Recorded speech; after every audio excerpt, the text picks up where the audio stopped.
The story began when Shin Sang-hyun, aged 55, slumped to the ground, his face weary and etched with exhaustion.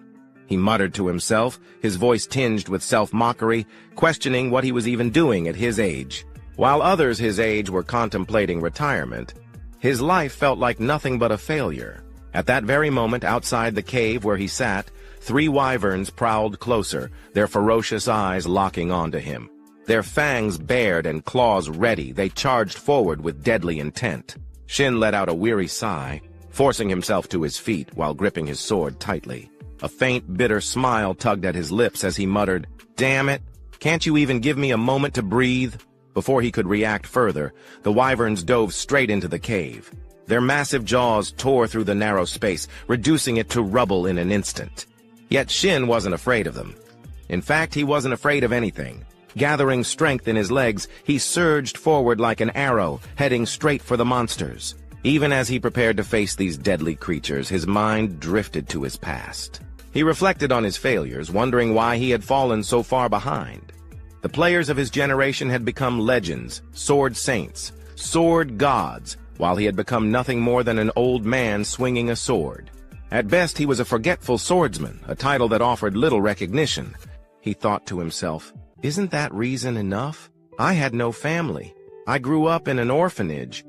But even the caretaker and the other kids people I considered family were wiped out when Skyfall happened." Skyfall had been a cataclysmic event.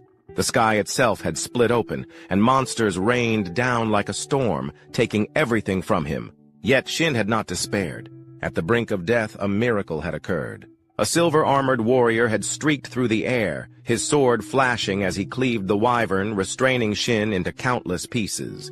Then, as if it were nothing, the warrior turned slightly, his voice warm and steady, asking, "Hey kid, you okay?" That childhood memory remained etched in Shin's mind even to this day. He had been saved by that symbol of power, and because of that, he had wanted to become just like them. I really gave it my all, Shin thought. So why? No matter how many monsters I cut down, I never got any stronger. I could never avenge anything. The helplessness of watching his comrades fall one by one had been burned into his soul. Back in the present, Shin had just finished taking down the 3 wyverns that had planned to turn him into their next meal. But as he had admitted earlier, his body had long reached the age of retirement. After dealing with just a few monsters, he was already gasping for air, using his sword as a crutch just to keep himself from collapsing. "Damn it, my body's really giving out on me. This is bad," he muttered, his voice trembling with exhaustion. His body shook, but this was far from over. Those 3 wyverns were just the appetizer. Suddenly the ground quaked. A deep, thunderous tremor signaled the arrival of something far worse. Shin's eyes narrowed as he slowly turned his gaze forward. Standing before him was a massive dragon, its entire body clad in gleaming crimson scales that shimmered like molten metal. The moment the dragon locked eyes with Shin, it wasted no time. It let out a deafening roar, then opened its jaws wide, gathering a blistering inferno within its mouth. The heat waves radiated outward, distorting the very air around them. Shin could only respond with a strained, bitter smile. "I have no family. My life has been one endless failure, filled with nothing but regrets. Damn it, I'm screwed. To hell with this, I want a regression," he cursed internally. But time did not wait for him.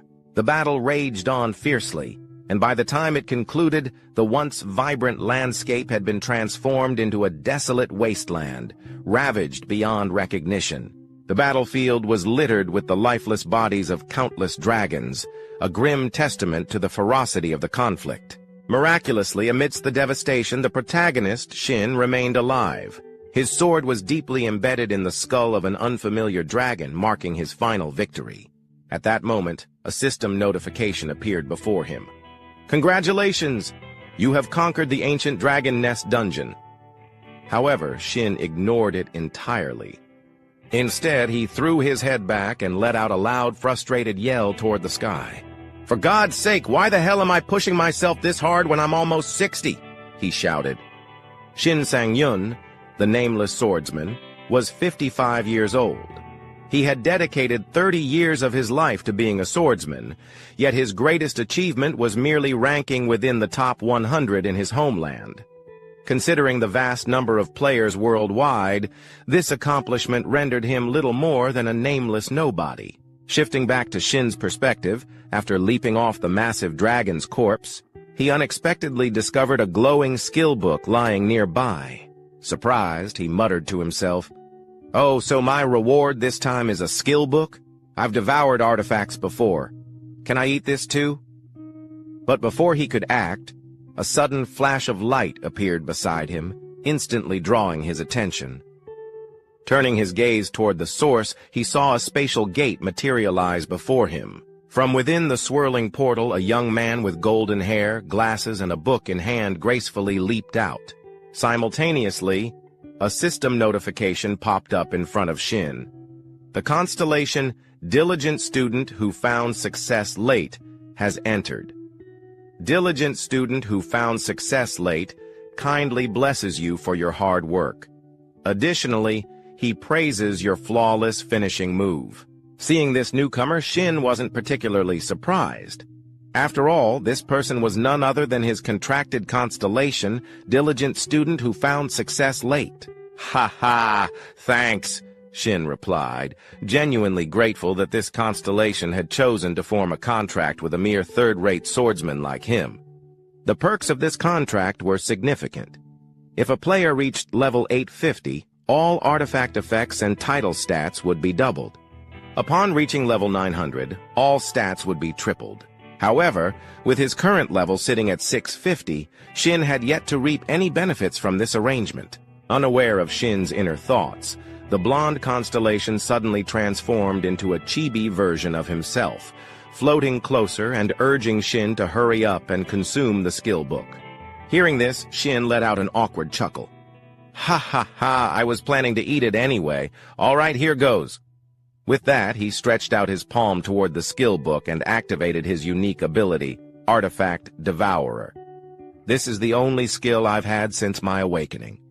To understand how it works, I tried cooking and eating artifacts. I even fried them, but there was no difference.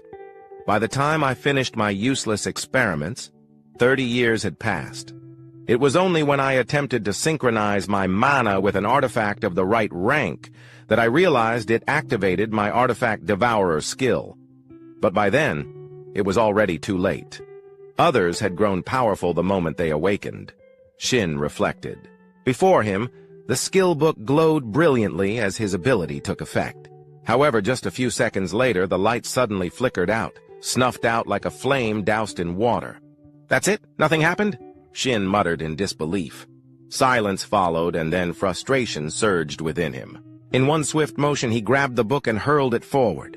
"Shouldn't this thing come with some kind of instructions? There's no way this is an actual skill book," he exclaimed. Beside him, his constellation companion scratched his head in confusion. "There's not much information available about pre-existing skills. Sorry, I can't be of much help," he admitted apologetically. He reassured Shin, saying there was still time, and suggested he try again, perhaps by synchronizing his mana once more. But instead of comforting him, those words seemed to ignite a fire within Shin. His teeth clenched, and the corners of his eyes stung as a sudden wave of emotion crashed over him. Time? Who told you I still have time? I'm almost 60. If I had a kid at 30, they'd be nearly 30 by now. And if I had them even earlier, I'd probably have grandkids already. You might not understand this because you're a constellation, but humans don't live that long. Shin snapped. Across from him, the blonde constellation paled, cold sweat beading on his forehead. I'm sorry if I said something wrong," he stammered. Back to Shin's perspective. Seeing himself lash out at his closest companion over nothing, he realized it wasn't right. His face softened, and he let out a weary sigh, shaking his head. "No, you didn't say anything wrong. It's just, my life is full of regrets. I can't forget that person's silhouette. I tried so hard to become like him, but now I'm exhausted. I'm too old." His voice trailed off, his words left hanging in the air. Hearing Shin's lament, the young constellation fell silent, deep in thought. Then, as if reaching a decision, he broke into a smile. Shin, oblivious to this, scratched his head and said, "Anyway, I was planning to retire. Take note, I'm canceling our contract. You should find someone else to play with." Before he could finish his sentence, Shin suddenly noticed the space around him distorting. The world itself seemed to bend and melt away. At that moment, a system notification flashed before his eyes. "Constellation diligent student who succeeded late is maximizing the essence. You have been exposed to regression. Initiated scene transition." The scene shifted to an outdoor interview under the bright sun. A handsome reporter with brown hair turned to the person beside him. "Dungeons and gates. They're the basic environments for awakened individuals, or in other words, where players work, right?" The person he was speaking to was a striking woman with red hair and neatly tied back hair, Han Hyan Jong, CEO of Hyan Jong Group. "That's right," she confirmed. "You can think of dungeons as stepping stones for players. As for gates, they lead to different dimensions, unknown territories that players must pioneer and explore." Back to the main character's perspective, Shin watched the interview on TV and finally confirmed his current situation. As he wiped down the short sword in his hands, he flashed a grin. "I really did regress. It's been ages since I last saw this broadcast. Now I get it. But 4 days have already passed. That means I've returned to 30 years ago, the moment my constellation activated his ability." Shin had lost consciousness when the constellation activated his ability. When he woke up, he found himself in the apartment he had lived in 30 years ago, no longer in his 55-year-old body. Now he was 25, armed with all the memories of his past life. "No matter how I think about it, my regression was definitely caused by the constellation's magic. There's no other explanation. But still, I can't help but feel a little overwhelmed," he exhaled. "Oh well, no big deal. I should head out and get to work, right?" With that, Shin tightened his grip around the short sword in his hand. As expected, information about the weapon immediately appeared before him. The Venomous Dagger. Artifact rank, Bronze. Weapon type, one-handed dagger. Attack power, plus 17. Speed, bonus, plus 10. Description: a self-defense dagger that does not dull easily. Looking at the dagger, a nostalgic glint appeared in Shin's eyes. "This is the bronze-ranked dagger I was lucky enough to get at this point in time. It's ranked low, but I know its hidden skill." Without hesitation, Shin activated Devour artifact, causing the dagger to emit a brilliant flash of light. A system window appeared before him. Absorption rate calculated. Base absorption rate for bronze artifacts, 10%. Past usage evaluation applied. Absorption rate increased to 20%. Since I didn't use it for long, the absorption rate is low. But what really matters is its hidden skill, Shin thought. Mana synchronization with Venomous Dagger initiated. Entering the unconscious realm. As the notification rang out, Shin's consciousness was pulled into a pitch-black space void of any light. The unconscious realm. This is the place I need to pass through in order to devour an artifact. I always get nervous coming here. I never know what kind of food will appear, he muttered. Despite his words, he smiled in anticipation. Sure enough, before he could wait any longer, something suddenly emerged in front of him.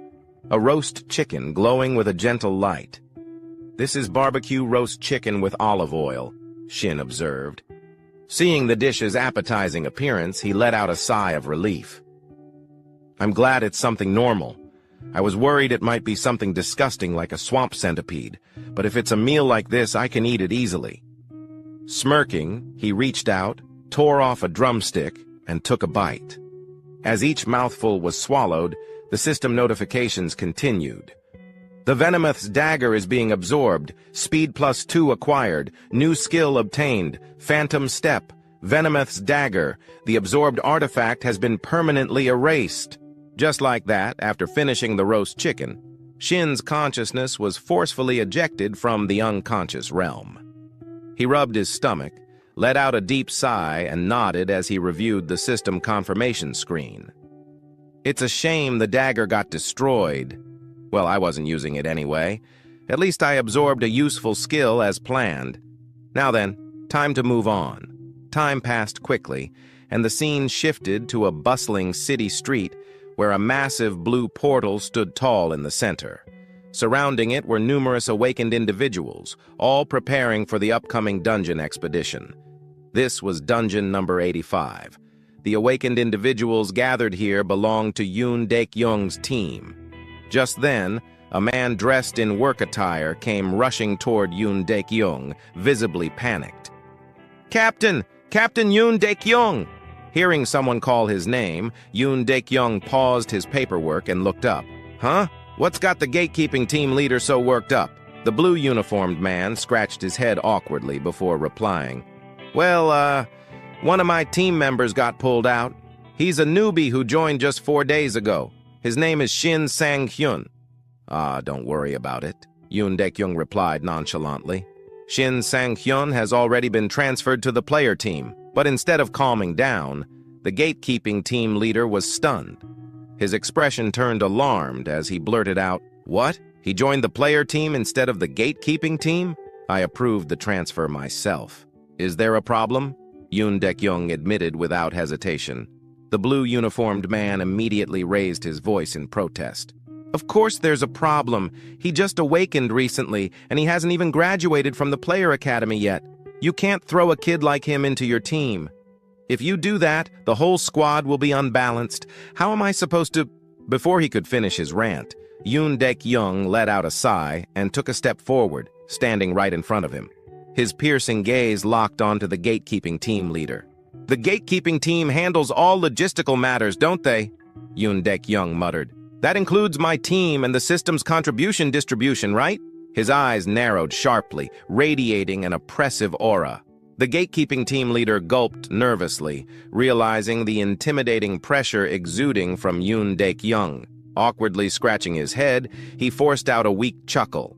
"Ha ha, oh, of course, my apologies." With that, the man quickly scurried away. Watching the man's retreating figure, Yoon Daek-young scoffed and muttered with disdain, "Seriously, if you give those damn gatekeepers a chance to talk, this is exactly what happens. Balance? What a load of crap." Beside him, a young blonde awakened looked slightly surprised and asked, "But sir, why did you let him in? I didn't expect that at all." Hearing this, Yoon Daek-young smirked mockingly. "What, you two? Ha ha. If someone has to die, it'll be him, not us. He needs to cause trouble and die. That way, those damn gatekeepers will finally shut up, and just like that, we'll maintain our own value. Besides, what can a clueless rookie do?" Understanding the implication, the blonde subordinate burst out laughing. "Oh, ha ha! I had no idea that was your plan." At that exact moment, while they were still laughing among themselves, a voice suddenly interrupted them. "Hello. Starting today, I'll be working as a player. My name is Shin Sang-hyun." The moment he introduced himself, every pair of eyes in the area locked onto him, none of them particularly friendly. The gatekeeper team members glared at Shin, their eyes filled with resentment, while the awakened players eyed him with cunning amusement. Being stared at so intensely by so many people made Shin's scalp tingle slightly. "I expected this, but they're not even trying to hide their emotions." From Yoon Daek-young's perspective, he quickly masked his true expression and put on a bright smile. "Finally, our new recruit has arrived. Shin, right? Nice to meet you. I figured you'd be late for your first day as a player." As he spoke, his gaze shifted to the weapon Shin was carrying, and he narrowed his eyes slightly. "Oh, your weapon. Is that a longsword?" Opposite him, Shin put on a polite smile and explained, "Yes, that's right. I've learned from watching a lot of YouTube videos." Yoon Daek-young raised an eyebrow and gave a pointed reminder. "You do know that the longsword is one of the hardest weapons to wield, right?" Shin clenched his fist and responded, his voice filled with determination.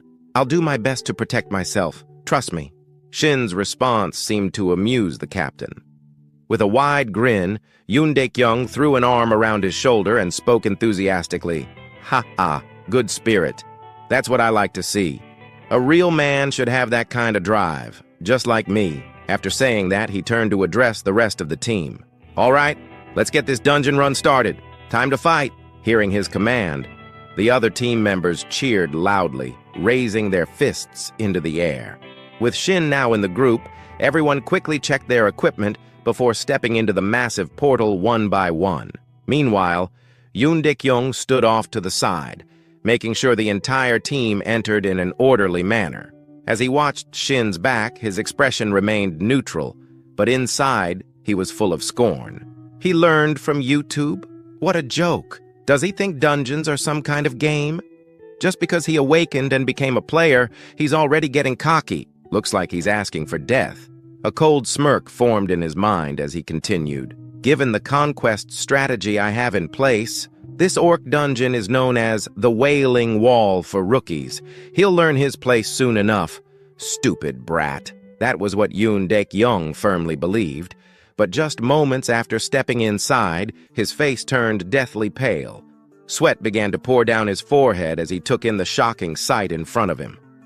Lying all across the dungeon floor in a horrifying mess were the corpses of countless orcs, completely obliterated.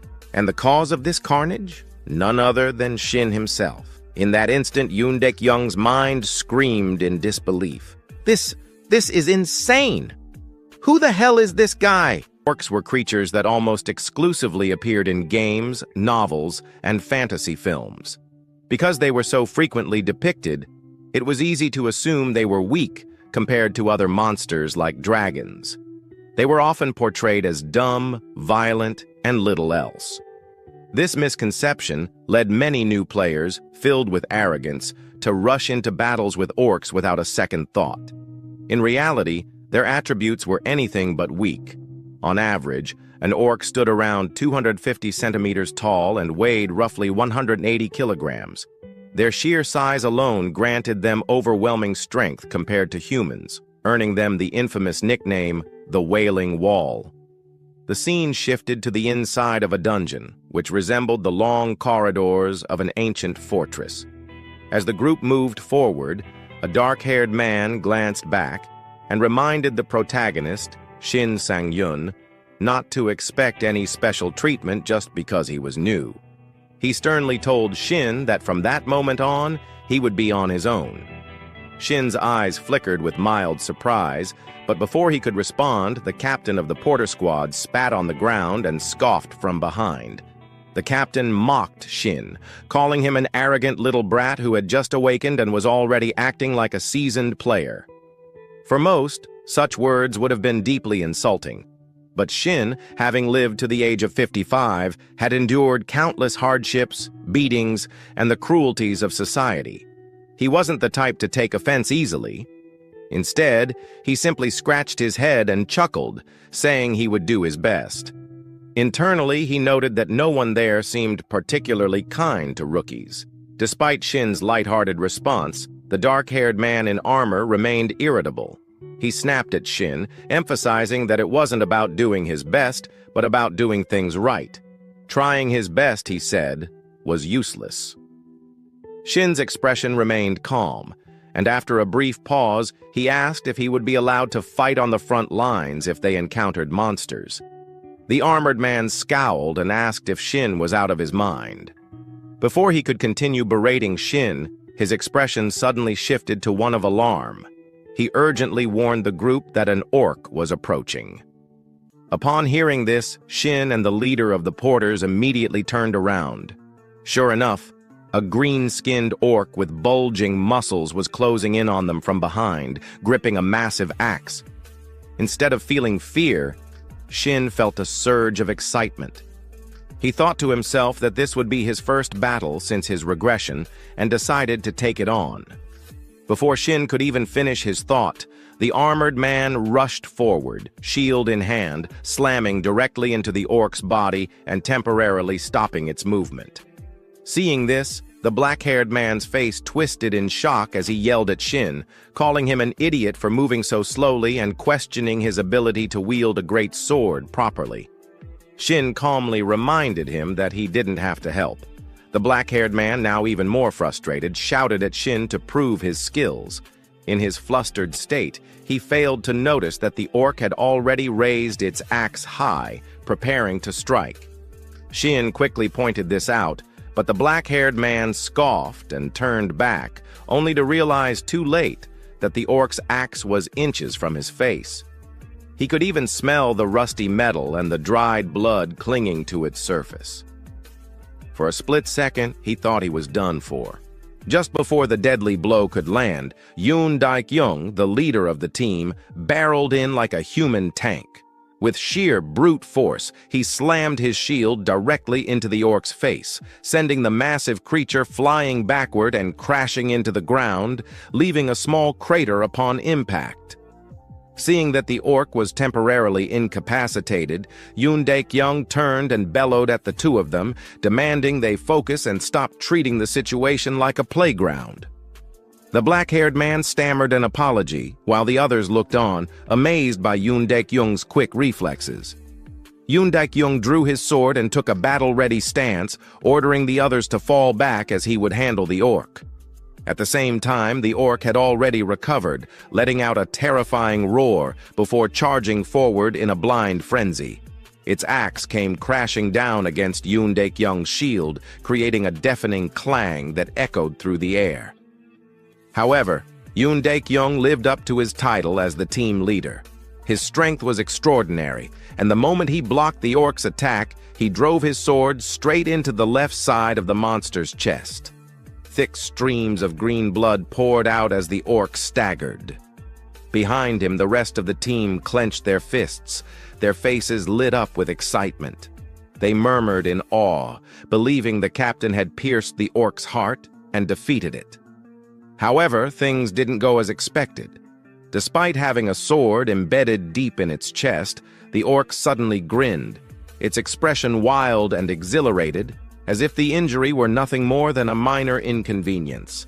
Letting out another deafening roar, it gripped its axe tightly and swung it forward with tremendous force. The sheer power of the strike shattered the ground beneath them, leaving a small crater in its wake. Fortunately, Yoon Daik-young had sensed the danger just in time and leapt backward to create distance. From Shin's perspective, as he watched the two muscular figures clash, his experience told him there was a problem. Yoon Daik-young was likely the highest-leveled fighter there, but at best, he was only around level 50, nowhere near strong enough to land a fatal strike on the orc. Shifting back to the battlefield, Yoon Daik-young let out a fierce battle cry, tightening his grip on his sword before launching himself forward. Seizing the opportunity while the orc was still reacting to its previous attack, he drove his blade deep into its body once more.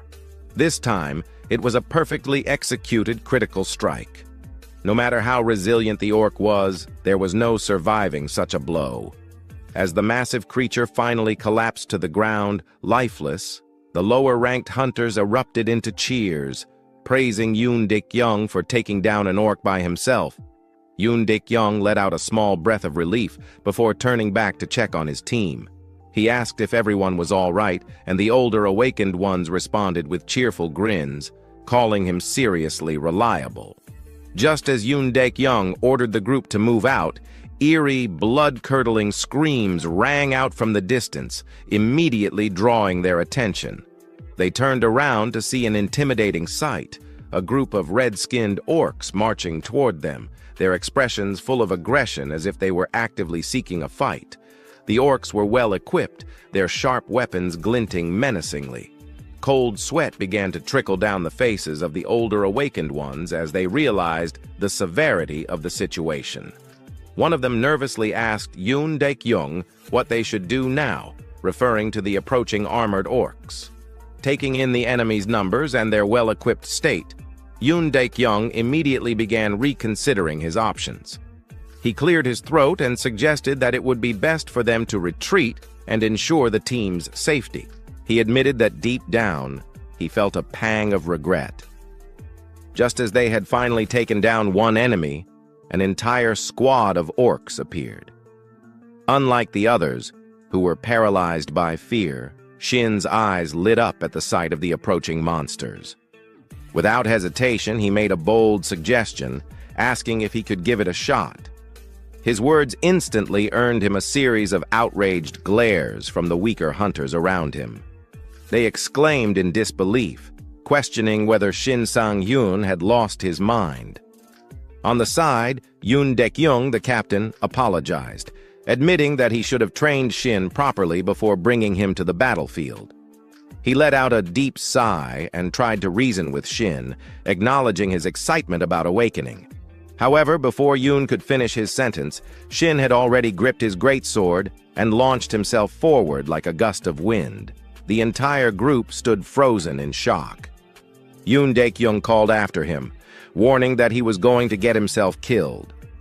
Contrary to everyone's expectations, the moment Shin closed the distance, he swung his greatsword with a single devastating strike, effortlessly slicing a young red-skinned orc clean in half.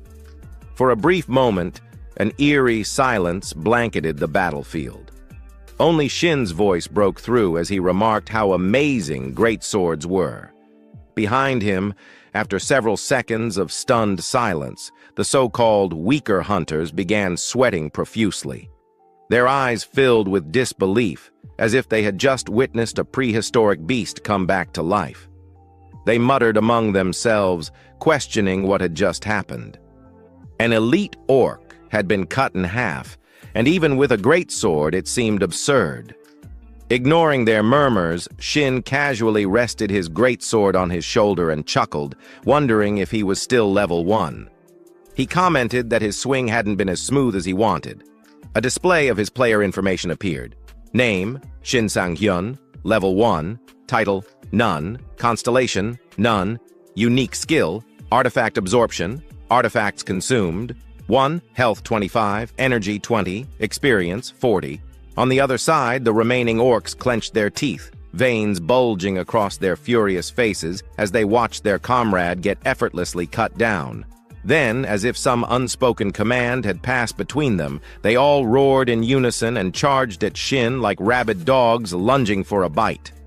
Seeing this, Shin tightened his grip around his sword, his voice cold and unwavering. He stated that his level might be low, but he had experience to spare. In a blur, both sides dashed past each other. With a single, almost effortless swing of his great sword, Shin sliced through the orcs with ease, their bodies cleaving apart like fragile dolls. However, at that very moment, an orc wearing a bone mask lunged at him, its sharp axe arcing through the air, aiming straight for Shin. Without breaking a sweat, Shin twisted his body slightly, sidestepping the strike with minimal movement. Then, in one swift motion, he swung his sword upward, severing the orc's arm and splitting its face in two. He scoffed, his voice dripping with amusement, asking if the orc had any idea how many monsters like it he had killed in his younger days. Meanwhile, the awakened hunters in the back could only stare in utter disbelief. Someone muttered in shock, questioning if that was really Shin Sang-hyun. They speculated that he might just wipe out all of them at this rate, calling the situation insane. Back on the battlefield, Shin now stood face to face with the leader of the orc squad.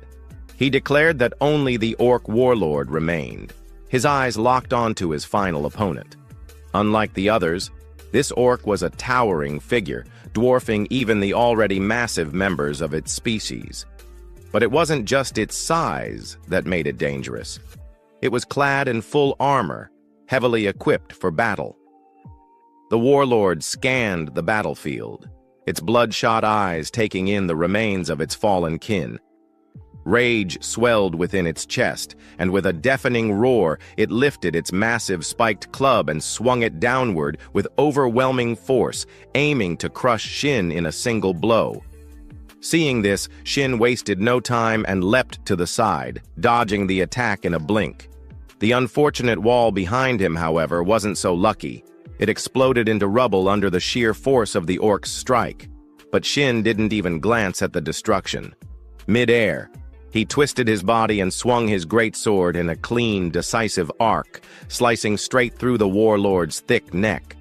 However, the wound Shin had just inflicted was too shallow, not nearly enough to take down the monstrous orc. Seeing this, the squad leader, clearly worried, shouted that the orc's skin was too thick and that their attacks were useless. He concluded that they were screwed. Before the orc leader's words could fully settle in the air, it seized the moment Shin landed, letting out a fierce roar. It swung its massive arm backward, bringing its colossal war club down toward Shin's much smaller frame. Yet, Shin showed no sign of concern whatsoever. "Calm down, will you?" he said casually, his voice steady. At the same time, he activated his skill, Demon Breaker. A system notification appeared. Hidden skill activated. Status abnormality blocked. Cooldown, 15 seconds. Skill level, 1. Effect. When attacking a target, be it human or monster, the target will be immobilized for 2 seconds. Success rate and duration depend on the target's resistance level. The moment the skill took effect, the orc leader's entire body froze in place. Its weapon, which had been mid-swing, halted abruptly, and its massive frame trembled violently as it struggled against the invisible force restraining it. Seeing this, Shin grinned, his eyes narrowing in amusement. "Yeah, just stay put like that," he chuckled. Across from him, the orc leader let out a panicked howl, but before it could even comprehend what was happening, Shin's razor-sharp blade had already sliced clean through its thick neck, sending its head flying. The orc's massive body collapsed to the ground with a heavy thud, while its severed head rolled to a stop at the feet of Yoon Daek-young, who stood watching from a short distance away. The sheer brutality of the scene left everyone in stunned silence. "What the hell did I just witness?" someone muttered. "Didn't he just awaken 3 days ago?"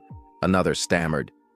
"And that disruption skill he used, isn't that supposed to be an advanced ability? I thought even high-ranked players could only stun an enemy for like 1.5 seconds at most, and he's wielding a great sword like he's been doing it his whole life.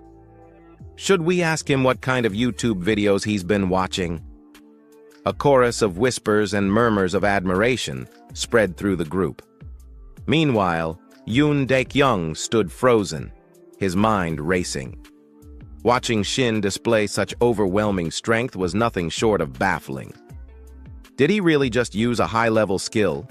And against an armored orc, no less. He's only been awakened for a few days, hasn't he? Where the hell did he even get a skill like that? The more he thought about it, the more intrigued he became. A system notification appeared. "Congratulations! You have leveled up. You have met the requirements to receive a title. You have obtained the title, Fearless Immature Puppy. Title rank, F effect +5 evasion." Seeing the unexpected reward from the system, Shin felt both surprised and excited. "I wasn't really paying much attention to leveling up, but I didn't expect to get a title and a bonus effect on top of that. This is amazing." The system then continued with another notification. "You have unallocated stat points. Please choose a stat to enhance." Available points, 1. At the same time, the system interface shifted to his attribute screen. Seeing this, Shin reached his hand forward to allocate his points. "I already know which stat I want to increase. In my past life, I learned this lesson far too late. Luck directly affects skill accuracy and item drop rates. And right now, I need it more than anything." Without hesitation, he immediately allocated his newly earned free stat point into luck. However, before he could take a moment to analyze things further, Yoon Daek-young suddenly stepped forward from behind and started questioning him. "Are you really Shin Sang-hyun? That skill you just used, disruption, where did you get it from?" Shin found himself slightly caught off guard by the question. "I just regressed, and I've only been using my skills for good, but even so, I can't exactly tell him the truth." With that in mind, he quickly made something up. "Ah, I had it the moment I awakened," he replied casually. Of course, Yoon Daek-young wasn't going to accept such a vague answer. He immediately pointed a finger at Shin and pressed further. "Do you even hear yourself? That doesn't make any sense. Stop trying to dodge the question. Are you absolutely sure? Did you just get lucky and stumble upon a diamond-tier artifact or something even higher?" His gaze then shifted toward the greatsword in Shin's hands, clearly assuming that all of Shin's strength came from the weapon. Noticing the suspicion in Yoon Daek-young's eyes, Shin simply extended his sword toward him and smirked. "Would you like to check it out for yourself?" On this side, Captain Yoon Daek-young was slightly taken aback by how casually Shin handed over his weapon. However, he still accepted the greatsword to inspect it. Yeah, all right. If you're offering..." With that, he focused on examining the weapon, and in an instant, all of its details were displayed clearly before his eyes. Faded greatsword. Type, two-handed weapon. Weapon class, greatsword. Attack power, 50. Effect, none. Description, a standard greatsword with a simple design, offering no special abilities. As soon as he saw the information provided by the system, Yoon Daek-young practically screamed like his house was on fire. "What the hell? This is seriously just a normal greatsword? That means that skill was really yours?" His jaw clenched, and veins started to pop on his forehead as he silently cursed in his head. "Son of a... I've been raiding dungeons for 2 damn years, grinding my way up to level 50, and my skills still aren't as good as his. If this keeps up, then the reward distribution today..." Before he could spiral any further, a teammate suddenly shouted, "Captain, the sub-boss just showed up." Hearing that, the rest of the team turned their eyes toward Yoon Daek-young, waiting for his command. His face darkened slightly, but he quickly gave out orders. "All right, let's move then." He turned to Shin and said, "Thanks to you, we had an easier time clearing out those small fry. But don't get cocky and end up dead. A flashy skill like yours won't do jack against the demonic orc we're about to face." Shin tilted his head slightly, finding Yoon Daek-young's attitude a little strange. However, as if remembering something, a smirk slowly formed on his lips. I almost forgot why I joined this team right after regressing. This team distributes rewards based on contribution." With that, he suddenly called out, "Hey, Captain!" Yoon Daek-young turned back with a frown. Shin flashed a bright grin and asked, "If I kill the demonic orc myself, can I take the artifact as my reward?" The red crystal was a rare loot that could only be obtained by defeating the demonic orc. Even then, it was known to be incredibly difficult to acquire. No, rather, the drop rate was absurdly low. However, in his past life, after his team had failed to take down the demonic orc, Shin had witnessed another team successfully obtaining the red crystal. He still remembered that moment vividly, the sight of the victorious party standing over the slain demonic orc, holding the precious crystal in their hands. One of the team members had exclaimed in amazement, congratulating their captain and asking how he had managed to get such a valuable item. The crystal was worth a fortune at the market and was known to be the only artifact possessing the delay skill. As they stared at it with eyes full of greed, their captain, looking slightly uncomfortable, had waved them off and told them to calm down, complaining that they were practically spitting all over him. The delay skill was precisely what Shin desperately needed at that moment. Brushing aside the memories, he returned to the present and repeated his request. His words left the entire team momentarily stunned. Noticing their reaction, he quickly elaborated on his reasoning. He reminded them that their team distributed rewards based on contribution. So, if he managed to kill the boss himself, there should be no issue. At this, Yoon Daek-young fell silent. The pause in conversation made a drop of sweat trickle down Shin's face. He knew he needed the delay skill as soon as possible. It was crucial for the events that were about to unfold. But to the others, he must have seemed like an arrogant rookie, trying to take on more than he could handle. There was no way they would take him seriously. As expected, 2 of the weaker team members, oblivious to their own lack of strength, glared at him with contempt. They accused him of being out of his mind and demanded to know who he thought he was. Killing a few orcs had clearly made him overconfident, and now he was talking about loot distribution as if he had already earned a right to it. Before they could continue, Yoon Daek-young calmly raised a hand, silencing them. He then turned to Shin with a sharp gaze and stated his terms.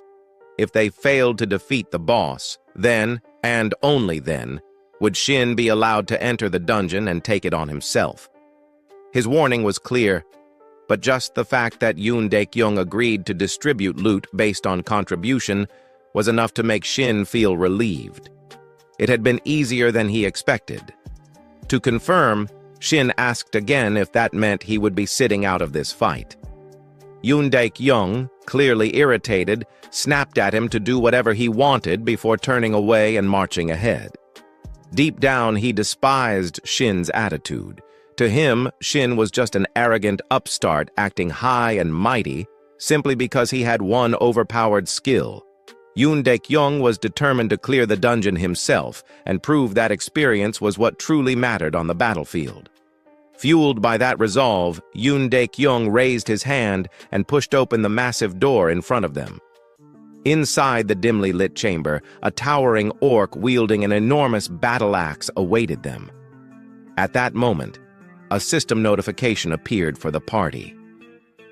You have entered the mid-boss's chamber. The demonic orc berserker was unlike any of the orcs they had fought before. It stood massive and muscular, its purple skin rippling with sheer brute strength. Curved, goat-like horns jutted out from its skull, and embedded deep within its chest was a gleaming red crystal. Heavy iron chains wrapped around its body, clinking ominously as it moved. This was the mid-boss, the bloodthirsty demonic orc.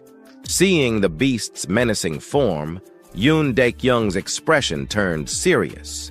He gripped his sword tightly and barked out commands, instructing the team to prepare for battle and surround the creature, attacking from behind. Though the monster was intimidating, Yoon Daek-young wasn't particularly worried. Yoon Daek-young had heard rumors about the boss they were about to face. It looked formidable, but word had it that it was actually easy to bring down. He found it amusing that Shin Sang-yeon wouldn't even get the chance to fight it solo. Just picturing Shin's shocked and helpless face as they took down the boss brought a smirk to Yoon Daek-young's lips. However, fantasies remained just that. Fantasies. Reality hit hard and fast. Snapping back to his senses, Yoon Daek-young shouted that he would take the lead. At his command, the entire team charged forward, using him as the spearhead against the bloodthirsty demonic orc. Moments later, all of Yoon Daek-young's hopes of victory had crumbled. As he slowly regained consciousness from his dazed state, he mumbled in disbelief, struggling to process what had just happened. Nearby, Shin stood casually against the dungeon wall. Seeing Yoon Daek-young wake up, he merely clicked his tongue and shook his head, remarking that he had been slightly worried when the team rushed in like that, but he never expected them to charge straight at the boss like idiots. He muttered to himself that this was exactly why they had failed in his past life as well. Meanwhile, the other surviving party members hurried to their fallen leader, scrambling to help him up. Panic filled their voices as they anxiously asked what they should do next, fearing that if things continued like this, they would all be dead. Yoon Daek-young, however, remained silent, his gaze locked onto the demonic orc ahead. His brow furrowed in confusion. Why were not just this boss but even the previous orcs so unbelievably strong? Cursing under his breath, he admitted to himself that he never should have trusted the market intel. Gritting his teeth, he made a bitter decision. They needed to retreat. There was no way they could win today. But just as he prepared to issue the order, something caught his attention.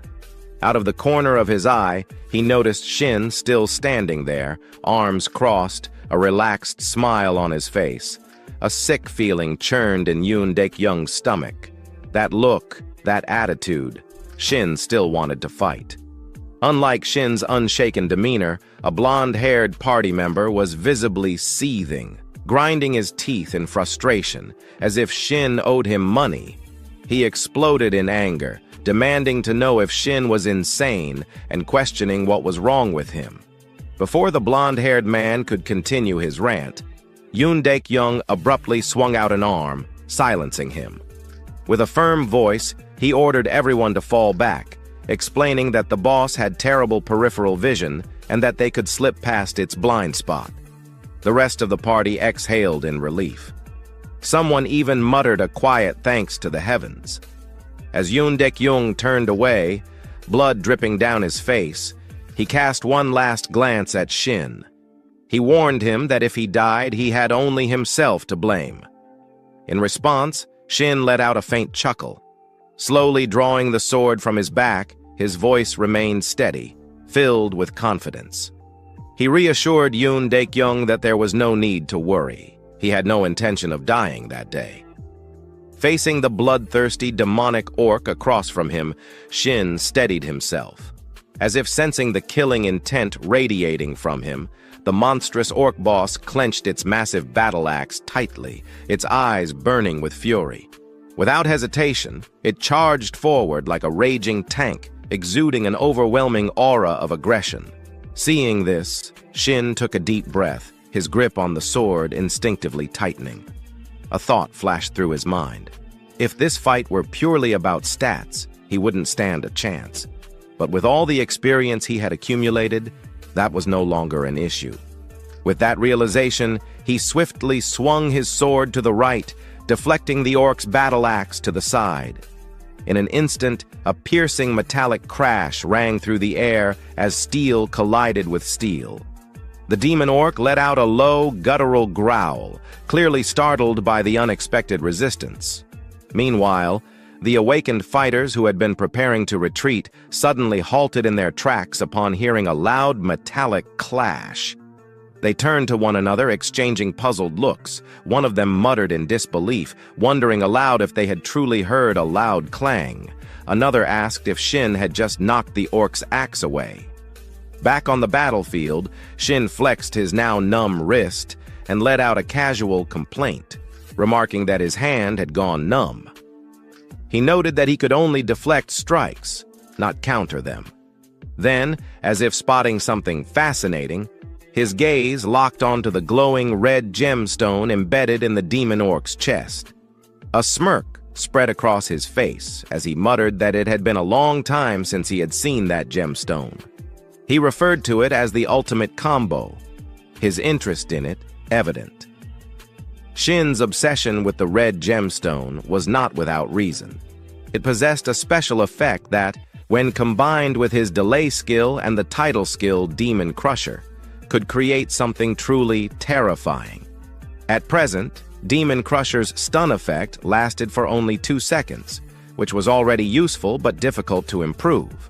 However, with his core skill, Artifact Devourer, he had the ability to merge the effects of different abilities. This gave him an idea. What if he could stack the stun effect from Demon Crusher? He realized that this could lead to the perfect skill combination, an infinite stun lock. If he could obtain delay, this possibility would become a reality. The mere thought of paralyzing enemies endlessly while they remained completely helpless sent waves of excitement surging through him.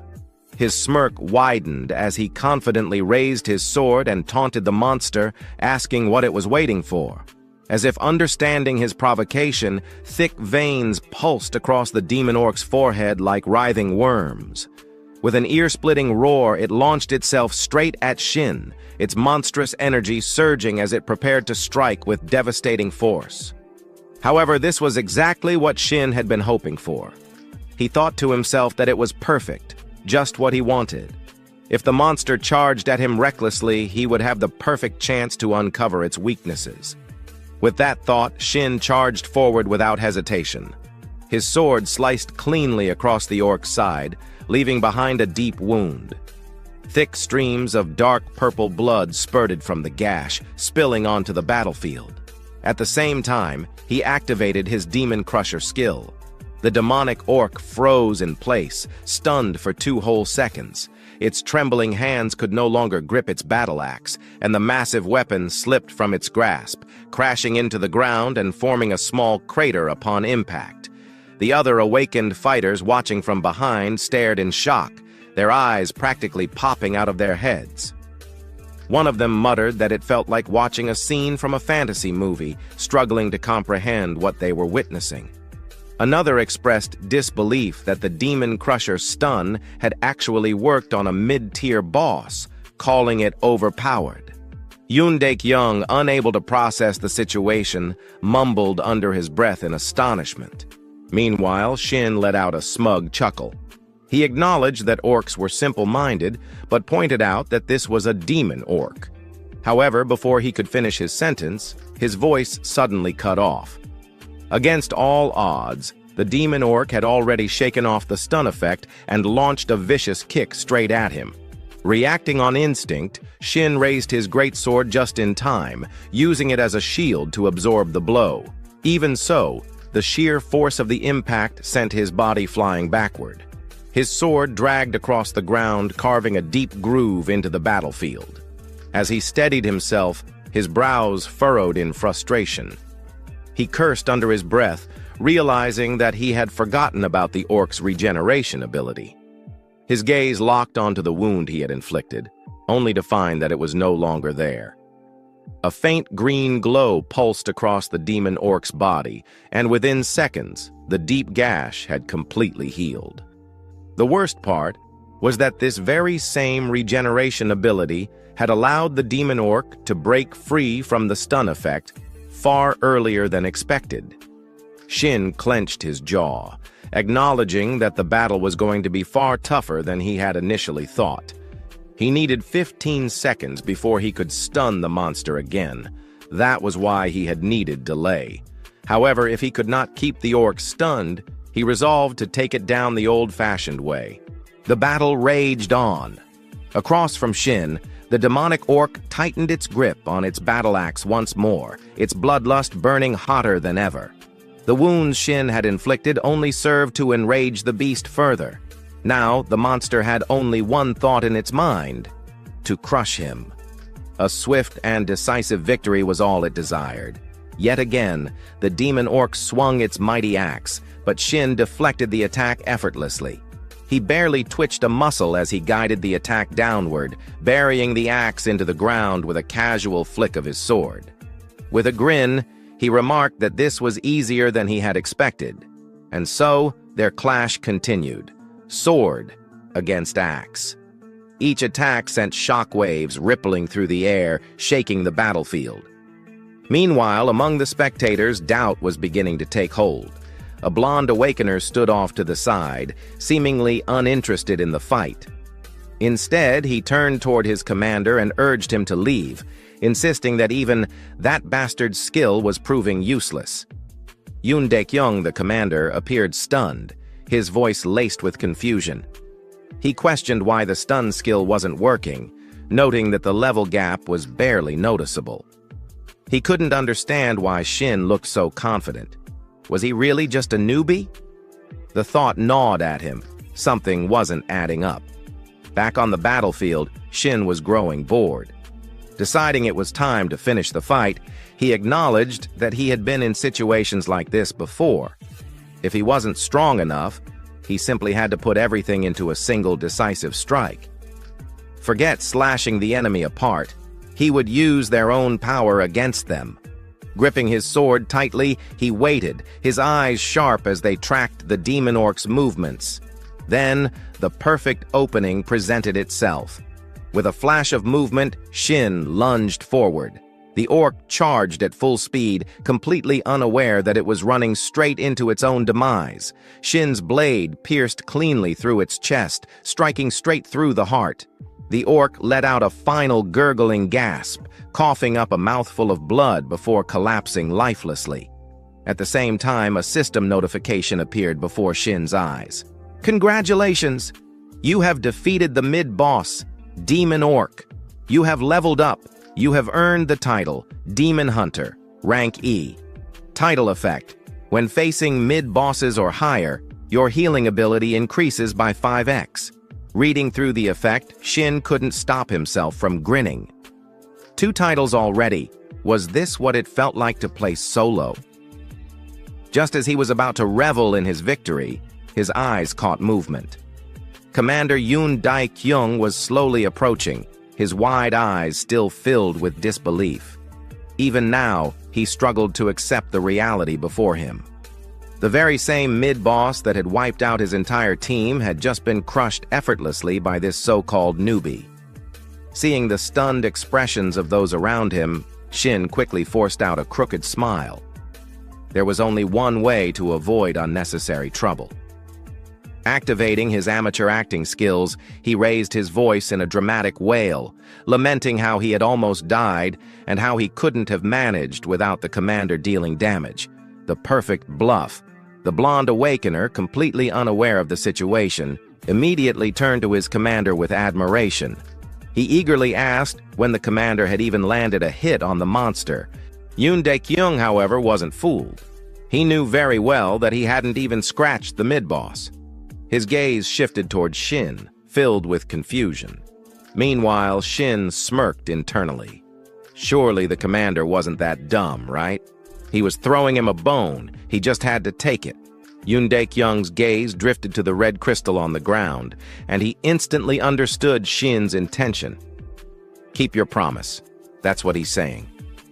Letting out a defeated sigh, Yoon Dae-kyung mumbled to himself, admitting his complete loss. However, the moment of hesitation vanished as he straightened his posture. With renewed confidence, he turned toward his team and barked out orders. Announcing that the mid-boss was down, he commanded them to prepare for the final boss. "Yes, sir," the squad responded in unison before moving forward. As they ascended the stairs to the next floor, a few of them couldn't resist sneering at Shin. Some muttered how there was no way that kid had taken it down alone. Others wished they had the stun skill, though they admitted it hadn't even worked on the mid-boss. Shin ignored the chatter. His focus was elsewhere, on the true prize. His gaze locked onto the red crystal, the very thing he had been waiting for. Once the audience was gone, he smirked. Time to eat this thing. Item: red crystal. Rarity: silver. Type: special equipment. Accessory. Special effect: delays attribute decay, stat bonuses. Plus 10 vitality, plus 10 strength. Description: a rare item obtainable only by defeating the demon orc. It contains condensed resilience and endurance. A smirk formed on Shin's lips as he picked up the crystal. Let's see what this thing can really do. A strange feast. The moment Shin absorbed the red crystal, his consciousness was pulled into a subconscious void. Before him sat a steaming dish, spicy cold noodles with jellied meat, prepared by the super chef. Just looking at the dish, an uncontrollable hunger surged through him. Without hesitation, Shin grabbed the bowl, lifted his chopsticks, and began eating. As he devoured each strand of noodles, a series of system notifications appeared. You are now ready to absorb the red crystal. Absorbing red crystal. Based on the base absorption rate of 20% for silver tier items, your strength and vitality have increased by +2. You have obtained the special effect. Delay. You can now embed this effect into one of your skills. A bead of sweat rolled down Shin's temple. Why do I feel so uneasy about this? Which skill would you like to combine with delay? Add it to Demon Smash, Shin replied immediately. The system confirmed the combination. The delay effect has been added to Demon Smash. If you use Demon Smash before the first stun expires, the effect duration will extend as follows. Second and third hit, 90% success rate. Fourth hit, 60% success rate. Fifth hit, 30% success rate. The moment the message ended, Shin was thrown out of the subconscious space. He stared at the system screen in disbelief, eyes wide in shock. A guaranteed 4-second stun? I only thought it was theoretically possible, but it actually works. To confirm, he rubbed his eyes and double-checked the system logs. An unexpected proposal. Just then, a voice from behind interrupted his thoughts. Can we talk for a moment? Turning around, Shin saw Yoon Dae-kyung standing behind him. What now? Sure, what's up? Shin asked. Yoon Dae-kyung's tone was hesitant, but he spoke clearly. Right ahead is the final boss room. Shin raised an eyebrow. You want me to stay behind? But what the captain said next shocked him. No, I'd be a failure of a leader if I didn't know how to use a talent like you. Let's work together, Shin Sang-hyun. As he spoke, he extended his hand. It seemed that after Shin helped him save face, Yoon Dae-kyung had fully regained his composure and was now leading like a proper commander. Shin had no reason to refuse. Ha ha, but my conditions stay the same. He grinned, clasping Yoon Daek-young's hand. Yeah, I know. The captain chuckled in response. The final boss room. At that moment, the blonde awakener approached, arms crossed. Are we finally heading in? Yoon Daek-young nodded firmly. Yeah. From this point on, everyone needs to stay alert. But as they moved forward, the blonde suddenly clicked his tongue, shooting a glaring look at Shin. This left the protagonist utterly confused. The hell's his problem? Did he eat expired food or something? Meanwhile, Yoon Daek-young didn't seem to notice the blonde's sour attitude. With a bright grin, he patted Shin's shoulder. Let's finish this up. Drinks are on me after. Time flew by quickly as Shin's team finally stepped into the last boss room of dungeon number 85. Their opponent this time was a monstrous orc with ash-gray skin covered in strange, spiral-shaped runes that pulsed faintly. In its grip was a blood-stained spiked mace, still dripping from its last victim. An overwhelming savage aura radiated from the creature. This was the final boss, the frenzied orc, a captain's resolve. From Yoon Daek-young's perspective, after witnessing the sheer power of the previous boss, the demonic orc, he no longer underestimated this dungeon. A cold sweat dripped down his face as he took a determined step forward, looking at Shin. I'll go first. However, before the captain could recklessly charge in and get himself obliterated, Shin unsheathed his sword and shook his head. Stay close to me. Yoon Daek-young hesitated. Right now, you shouldn't. But before he could finish, Shin exhaled deeply, lost in thought. The frenzied orc has lower skill resistance than the demonic orc, which means it's easier to stun. As long as I stay calm and attack properly, this shouldn't be a problem. But stay close to me. Since when did I start saying things like that with such confidence? Back then, I was always scared. Even when I grew older, I barely managed to survive. I can't live like that again. I have to change my weak past and my future. And to do that, I'll show everyone here my overwhelming strength. An overwhelming display. With that resolve burning in his heart, Shin swung his sword down, slashing deep into the frenzied orc's torso. The wound tore from its abdomen to its shoulder, causing the beast to howl in agony. Without hesitation, Shin activated his skill. Demon Smash! A shockwave of force crashed into the orc, leaving it staggered and unable to move. It's stunned for 4 seconds, he shouted. Without missing a beat, Yoon Daek-young rushed forward, leading the charge. Now get him! With the boss completely immobilized, the entire team unleashed a relentless barrage of attacks, overwhelming the beast before it could even showcase its strength. And just like that, before the orc could land a single devastating strike, it collapsed. Dead. Dungeon complete. The moment its massive body hit the ground, a system notification rang out. Congratulations! You have defeated the final boss, the frenzied orc. Congratulations! You have completed the dungeon of the Red Orc Altar. Recognition and a glimpse of the future. As the lifeless body of the frenzied orc lay in a pool of its own blood, some members of the party couldn't help but remark, wasn't this dungeon way too easy? I didn't even have to use a single potion. Another adventurer chimed in, grinning. See? I told you that stun skill was amazing! Meanwhile, a group of porters huddled together, whispering among themselves while stealing glances at Shin. Do you think he has his own gate? Should I ask him? Huh? I was about to ask first. So what? I need to make a living too. Another porter scoffed. Their team captain retorted, shaking his head. A fast-changing world. Observing how quickly people's attitudes shifted, Shin couldn't help but feel a little dizzy. These guys flipped sides so fast, I wasn't even planning to do anything for them. Just as he finished that thought, a series of system notifications appeared before his eyes. Congratulations! You have leveled up. You have obtained the rank D title, Overwhelming Power. Effect: status effect durations are increased by 10%. Reading the title description, Shin nodded in satisfaction. Not bad. A 4.4-second stun? That's crazy. In my past life, I never earned a single title. But as he thought about that, his expression darkened slightly. Even so, this is nothing compared to him, Dugansu, the demon sword, the title collector, the perfect blade, the greatest swordsman in South Korea, a legendary player with countless titles. Only 2 years after the player era began, he had already surpassed level 500. Long before Shin's regression, he had always looked up to him, a warrior he deeply respected. But now, maybe I won't fall behind this time. If I start pushing myself now, maybe, just maybe, I'll have a chance. As his determination blazed within him, Shin's nostrils flared slightly, releasing a faint puff of white steam. The sudden sight startled the porters behind him. Even Yoon Daek-young couldn't help but raise an eyebrow and ask, "What are you doing?" Snapping out of it, Shin coughed awkwardly. "Ah, nothing. Just stretching." Yoon Daek-young didn't press further. Instead, he reached into his inventory and pulled out a small ring, tossing it to Shin.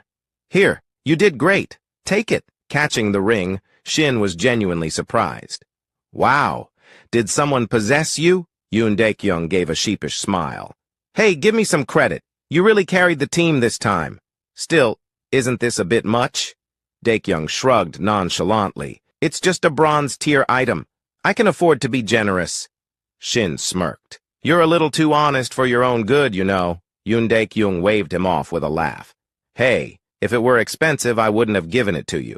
But even as he spoke, a silent thought lingered in his mind. "I gave this to you because from now on, we'll probably never cross paths again. Like it or not, even I have to admit it, you live in a completely different world from the rest of us now." As Shin and Yoon Daek-young continued to laugh and chat, neither of them noticed the blonde-haired man standing behind them, biting his lip in silent fury. His eyes burned with resentment as he glared at them. "He cares more about that bastard just because he showed off his skills a few times? I've served him for so long, and yet this is how he repays me? This is unfair, completely unfair." A cold, murderous thought crept into his mind. Screw this. They should both just die. Without hesitation, he pulled out his phone and dialed a number. Time quickly passed, and the scene transitioned to Shin's apartment in Jamsil-dong, Sampa district. Sitting in front of his desk, Shin grinned from ear to ear as he checked his bank account. "This is insane. Now, this is why I became a player." A notification flashed on the screen. "Transaction complete. 200 coins received. The main exchange gate alone gives me 200 coins per day?" Shin chuckled, rubbing his chin. "Looks like he gave me twice the amount compared to the others, plus an extra bonus. Damn, I hit the jackpot." He put his phone down and turned his gaze toward the ring resting on the table. Frenzy ring. Rank, bronze, type, accessory, special effect, lightweight, attributes, strength, plus 10, description. A ring that can only be obtained from the frenzied orc. It causes the wearer to enter a state of rage. Special effect, lightweight. Consumes 1 mana per second to reduce the perceived weight of all equipped artifacts to 1 gram. Reading through its stats and effects, Shin couldn't help but admire its potential. Even though it's just a bronze-tier item, I can't believe I got a free artifact with lightweight. His eyes glinted with understanding. Now I see why it's normally classified as silver. Most players exhaust their mana after just a few swings of their sword, but using 1 mana per second just to lighten their equipment? That's ridiculous. Who the hell would waste their mana on something like that? The thought made him chuckle to himself, but then his expression shifted, his grin turning sharper. Then again, none of that matters to me. Shin leaned back in his chair, deep in thought. In my past life, I only discovered my ability when I was already over 50 years old, but that's exactly why I trained so damn hard to master it. He recalled a crucial memory, a time when he consumed an artifact that required mana defunction, and the result, the penalty effect, disappeared. Artifacts that drained mana always had a drawback, a side effect that made them difficult to use. But for Shin, when I absorbed them, the penalties vanished completely. Who cares about the drawbacks? The more abilities I collect, the better. With that thought in mind, he reached forward and placed his hand on the ring. A faint blue light began to swirl around his fingertips. Then, without hesitation, he started the absorption process. Meanwhile, at the H-Seoul nightclub in Gangnam, the atmosphere was thick with smoke, alcohol, and the heavy beat of music. Amidst the neon glow, the blonde-haired man from Yoon Daek-young's party lounged in a private booth, his arm draped around a beautiful woman. but he wasn't enjoying the moment. He was ranting. "I'm telling you, it's true! That bastard has a stun skill that lasts for 4 whole seconds!" His voice was loud, too loud. Across from him, a thuggish-looking man narrowed his eyes in irritation. "Oi, who the hell do you think you're raising your voice at?" The blond man immediately shrank back, bowing his head. No, I'm sorry," the thug scoffed, his expression full of disdain. Then he leaned forward, eyes gliding dangerously. "So what? You want me to take revenge for you?" The blond man shook his head violently. "No, but I swear he's cheating. He even used multiple stun items." Before he could continue, the thug suddenly slammed the table. "Then what the hell do you want from me, you idiot?" His voice boomed through the room, making the surrounding club-goers flinch. "I'm in the middle of business here, and you're wasting my time with your whining." The blond man gulped, but then he added, voice trembling, "But Yoon Dae-kyung seems to like him a lot." That got the thug's attention. His lips curled into a smirk. "Oh, so you do want revenge after all?" Meanwhile, not far from the booth, a blonde-haired woman leaned in close to a man with an eye patch, whispering seductively into his ear. "You're not close to that guy, are you? He looks like a total loser." "Ha ha ha ha, Tilda," the one-eyed man chuckled, then straightened up. He wanted to impress the woman, so without hesitation he called out, "Hey!" The blond man turned toward him, but before he could even react, schlick! A cold flash of steel, then pain. His left ear hit the table with a wet thud. Blood spurted from the side of his head as he screamed, clutching his wound, his entire body convulsing in agony. But the one-eyed man simply smiled. "Who do you think we are, huh?" He leaned down, lightly slapping the blond man's tear-streaked face. Then, in a voice as cold as ice, "You thought we were your personal errand boys?" The blond man trembled, his eyes wide with fear. The one-eyed man sneered. "Then you better pay the price." He grabbed a glass of alcohol from the table and poured it over the fresh bleeding wound. The blond man howled in pure agony, writhing as the liquor burned through his exposed flesh. But the one-eyed man just laughed, thoroughly enjoying the sight. Then, with a casual tilt of his head, he asked, "Now, tell me, where the hell is this bastard you're talking about?" Time passed quickly, returning to Shin's current situation. He was still completely unaware that the blonde-haired guy and a group of thugs had set their sights on him. So, for now, he remained relaxed, strolling leisurely without a care in the world. Taking a seat near the staircase, Shin let out a weary sigh. Just remembering the taste of the food he had eaten earlier was enough to make his stomach churn. The mere thought of it made him feel nauseous, like he was about to throw up any second. Who the hell would have guessed that cold cucumber soup could come out of the Ring of Frenzy?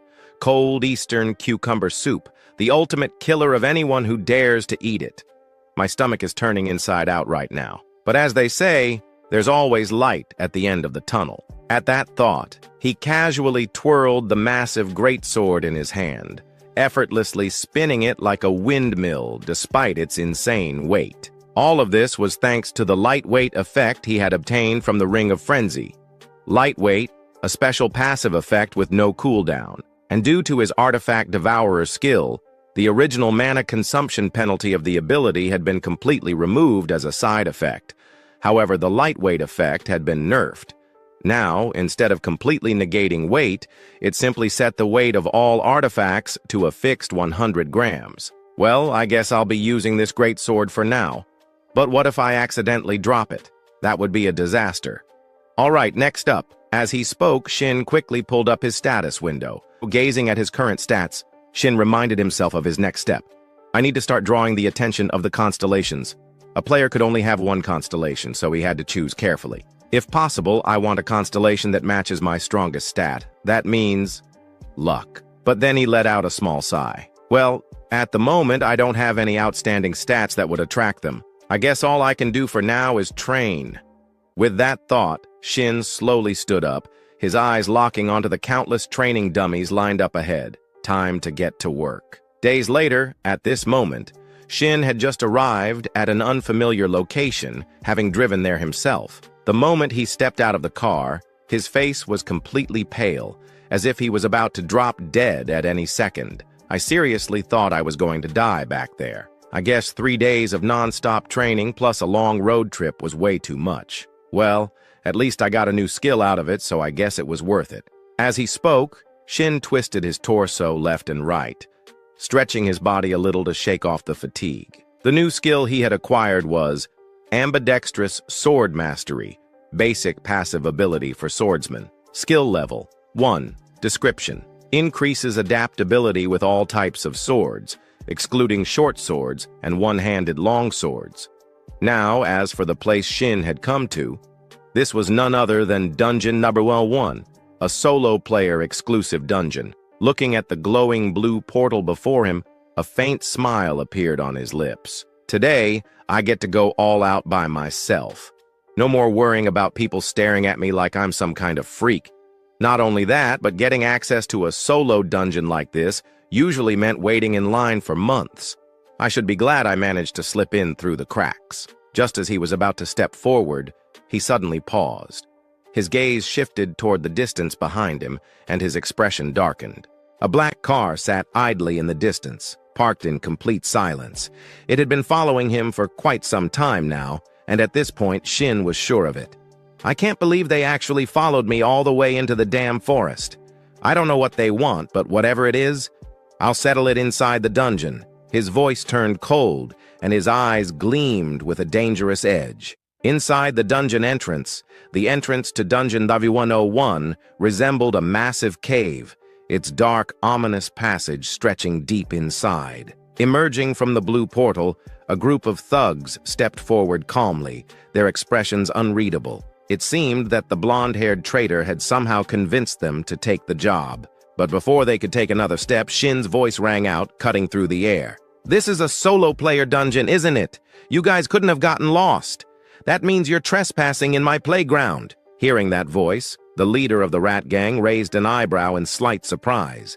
His eyes swept over Shin, taking in his posture. The guy looked like he had been waiting for them this whole time, but that moment of curiosity quickly turned into mocking laughter. "Are you stupid or something?" Turning back to Sang-un, the whole gang erupted into laughter, their expressions full of amusement at his supposed foolishness. Shin, however, remained calm. The moment he got a good look at them, he immediately realized something was off. These guys weren't a normal dungeon raid team. Thinking it over, he decided to give them one last chance to avoid unnecessary bloodshed. "I won't report this, so get lost." His eyes narrowed slightly as he spoke. At the same time, he silently analyzed the entire group, scanning them carefully before coming to a quick conclusion. No healers, no mages. They gave up stability, the one thing every dungeon party needs, to form an all-swordsman and archer team. These guys aren't dungeon hunters. They're awakened hunters, a pack of hyenas. Just as he suspected, this was a group that specialized in hunting other awakened players. And judging by their attitudes, they weren't even trying to hide it anymore. "Ha! This dumbass actually thinks he's something special." The huge thug let out a loud laugh. Meanwhile, the small blonde-haired guy next to him sneered. "That's your fate, dumbass. If you die here, not even your corpse will be found." For some reason, Shin felt a strange sense of familiarity with this group. Digging through his memories, he remembered something from the past. This exact group had been completely wiped out by the Player Association's strict surveillance. It's been a while, huh? Against groups like this, the archers are always the biggest problem. "Yeah, I already figured that out," Shin responded lightly, his gaze locking onto the archer, a cold, emotionless man who showed no reaction whatsoever to the idea of killing someone. Not wanting to waste any more time, the archer casually drew his bow, speaking in a bored tone. All right, let's wrap this up and move on." But just as he finished, Shin spoke up again, and his words left the entire gang stunned. "That's exactly why I was waiting for you. If I had to get rid of 4 corpses, what better place to do it than here?" A sharp, mocking smile tugged at his lips. The massive thug's face twisted in rage. "You little shit!" With a furious roar, he lunged forward, ready to attack. However, before he could charge, the one-eyed man swiftly blocked him with his sword. "Let's do this the easy way." His voice was cold and composed. The huge thug's eyes widened in frustration. "This is the easy way. I'm going to rip his throat out. Ahead of them, Shin smirked, his words dripping with provocation. Good boy. Listen to your master. Ha! Stop wasting time and just come at me all at once. A thug like the big guy, who was used to throwing his weight around, had no tolerance for this kind of mockery. You better shut your damn mouth. With a furious roar, he planted his foot down, exploded forward like a raging bull, and swung his massive greatsword straight for Shin's torso without hesitation. Survival of the fittest. Is there a better phrase to describe a dungeon? Inside a dungeon, monsters always aim for your life. And in those same dungeons, the artifacts you and everyone else seek exist on the razor's edge of life and death. If you're weak, you die. There are no rules inside the dungeon. So if you want to live, you had to kill. That was the karma from my past life. And it still applies even now. In the end, everything that happens here is just self-defense. The entire gang of thugs stood frozen in shock, their eyes filled with disbelief as they locked onto the scene before them. Just seconds ago, the big guy had charged forward, radiating overwhelming aggression, but now he had been sliced clean in half. Not a single scream escaped him. One sword strike. That was all it took. Shin coldly swept his gaze over the remaining three. What are you standing around for? Come on, all of you. No hesitation. The remaining three immediately backed away, instinctively increasing their distance.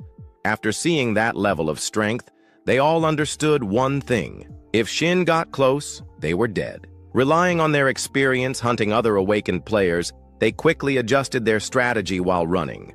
The blue-haired guy barked out orders.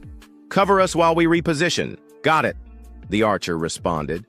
But internally, his mind was spiraling in confusion. He killed Sanho? Even if the guy was an idiot, Sanho was still level 100, and that kid had only awakened recently. What the hell is going on? The archer couldn't make sense of it. Meanwhile, on Shin's side, he had started spinning his greatsword, its heavy blade whirling through the air like the blades of a helicopter. The sharp winds it generated howled ominously, sending shivers down the spines of those who heard it. Hey now, where are you running off to? Shin teased, his smirk widening. Motherfucker! What kind of monster is this? The archer cursed. Even as he spoke, his hands moved instinctively, drawing his bow and letting loose 2 arrows at blinding speed. But to Shin, it was child's play. With one effortless swing, he sliced both arrows in half before they could even get close. And then, before the archer could react, Shin spun around and hurled his greatsword straight at him. Thud. The sword struck its target. The archer barely had time to scream before collapsing lifeless. The dying scream made the 2 remaining thugs freeze in place. They turned their heads in shock, their faces going pale. Who the hell is this guy? The small, orange-haired thug shouted in disbelief. Unlike him, however, the blue-haired one had a completely different thought process. His sharp gaze locked onto Shin, and more specifically, the fact that he was now unarmed. He threw away his great sword. That means he's got no weapon right now. This is the perfect chance to strike. Attack! At his command, both of them charged at the same time. Shin also dashed forward, heading straight for his great sword, which was still lodged in the archer's corpse. The race was on. But just as his fingers brushed the hilt of his weapon, the 2 thugs' blades came slashing toward him. Slash! The sound of steel cutting flesh echoed through the air. A spray of fresh blood splattered onto the ground, but it didn't come from Shin. It came from the archer's corpse. Because in the moment just before the blades reached him, Shin had used his sword as a pivot point, launching himself into the air with an acrobatic flip. You're insane. The orange-haired thug gritted his teeth, stunned that Shin managed to dodge even in that tight window of time. But Shin wasn't interested in conversation. Still midair, he reached down and ripped his great sword out. At that moment, the blue-haired thug, Juntae, suddenly reached out, grabbing the orange-haired one's head from behind. The smaller thug flinched in confusion. Juntae, what the hell are you doing? Before he could react, Juntae shoved him forward like a human meat shield. Slash! The orange-haired thug barely had time to scream before Shin's greatsword cut through him like paper. Just like that, he was gone. Damn. That's some real brotherly love right there. Selling out your own teammate the second things go south, Shin said, mocking. After that, he paused his assault for a moment and casually added, "You guys were selling organs, right?" Juntei's eyes narrowed. Shin smirked. "Yeah, no way in hell people like you would trust each other just out of goodwill. So let me guess. Your real goal was awakening mana stones through organ transplants, right?" For a brief second, Juntei's expression shifted. Shin immediately caught it. Bullseye. Still, Juntei let out a cold chuckle. "So what if you figured it out, huh? You little shit!" As soon as the words left his mouth, Juntei lunged, his sword aimed straight at Shin's chest, and on his lips, a victorious grin. But just when the blade was barely 5 centimeters away from Shin's face, it stopped, frozen in place, unable to move forward even a single inch. Because crushing kneel has been activated. A debilitating shock surged through Juntei's body. For the next 4.4 seconds, he was completely paralyzed. Like a statue. Shin took a step forward, looked him in the eye, and spoke. "Let me ask you something." A cold chill crawled up Juntei's spine. He tried to move. Nothing. Tried to speak. Nothing. All he could do was stand there, feeling sweat drip down his face. "What the hell? I'm paralyzed? But how? Those wounds from earlier? No way! Just from those tiny cuts? There's no skill that broken. And what is he talking about? I'm the one who kills. That's how it's always been. I take lives, not the other way around."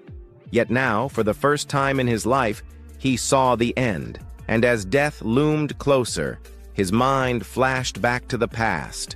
Back to when he tricked a fresh, new, awakened rookie. "Give it your all this time, okay?" He had smiled, placing an arm over the young, freckled boy's shoulder. "With you here, we can do anything. I'd trust you, bro." The rookie grinned back, completely unaware. Scene transition. A different memory. A young rookie, his face covered in blood, trembled in fear. Tears mixed with red streaks as he stared at Juntei. Why are you doing this?" His voice cracked.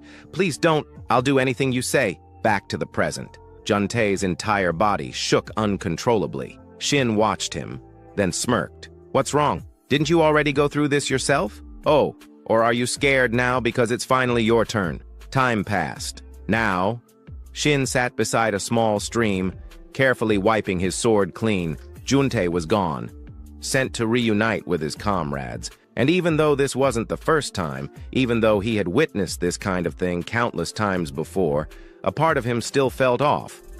I shouldn't get used to this. I haven't even been regressed for that long. At this rate, there's no way I'll ever form a contract with a constellation. Shin exhaled, his gaze drifting toward the pile of discarded weapons nearby. System. Notify. You have obtained 8 artifacts from this dungeon. Shin raised a brow, then grinned. Well, if it's self-defense, then I guess all of this belongs to me now. Time passed quickly. At this moment, Shin was putting his jacket back on. During the fight earlier, he had taken it off to avoid getting blood on it. At the same time, he checked his current status.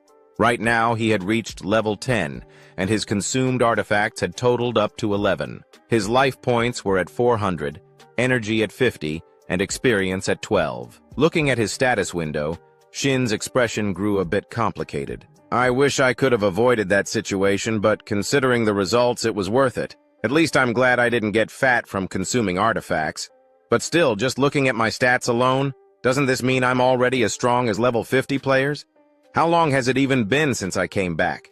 My growth rate is actually insane." And on top of that, as he muttered to himself, Shin reached into his coat pocket and pulled out a ring. It was the recovery ring, a silver-tier artifact classified as support equipment. Equipment type: ring, special effect, recovery, usage effect. Consumes 10 mana to instantly remove any abnormal status. If used again within the next minute, the mana consumption doubles. Seeing this item, Shin couldn't help but be a little surprised. That guy who charged at me right from the start. Who would have thought he actually had an artifact that nullifies debuffs? Wait, so if I had blindly relied on my stun skill, I would have been screwed. Looks like I need to be more careful next time. With that thought, he began synchronizing his mana with the recovery ring. Scene transitioned. Deep inside dungeon number 101. Internal access path. Deeper inside the dungeon, there appeared to be a mining site where a group of goblins was working. Some of them carried small sacks on their backs, seemingly used for collecting minerals. However, after just a few steps, one of the creatures suddenly stopped in its tracks and turned around, sensing something. Following its gaze, the goblin spotted Shin, gasping for breath. He gripped his sword tightly in one hand, but the strangest part was that his eyes were covered with a black cloth. Even Shin himself felt that what he was doing was absolutely insane, but he had no choice. The requirement to obtain the Lucky Day title is as follows. This is crazy. It wants the player to kill 500 monsters while keeping their eyes closed. On the other side, the goblins hesitated for a brief moment upon witnessing Shin's strange behavior. They didn't immediately charge into attack. Come on, when are these monsters going to make a move? Shin muttered in frustration. Once they confirmed that Shin was truly unable to see, the goblins let out amused chuckles. Drool dripped from their mouths as their excitement grew. Back to Shin's perspective, he suddenly lifted his head slightly, sensing something in the air. I can feel them. I had to sense the airflow and listen carefully to everything around me. Focus. I need to maintain this heightened state of awareness. Inside his mental world, it was as if he were standing on the surface of a still body of water. Then, from behind him, countless sounds and ripples began spreading rapidly toward him. The sounds and ripples became increasingly clear and intense, surrounding Shin from all directions, appearing and disappearing unpredictably instead of following a linear path. I can do this, he reminded himself. At that very moment, one of the goblins let out a roar, gripping its axe tightly.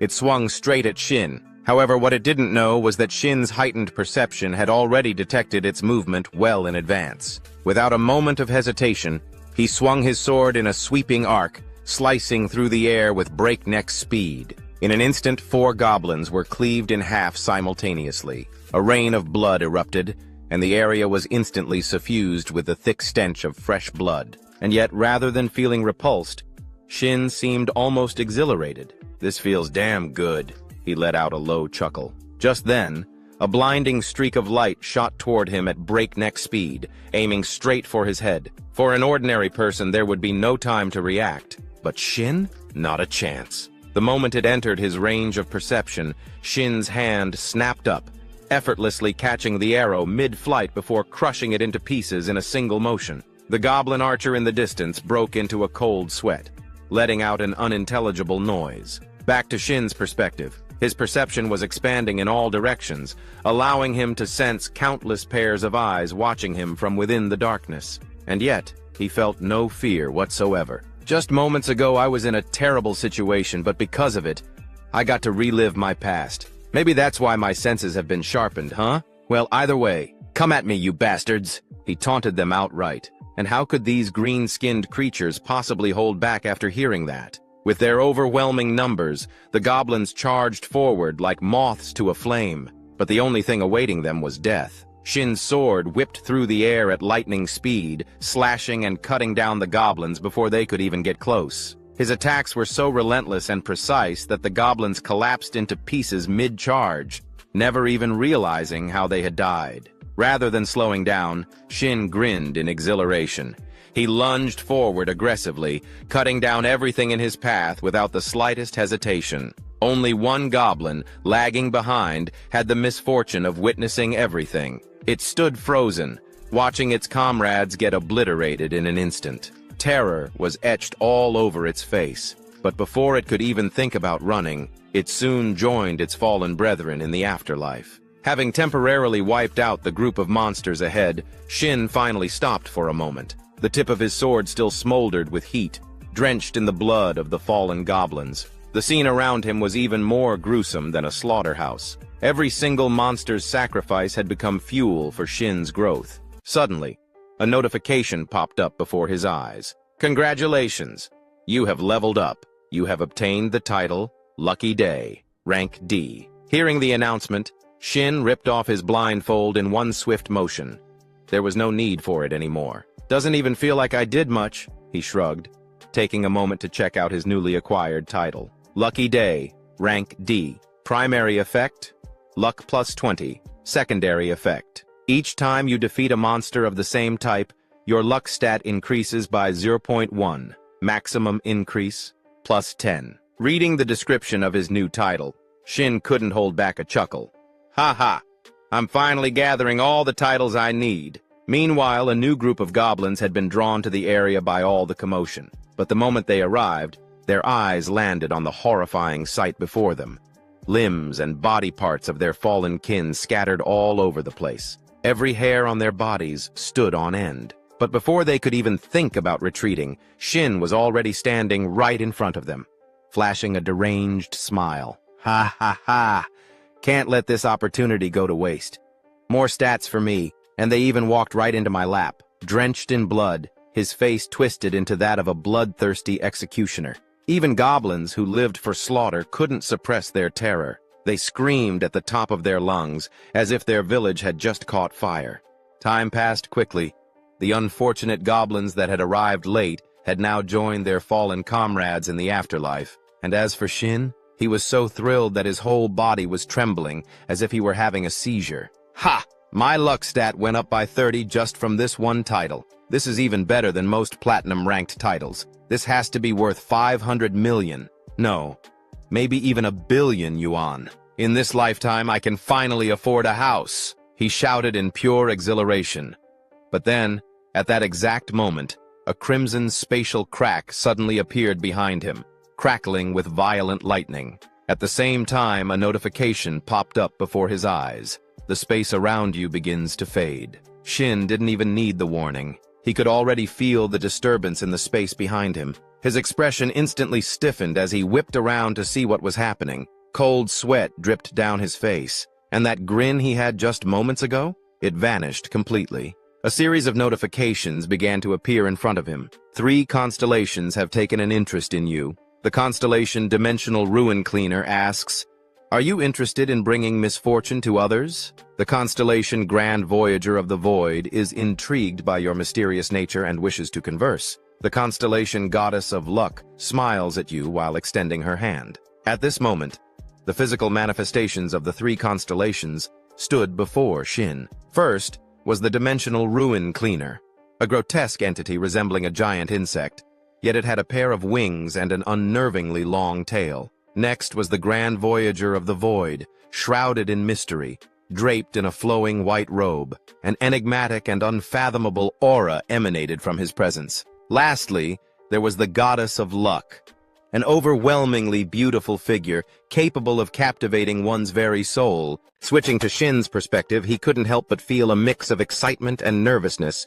upon witnessing all 3 of his close friends being noticed by the 3 Grand Elders at the same time. That was fast, and all 3 of them too, he thought to himself, a bit overwhelmed. Then, in an attempt to draw some attention to himself, he spoke up half-jokingly, "Ha ha, did you guys see my performance?" To his surprise, the Goddess of Luck suddenly floated right in front of him. Rather than being mesmerized by her beauty, Shin felt a creeping sense of unease. Had I done something to offend them? Wait, was my tone too arrogant? I've never been in this kind of situation before, not even in my past life.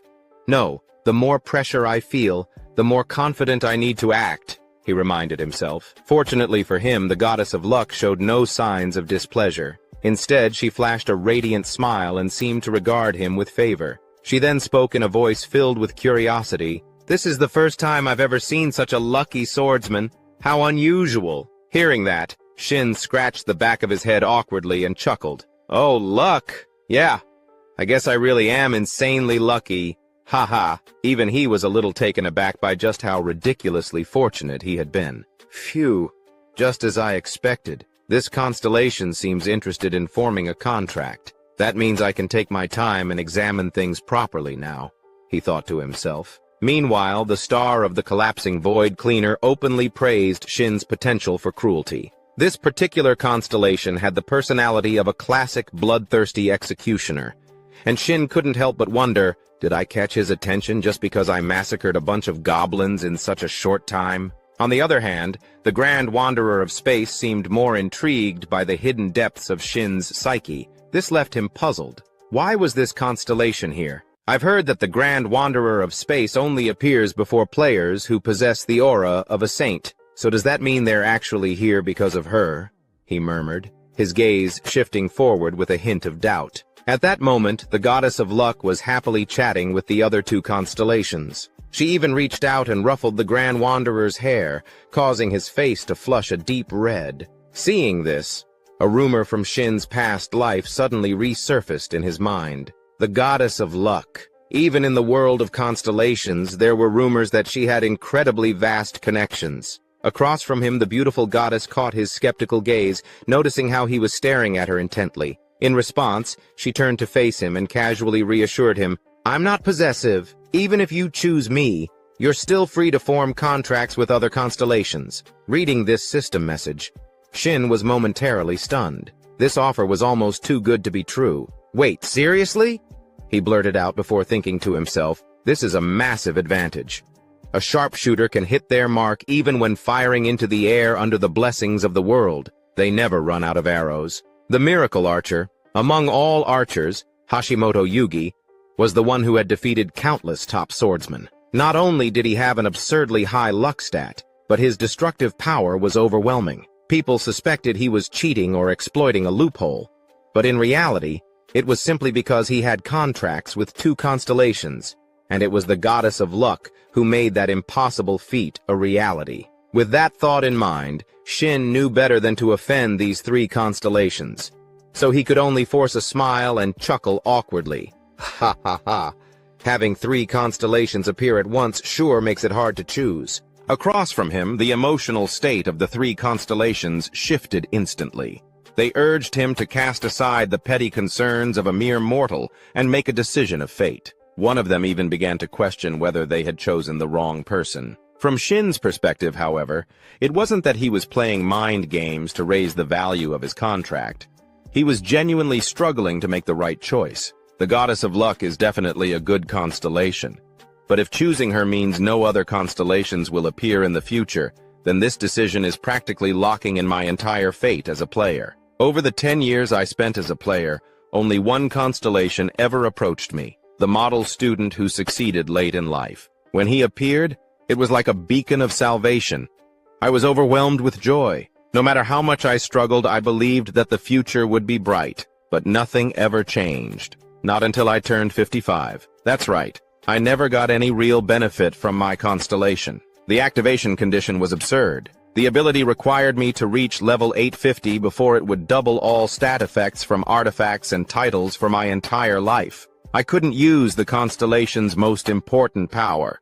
No, more than that, I didn't even dare to dream of using it. But in the end, maybe that constellation was the reason I got to turn back time. So, for that, I'm grateful. Which is why, this time, I had to be more careful than ever. From now on, I had to accept that there won't be another chance to rewind time. As he thought this, he carefully studied the three constellations before him. Should I choose divine power, destructive power, or luck? And just like that, after a brief moment of contemplation, Shin made his decision. Without hesitation, he pressed the confirmation button on the system screen. Immediately, a notification popped up. You have signed a contract with the constellation, Goddess of Luck. Once the contract is established, even if the player dies, it will remain in effect for 30 years without disappearing. In another realm, an entity was closely monitoring the contract between the reincarnated player and the Goddess of Luck. Friendly constellations sincerely congratulate your contract and wish for your victory. Hostile constellations have decided to use their players to hinder your growth. A series of notifications flooded the screen, causing Shin to glance nervously at the bright red warning messages before him. Haha, what the hell is this? Why am I suddenly attracting so much attention? Well, whatever happens, I'll be counting on you from now on, Goddess of Luck. As he spoke, he reached out his hand. Seeing this, the Goddess of Luck gently extended hers, placing it against his. The Goddess of Luck blesses your wise choice. Just as Shin was about to say something, the system suddenly issued another set of notifications. Goddess of Luck, contract effects and blessings. Trait 1. All offensive actions guarantee critical damage against enemies. Trait 2. When obtaining a unique grade artifact or higher, You will automatically unlock and inherit its hidden effect. Trait 3. When defeating a mid-tier boss or a main boss, if the boss's level is higher than yours, you will receive an artifact with a 100% drop rate. At that moment, the goddess of luck transformed into a chibi version of herself. She tilted her head back arrogantly, her expression smug and full of pride. Meanwhile, Shin's reaction was, "Wow, what the hell is this? Why are these abilities so overpowered? Wait, there's more!" His eyes widened as yet another notification appeared. Trait 4. When investing level-up points into luck, each point will double the stat value. This effect is retroactively applied to all previously allocated points. Shin's jaw dropped. Looking at the 4 contract traits granted by the goddess of luck, Shin was so overjoyed that he cried like a baby. Guaranteed critical hits and artifact drops? You've really had it rough, Shin. As he spoke, he felt like his life was only now truly beginning. Then, out of nowhere, the goddess of luck turned to him and asked, "The goddess of luck inquires, what will you do about the offers from the other constellations?" To Shin, after witnessing firsthand what he had gained from the goddess of luck, why would he even care about the other two? He turned around and dismissively waved his hand. "Ah, it's fine. You two can leave now. I need to focus on the goddess." Hearing this, the other two constellations immediately bristled with irritation. The Grand Voyager of Space. Take a number. See you next time. The Spatial Collapse. Janitor. Warning. One day, I will take something from you. Be prepared. Meanwhile, the goddess of luck clapped her hands in delight, amused by his unwavering determination. With this effect, you don't need to be greedy, for now, she thought. Shin nodded in agreement, reminding himself, no need to rush. Better opportunities will come. Time flew by in an instant, and the scene shifted. Now, in the boss room of dungeon number 101, Shin was locked in combat with the dungeon's final boss, a green-skinned monster. The clash of their weapons rang through the air, each impact creating ear-splitting echoes and unleashing shockwaves across the battlefield. Off to the side, the goddess of luck watched, completely dazed. Meanwhile, Shin only grew more exhilarated the longer he fought. Is this really all the final boss has to offer? Come on, give me more, you weakling! With a mighty swing, he slashed his sword forward, forcing the green-skinned monster to raise its twin battle axes in a desperate attempt to block the attack. This was the final boss of the dungeon, the greedy Goblin Warlord. Next, the Goblin Warlord channeled all its strength into its arms and shoved Shin backward.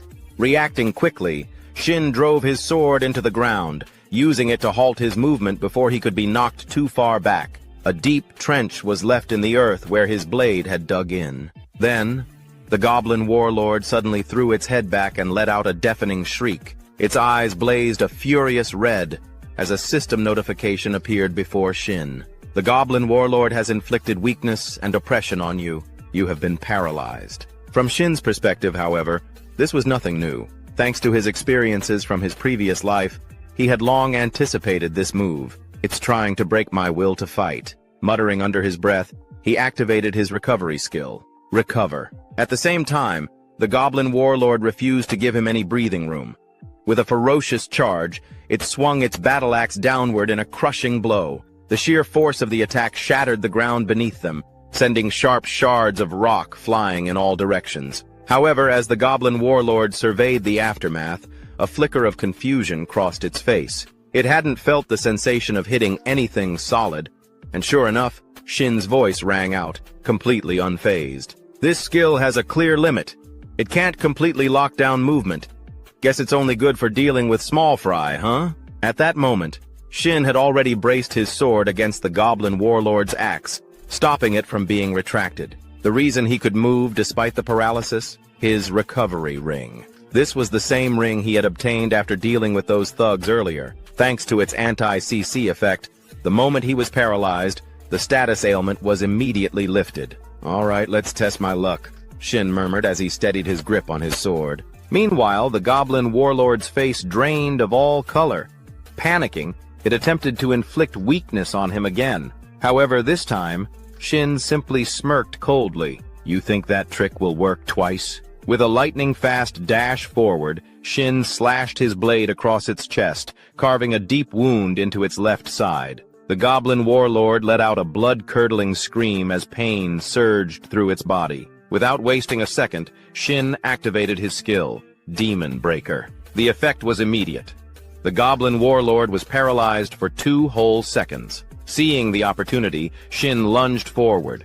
His sword became a blur, striking with machine-like precision and speed, as if it were a high-powered milling cutter tearing through steel. Only 2 seconds, then let's make it 4. With that, he applied a delay effect, extending the paralysis for another 2 seconds. The goblin warlord's face froze in sheer disbelief. It couldn't move a muscle, but that wasn't the end. Shin immediately picked up speed, darting around the stunned goblin and launching a flurry of attacks from every possible angle.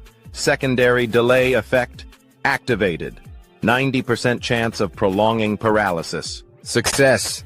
Ha! Got it again. Shin smirked. Time passed swiftly, and in the end, the goblin warlord could no longer withstand Shin's relentless assault. It fell with a final pitiful groan, departing for its next reincarnation. The moment its body hit the ground, a system notification flashed before Shin's eyes. Congratulations! You have cleared the Dark Swamp Goblin Dungeon.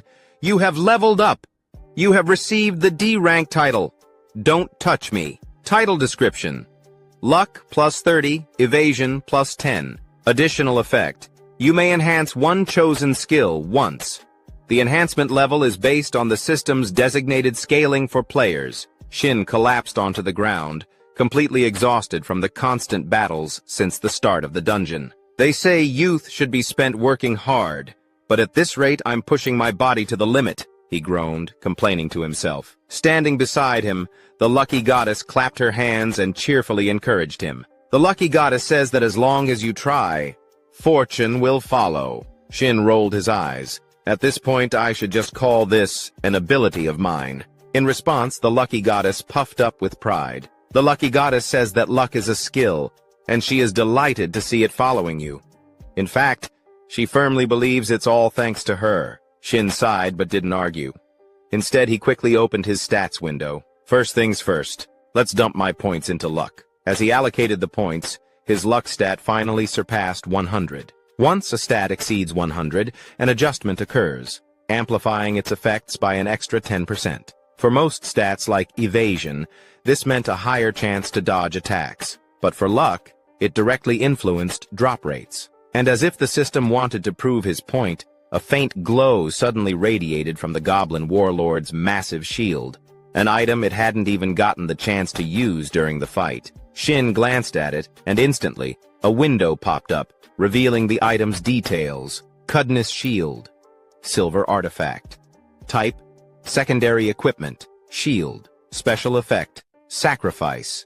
Defense, plus 20. Description. A shield left behind by a goblin warrior named Cudness. It fortifies itself using mana and converts received damage into healing. However, the entire process consumes an equivalent amount of mana. Shin whistled in admiration. Now this is one hell of a shield. It seemed like this item was specifically designed for tank-type players. However, Shin had no complaints about obtaining it. After all, it's a guaranteed drop, thanks to the goddess. So that means luck affects the drop rate of artifacts, right? One thing's for sure, this is even more troublesome than when I was contracted with the constellation of the late-blooming model student. With that thought in mind, he activated his skill, Devour, to absorb the shield's attributes. Meanwhile, the goddess of luck suddenly lunged forward, hugging him tightly and rubbing her cheek against his. Time quickly passed, and the scene transitioned to the interior of the Q area building. At this moment, Shin was there, trying to explain something. However, he was immediately rejected by a female employee, her eyes heavy with exhaustion. "No way," she said, shaking her head. Standing across from her, Shin persisted. "I understand what you're trying to say, but look, I have my reasons." Before he could finish, the woman cut him off. "I'm sorry, but can you reconsider? I'm about to lose my mind. I don't even know how many corpses I've seen this week." Hearing that, cold sweat dripped down Shin's face. He muttered to himself, "I can't let things go off track from here." To understand how things got to this point, we need to rewind to 2 hours earlier, on the Hanam Expressway. Seated inside a car, Shin was reminiscing about the ordinary moment when he devoured the shield. I was worried since it was a goblin's shield, but a simple meal of kimchi and white rice, a classic peninsula-style dish. At least there was kimchi with the rice. Thinking about this, Shin's car suddenly came to a halt, shaking violently. A moment later, the control panel lit up with a flood of crimson warning icons, startling him into shouting, "What the hell? Why are all these warning lights on?" "Is it finally time to get a new car?" he muttered to himself, but quickly shook his head. No. Moving to a new area is more important than getting a replacement. The lower a player's level, the more criminals will have their eyes on them. I can't live in a constant state of paranoia. Moving to well-guarded places like Player Street will be more convenient. And if I factor in artifacts, I should buy used ones, so they're easier to consume and absorb. Money. I need a ton of money, and I need it fast. There's only one place I can get that kind of cash. The system appeared when the player era began, bringing with it a slew of quests. The organization overseeing all of these missions was none other than the Player Association. If it's a system managed by the association, I can make it work. Here I come. Quest Zone. With that thought, Shin floored the gas pedal, racing toward the Player Association. Back in the present, being rejected right at the entrance crushed his dreams of quick riches. Across from him, the dark-eyed employee desperately tried to knock some sense into him. "So, please, enter a dungeon appropriate for your level. Why on earth would you go into a level 100 zone? Besides, you're not even ranked yet." In response, Shin pulled out his best pleading face. "I won't cause any trouble. I swear. Please trust me. Maybe I'm only level 17, but with my current skills, going into a low-level area would be a complete waste of time." From the employee's perspective, she was practically on the verge of tears. Her entire body trembled as she weakly pointed to the side, her voice quivering. "Yesterday someone said the exact same thing. Guess what happened to them? So please, just go somewhere appropriate for your level." Seeing her like this, Shin could somewhat understand her reasoning. I get why she's acting this way. Too many players overestimate themselves and end up dying like idiots. But in moments like these, you just have to grow a thick skin. With that in mind, he put on a face so convincingly trustworthy, it could rival a shady multi-level marketer's.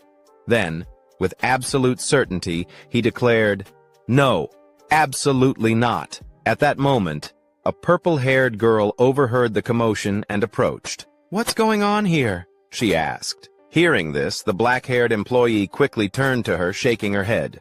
"Hello!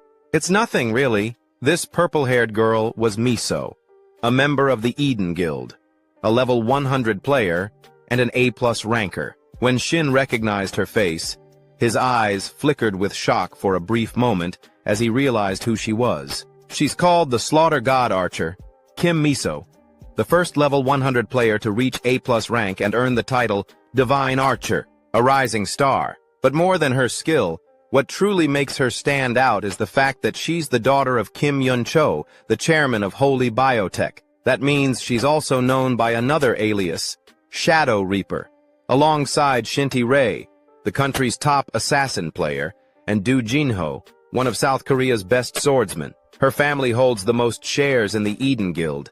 You could say she's the most privileged player in history. Miso, noticing Shin staring at her, turned to him and asked, "This is our first time meeting, isn't it? I've been watching for a while. Why are you insisting on taking a level 100 quest?" Without hesitation, Shin replied, "Because it pays well." At that moment, he caught the murmurs of nearby players. "Whoa, Kim Miso is the one who started the conversation? But what's with that guy's attitude? Is he insane?" "Hey, just drop it. She's about to say something to that level 17 trash," a guy in a cap muttered, holding his friend back. Hearing their words, Shin simply closed his eyes in silence, though in his mind he was cursing them all. "I can hear you, you bastards." Unaware of his inner thoughts, Miso warned him, "That zone is going to be difficult for you." Shin sighed and shrugged. "Of course I know that, but the greater the risk, the greater the reward." He paused for a moment, thinking to himself, "I'm definitely not doing this out of personal feelings. Even though in my past life, I applied to join Kim Misa's party and got rejected, I'm absolutely not doing this out of spite." Unaware of Shin's petty inner thoughts, Miso remained enthusiastic as she continued speaking. "But you do know that completing a mission alone is against the association's regulations, right?" Her words immediately snapped Shin back to reality. He quickly realized the problem. Now that I think about it, solo missions won't have their restrictions lifted for another 4 years. Knowing that he wouldn't be able to go at it alone here, he scratched his head awkwardly and said, "I guess I didn't read the details carefully. Well then, I'll be on my way." With that, he quickened his pace. However, he failed to notice that his odd behavior had caught Misa's attention. Out of nowhere, she suddenly made an unexpected offer. "Then, do you want to form a party with me?" Around them, the nearby players who overheard her words widened their eyes in disbelief, as if they couldn't trust what they had just heard. Whoa, is she crazy? Why the hell would she pick that bastard? I could go too, damn it. This is so unfair, I'm so jealous. From Shin's perspective, he wasn't naive enough to believe that a golden opportunity had simply fallen into his lap without reason. Suspicious of Misa's true intentions, he immediately asked, "What's the catch?" Hearing that, Miso gave him a look of approval and smirked. "Oh, so you don't believe this is just a simple favor, huh? Haha, I tend to trust circumstances more than people," Shin replied with a grin. Meanwhile, Miso revealed her true motive. "Hey, interesting, but there's no catch. If anything, let's call it a promise instead. If your skills don't match your confidence, you'll have to pay the price. Of course, if it turns out the other way around, I'll give you a sincere apology." Her voice was ice cold. Hearing that, Shin smirked. He had already figured out Misa's angle. "So this is a test, huh?" Kim Misa's influence extends far beyond just being a famous player. The brand value of any outfit she wears skyrockets instantly. With just a few words, she can flood the news. The moment she labels someone as an arrogant player, their career is as good as over. This is going to be interesting. With his usual, "if I like it, I fight" attitude, Shin accepted without hesitation. "Then let's head out right now." From Miso's perspective, just a few minutes earlier, as Miso stepped out of her car, the driver had reminded her, "I'll be waiting here, miss." In response, Miso waved her hand dismissively. "Do whatever you want. This might take a while." After that, she couldn't help but feel a little frustrated about having to go alone. All the guild members are busy. How annoying. Guess I'll have to find a party member for myself. Just as this thought crossed her mind, she overheard Shin's conversation with the association staff. Coincidentally, Kim Miso had a reason to team up with Shin Sang-hyun. The minimum party requirement for missions was just as much of a hassle for her as it was for him. Among all these circumstances, she suddenly came across a player exuding confidence, someone whose true abilities were unknown to everyone. That in itself was quite an intriguing situation for her. And so, their unexpected partnership was formed. Meanwhile, the staff member caught between the two was sweating profusely. Then, out of curiosity, Miso casually asked, "By the way, what mission was Shin Sang-hyun planning to take?" Hearing a famous player ask about him, the staff member fumbled for a moment before responding, "Ah, yes. Please wait a moment." She quickly checked the system screen in front of her, and then tilted it toward Miso for her to see. The mission details read, "Defense Mission. Eliminate all monsters approaching the Guardian Tower. If the Guardian Tower's core is destroyed, the mission will fail. Monster type: wolf-type creatures. Number of monsters: 300. Recommended: level 100. Mission reward: 500 million yuan." After reading the mission description and its requirements, Miso's gaze shifted slightly. Even for a level 100 player like her, this was not a mission to be taken lightly. What the hell is this? This isn't a simple collection quest or a standard hunting mission. It's a defense mission. That means they have to wipe out every last monster to succeed. One of the most crucial principles of a 4-player team is having at least one ranged damage dealer. And he planned to do this alone? If I weren't here, he'd be dead for sure. The more she thought about it, the more convinced she became that Shin Sang-hyun was out of his mind for even considering this mission solo. Seeing the slight hesitation in Miso's gaze, Shin smirked and provocatively asked, "What's wrong? Are you scared?" Miso blinked in disbelief for a moment. "Did I hear that right?" Shin grinned and replied casually, "Oh no, it's just that you suddenly went quiet, so I was wondering if you were having second thoughts. If it's too much, we can always recruit more members before heading in. Maybe a tank or a high-damage range DPS." As Shin continued listing off suggestions, the staff member beside them broke into a nervous sweat. She noticed that Miso's entire body was trembling, but not from fear. It was pure, unfiltered rage. Feeling her pride taking a serious hit, Miso suddenly grabbed Shin's wrist and hissed through gritted teeth, "No, Shin Sang-hyun, this mission is perfectly fine." Before he could say another word, she slammed the accept button. The moment she did, a system notification appeared before them. Mission accepted. You will now be transported to the designated mission area. As the message flashed on their screens, a dazzling light engulfed both of them. Bolts of energy crackled wildly in all directions as the teleportation process began. Meanwhile, the staff member watching this unfold had gone completely pale. She mumbled anxiously to herself, "Since Kim Miso is going with him, nothing bad should happen, right? Hopefully. I really hope nothing bad happens. No one knows how this is going to turn out." Elsewhere, a black-clad player who had been watching them disappear into the mission zone scratched his head in confusion. "Do you guys think he'll actually pull it off?" Hearing this, the burly player in the iron helmet scoffed and responded with absolute certainty, "No way. He's only level 17. How the hell is he supposed to fight level 100 monsters?" Unlike the others who dismissed Shin outright, the blue-clad player had a different perspective. "Hey, do you really think Kim Miso would just randomly bring him along for no reason? She's currently being praised as the youngest A+ ranked player. Do you think her ability to judge people is that poor?" He crossed his arms and continued, "You guys know about the ranking system that the Player Association recently restructured, right? It was created because evaluating a player's strength purely based on level was inaccurate. There are 2 criteria for ranking. First, the number of dungeons cleared. Second, an overall assessment of the player's combat sense. And that means Kim Miso reached A+ rank purely based on her combat sense. The 2 other players listening to him already knew this information, but they still had some lingering doubts. One of them asked, "I get that, but why A+?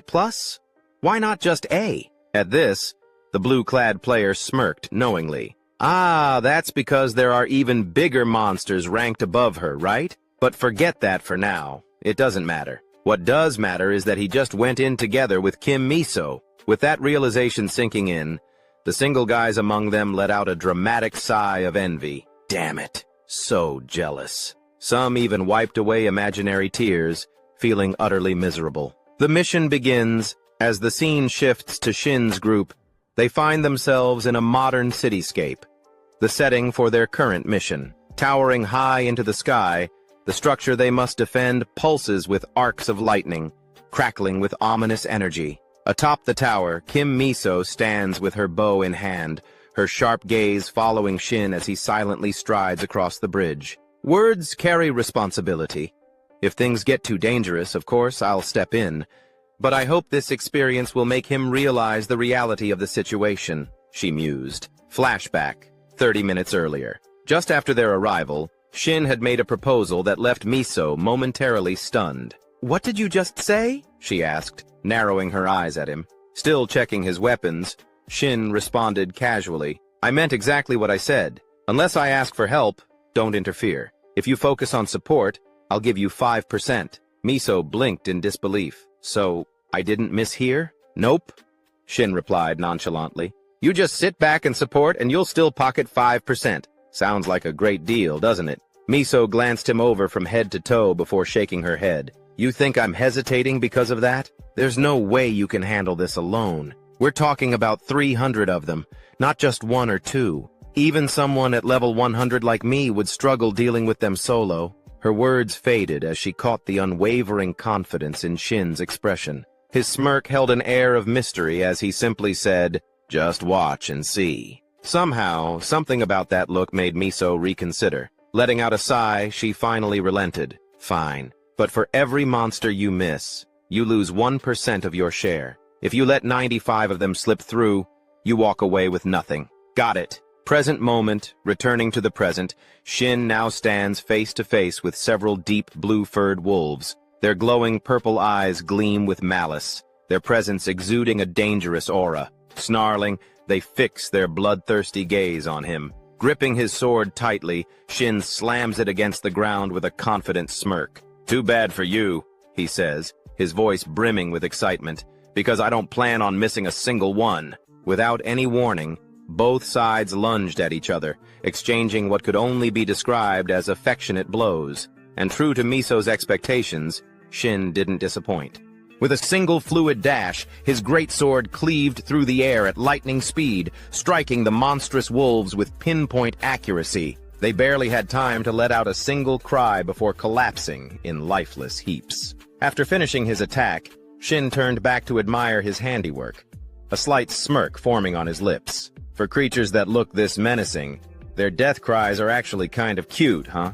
Meanwhile, Miso, still perched atop the tower, found herself momentarily speechless at the display. Even she had to admit, he's not just some arrogant rookie. The strike just now was flawless. His stance maximized the greatsword's reach with perfect precision. It was the ideal form.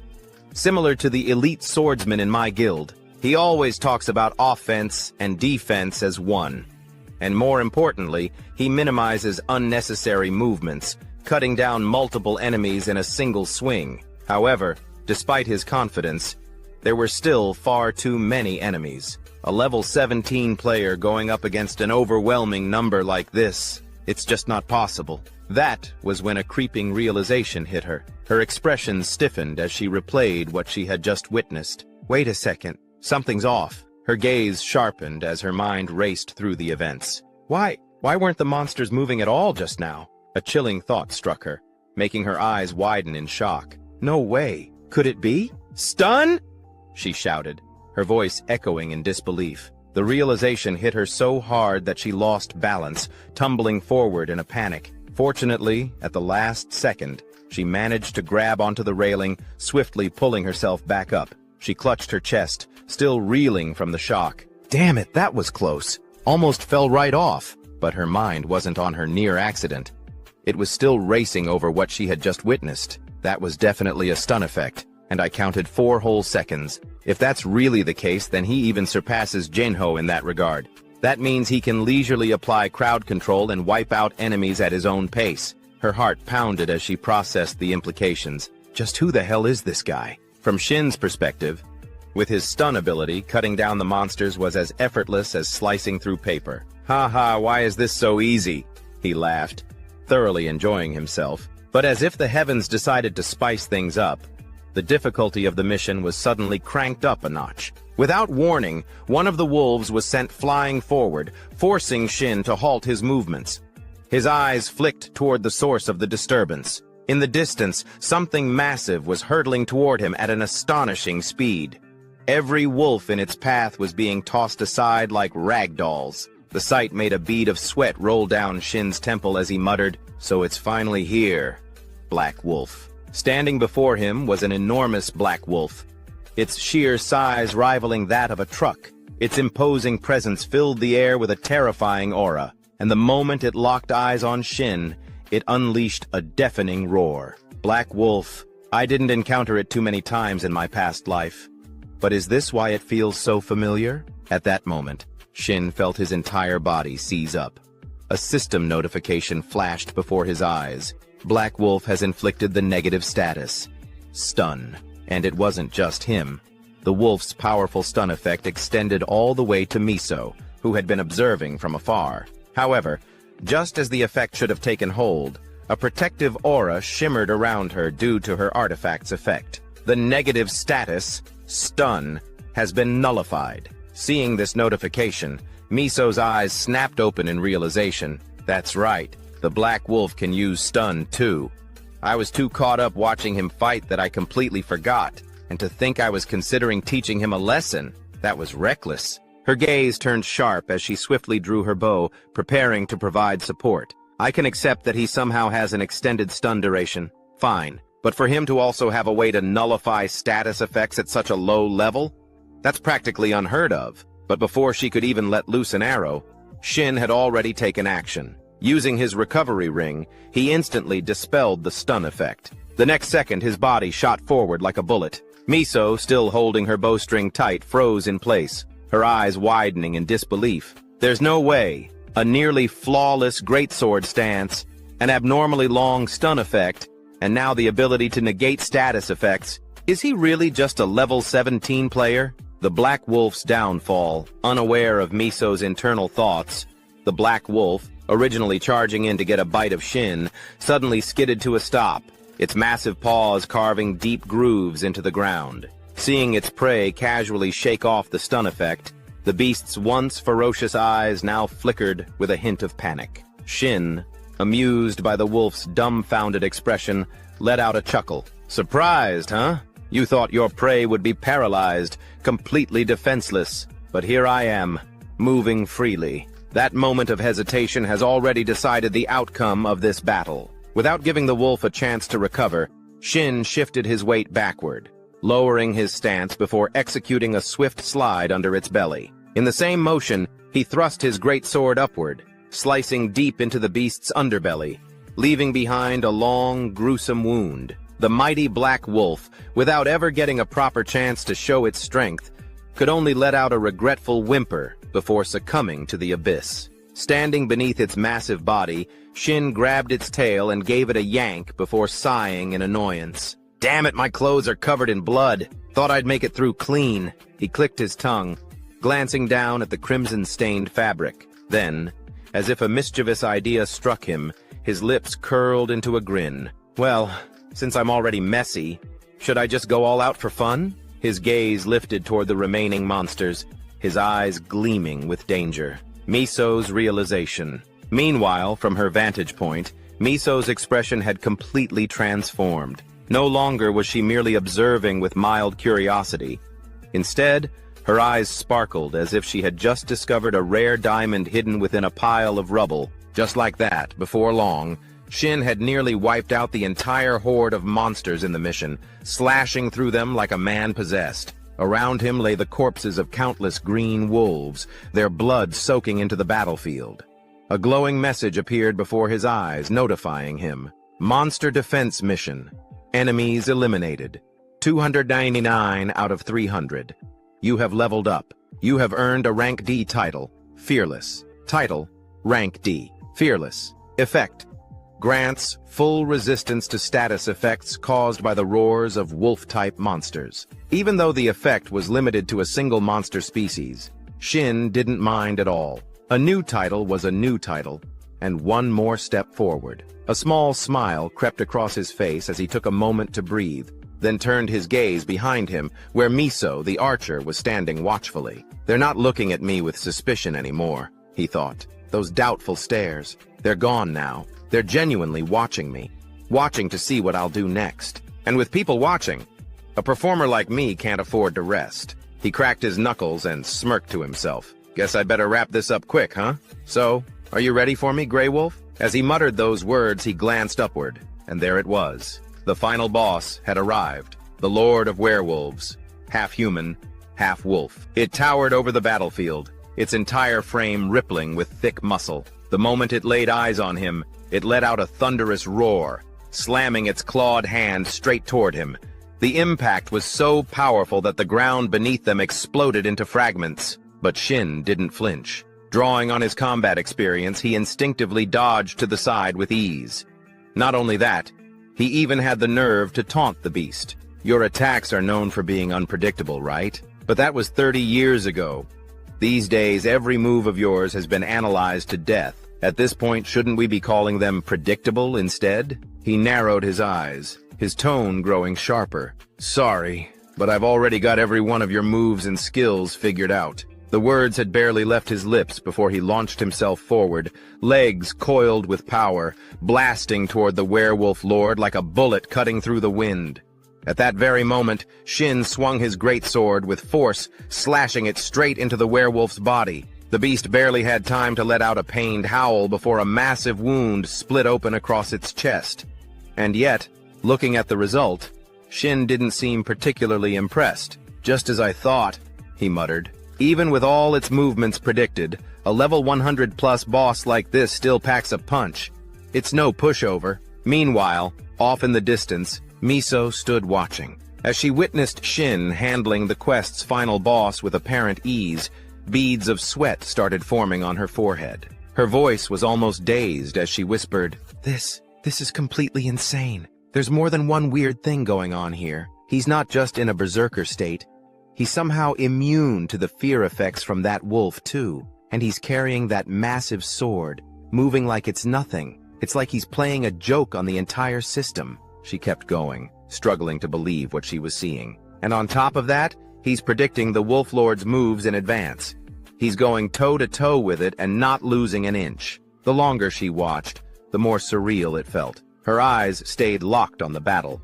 By now, the Werewolf Lord had completely lost it. With a feral snarl, it opened its jaws wide and lunged at Shin, aiming to crush him in a single bite. But Shin was already one step ahead. He twisted his body, dodging to the side just in time. However, the beast wasn't done. Letting out a furious roar, it slashed out with one of its razor-sharp claws, aiming straight for Shin's exposed flank. Forced onto the defensive, Shin raised his greatsword like a shield and blocked the blow. Even the Wolf Lord seemed stunned. Its eyes widened slightly, not expecting its attack to be stopped. But what it saw next wasn't fear or hesitation. It was the cold, focused gaze of its opponent. "I told you, didn't I?" Shin growled through clenched teeth. "I know everything about you. I spent my whole damn life in my past world learning how to beat you." Then, for a brief moment, his eyes flicked toward Miso, who was still standing at a distance. And somehow, in that fleeting glance, she understood exactly what he was trying to do. The most ridiculous part, the part that made her want to laugh despite the intensity of it all, was the way he was fighting. Not for survival, not even to win, but like he was trying to prove something to her. Watching this, Miso let out an awkward, half-frustrated sigh. What kind of guy is he? Seriously. Back in the heat of battle, the sound of clashing steel echoed relentlessly through the air. As the fight dragged on, Shin started to feel the toll it was taking on his body. His stamina was dropping fast. "This fight's dragging out way longer than I thought it would," he muttered under his breath, frustration building. "I've been showing off trying to look cool in front of Kim Miso, and now it's eating into my time with this boss. If things had gone according to plan, this thing should have been out of gas by now. So why the hell is it still going strong?" Behind him, the Werewolf Lord continued its relentless pursuit. It was like the beast wouldn't be satisfied until it had landed a few solid blows on him. Shin could hear the piercing whoosh of claws slicing through the air at his back. The sound alone was enough to make the hair on his neck stand on end. "This isn't good," he thought, beads of sweat forming on his brow. "If I let my guard down even once, I'm done for. My stamina is already taking a serious hit." At the same time, the boss monster seemed to be losing patience. No longer content with simply chasing him down, it suddenly gathered strength and lunged forward with explosive speed. Shin, sensing the shift, snapped his head around just in time. But then something clicked. "That movement. I know this." His thoughts raced. It's one of the boss's high-tier attacks, designed to bait its opponent into dropping their guard. A powerful fake-out that opens the door for a devastating follow-up. This move has killed so many players before. Though he'd never tested it in live combat, Shin knew what he had to do. Now isn't the time for hesitation. No turning back, he told himself. Sometimes bold moves are the only way forward. With resolve hardening in his eyes, Shin spun on his heel, gripping his sword tighter. He made the split-second decision to meet the boss head-on. In an instant, both combatants hurled themselves at each other. Shin swung his sword in a sweeping arc, slashing clean across the monster's right arm, severing it entirely in a single fluid motion. But the Werewolf Lord didn't even flinch. Taking advantage of Shin's unguarded moment just after his attack, the beast swung its remaining arm with brutal force, its claw raking straight across Shin's chest, digging deep into his flesh. A sharp spray of blood burst into the air, painting the battlefield in red. The metallic tang of it filled the space around them. Off in the distance, Miso fell to her knees in a daze as she witnessed the brutal scene unfold before her eyes. Her vision blurred with tears. "For someone I've barely even known," she whispered shakily. "Shin Sang-hyun, this is so stupid. I should have jumped in to help him right away. Even if he showed unbelievable skill just standing here doing nothing, it's no different from killing him with my own hands. I'm sorry. I'm so sorry, Shin Sang-hyun." The archer could barely contain the guilt in her voice as she berated herself. But of course, there's no way our protagonist would go down that easily, right? Then, at the center of the battlefield, a soft green glow began to emanate from Shin's body. The light was gentle, almost calming. Miso's sobs faded as she lifted her head to watch in stunned silence. To understand what was happening, we need to rewind a bit. back to the time when Shin had cleared out the goblin dungeon and obtained a shield, Cutness's Barrier. That item had long since been absorbed and reduced to ashes, but now its special ability was finally being activated. The effect was called Sacrifice. Sacrifice. Conditional passive skill. Activates under specific circumstances. Fully restores any damaged body part, selected in advance. Converts the damage received into restorative energy. If the incoming damage exceeds the player's max HP, the effect revives the player with full health, using the value of that lethal blow.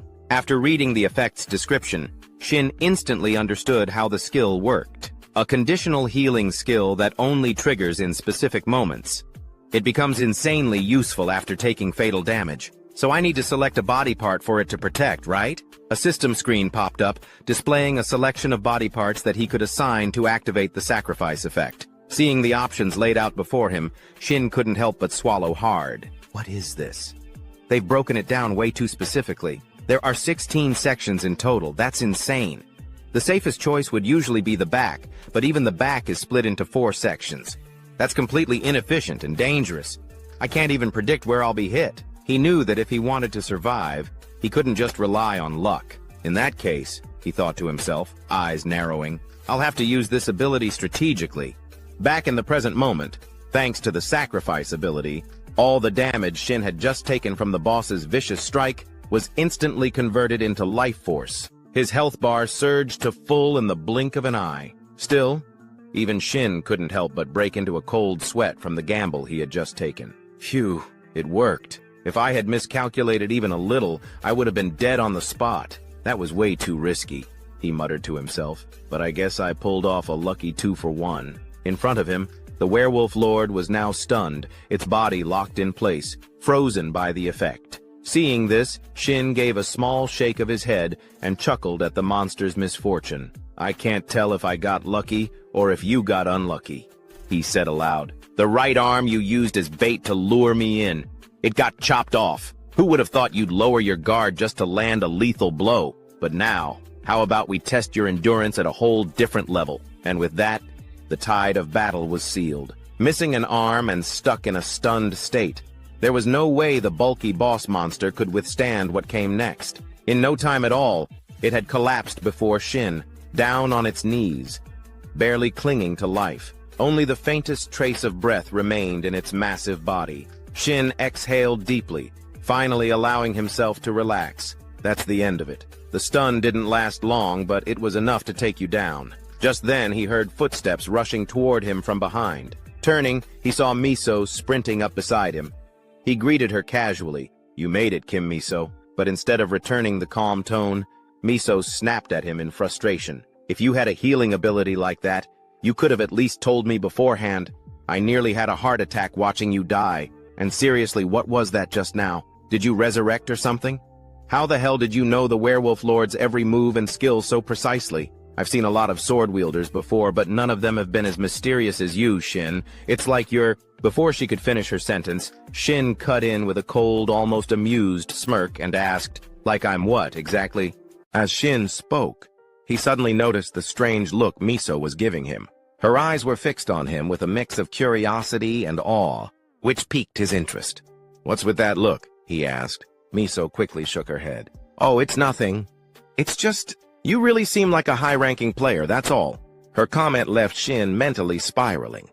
Wait, that's what she was going to say? I thought she was going to question how I took down the boss so easily.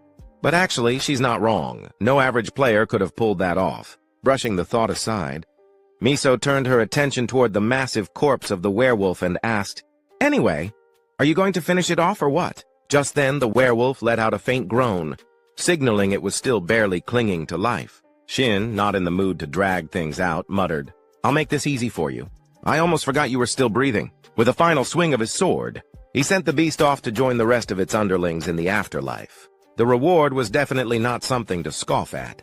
A system notification popped up in front of him. You have obtained a rank C title, Fight to the Death. Title rank C. Description. When in isolation with no allies within a 5-meter radius, the Fight to the Death state is activated, temporarily boosting all stats by 20%. The effect ends immediately when isolation ends. Seeing the reward, a grin spread across Shin's face. He couldn't hide his excitement. A special title for one-on-one combat. And it's my first rank C title. Man, this brings back memories. From the side, Miso caught the glint in his eyes and made an educated guess. You got a new title, didn't you? Not bothering to hide it, Shin shot her a look. Wait, you knew that would happen? Miso, you've fought this boss before, haven't you? Standing proudly, Miso responded with a smug smile. Well, yeah. Of course, I've soloed it before. As Miso finished her sentence, her voice suddenly trailed off. A hint of embarrassment flashed across her face, and she let out a quiet sigh before admitting, honestly, there's nothing to brag about. I only managed to beat that thing thanks to an artifact. I can't exactly say it was because of skill, like you. Shin waved his hand dismissively. Using an artifact is a skill in itself, so thanks for the compliment. Miso forced a small, awkward smile. Her eyes briefly drifted to the gear Shin was wearing, and she didn't know what to make of it. Internally, she sighed. The artifacts I'm using are worth over 200 billion yuan, and here he is using a mass-produced greatsword. You could probably find in every corner shop. Honestly, it's kind of embarrassing. Of course, she kept that thought to herself. Instead, she quickly changed the subject and offered a suggestion. Anyway, don't you want to test out that new title's effect? Before Shin could even register what she meant, a symbol suddenly appeared above his head. 2 swords, crossing each other, accompanied by a system notification. Title: Fight to the death has been activated. Isolation detected. Player Kim Miso. No allies within a 5-meter radius. Title: Fight to the death has been automatically triggered. Seeing it, Shin raised his hand to swat the notification away from above his head with a chuckle. Haha, as if there are any enemies around here right now. With the mission now completed, Miso waved goodbye. I'm heading out first. You know, I had to contact the dungeon haulers waiting outside. Oh yeah. Thanks. Shin gave a small nod and watched her walk away, her figure growing smaller in the distance. A quiet sense of nostalgia rose within him. The quest reward includes monster-related materials, so calling in a cleanup crew is just the natural next step. That's how I used to handle things in my previous life, too. Taking care of all those annoying details always made me seem more reliable in her eyes. As that thought crossed his mind, Miso suddenly came to a stop ahead. She turned back and called out to him, and I'm giving up the 5% mission reward cut I mentioned earlier. Her words caught Shin completely off guard. Wait, what? But that's not fair to you! He shouted in surprise. Before Shin could get another word in, Miso waved him off from up ahead. For someone as wealthy as her, that 5% cut of the quest reward clearly wasn't even worth worrying about. I'm fine, really. Don't go freaking out like that. We'll be seeing each other again plenty of times, I'm sure. Just think of it as an investment in you, Shin, got it? Anyway, I'm heading out now. With that final remark, she vanished from the dungeon in an instant, leaving Shin no chance to argue even if he wanted to. All he could do was let out an awkward chuckle. She really is something else. I can't ever afford to let my guard down around her, not even at the very end, he muttered to himself. Anyway, let's finally check out the reward I've been waiting for. Turning around, his eyes locked onto a softly glowing blue gem resting in the distance. It was the Blue Moonstone, a platinum-grade item classified as a special accessory. Effect: Wolf's Intimidation. Stats: HP 100, Mana 100, Luck plus 50. Description: a gemstone forged from the faith of the Silver Wolf tribe, worshippers of the Blue Moon. Just seeing the stats sent an uncontrollable shiver of excitement through Shin's body, like he was having a full-blown seizure of joy. It's finally here. A platinum-grade artifact, he exclaimed, eyes gleaming. Just one of these goes for at least $1 billion. Incredible! This thing's worth as much as a freaking apartment in the capital. Practically sprinting over, he grabbed the gem and pressed it to his face like a long-lost treasure, basking in the sheer bliss of victory. Right on cue, the goddess of luck appeared beside him, smug as ever and ready to take credit. So have you started believing in her influence yet? She teased, flashing a playful smile. Seeing her show up, Shin's grin vanished in an instant. Why would this be your doing? That's all my effort, thank you very much. Before he could even finish his complaint, an unfamiliar divine voice suddenly cut in, crashing their conversation. The deity known as Ripped Lips. Strongly objects to the biased luck you've been receiving. A formal request has been submitted to remove the Goddess of Luck from the player system. In response, the Goddess of Luck took immediate action. with a flicker of mischief in her eyes. She suddenly initiated a vote among the constellations, connected to the player system. A system-wide notification appeared. Vote initiated, proposal to expel the entity known as Ripped Lips from the player system. The vote count began, climbing rapidly, 61, out of 100 and rising. Within moments, the proposal passed unanimously. The deity known as Ripped Lips was stripped of his constellation, status, and forcibly removed from the system, much to the sheer delight of the goddess of luck. It all happened so fast, Shin barely had time to blink before it was over. "Wait, that actually got approved?" he muttered in disbelief. "And here I thought she was just some quirky constellation. Turns out she's really popular." Choosing not to dwell on that cosmic drama, Shin turned his attention back to the glowing gemstone in front of him, eyes narrowed with focus. "Since it's platinum grade, I should be able to absorb about 40% of its power," he murmured. He read the item's effect carefully. Special effect, Hour of the Wolf, always active, no cooldown. When the moon is visible within a dungeon, recovery speed increases 5-fold. Regardless of the moon's presence, all wolf type. Monsters are placed under a continuous state of fear when in the vicinity of the blue moonstone's wielder. If the moon is visible, wolf-type monsters will never attack the wielder. Even an idiot could understand how powerful that was, let alone someone like Shin. "Pretty straightforward?" he grinned. "So basically, I'm a walking nightmare for wolves now, even without the moon." With a gleam in his eyes, he began the process of absorbing the artifact's power. Time passed, and the scene shifted to the quest hall. A portal shimmered into existence at the center of the grand lobby, drawing everyone's attention. From within that glowing gateway, Shin stepped out, calm, composed, and faintly glowing with residual power. Instantly, dozens of hunters who had been waiting in the hall turned to stare. The murmurs began immediately. "Wait, is that really Shin Sang-hyun? Did he really clear a level 100 quest solo?" One voice asked aloud. Another responded without hesitation. "I think so." Kim Miso wouldn't lie about something like that. Among the gathering crowd, a young staff member stood nervously, her worried eyes fixed on Shin. Clearly, she had been stressing over the decision to approve his quest assignment. Sensing her concern, Miso quietly approached and gently reassured her. "Don't worry about it," she said warmly. "No one in their right mind would have assigned a level 17 player to a level 100 dungeon. I would have stopped it myself if it was really a mistake. You did a good job." The kind words hit home. The young staffer's eyes welled up with emotion, and before she could stop herself, tears began to stream down her cheeks. As Miso gently patted the young employee on the shoulder, she added with a smile, "You should start remembering Shin Sang-hyun's face. He's going to become one of our regulars very soon." From a distance, Shin watched the emotional scene and chuckled softly. "Thinking about it now, I kind of feel bad for the staff," he thought. "They must be under a ton of pressure." But he didn't get much time to reflect. Before he knew it, a crowd of guild members swarmed him, all trying to recruit him on the spot. "Shin Sang-hyun, I'm Yoon Jun, scout team leader of the Guardian Guild. You seem like an amazing player. How about joining us?" No, don't listen to them. Our guild offers the best support and benefits. Just hear us out." "Wait, we also—" Voices overlapped in a chaotic flurry of guild advertisements. But just as things were getting noisy, Miso stepped forward and cut them off. "Sorry," she said with a cool smile, "but Shin has some matters to settle with us first. We'll be taking our leave." The abrupt statement left the other guild members visibly unsettled. "Wait, what does that mean? Has Eden already recruited him?" someone whispered, trying to make sense of the situation. Miso didn't bother explaining further. Instead, she turned to look at Shin meaningfully and asked, "Right?" Yeah, I guess so." "Sure," Shin replied awkwardly, clearly caught off guard. A faint sense of unease stirred in him as he thought to himself, "She definitely just saved me from a headache. But what exactly is her plan?" Time passed quickly. The scene shifted to the inside of a luxury car. Shin stared at his phone screen, eyes wide with disbelief as he watched. 500 million? One get deposited into his account.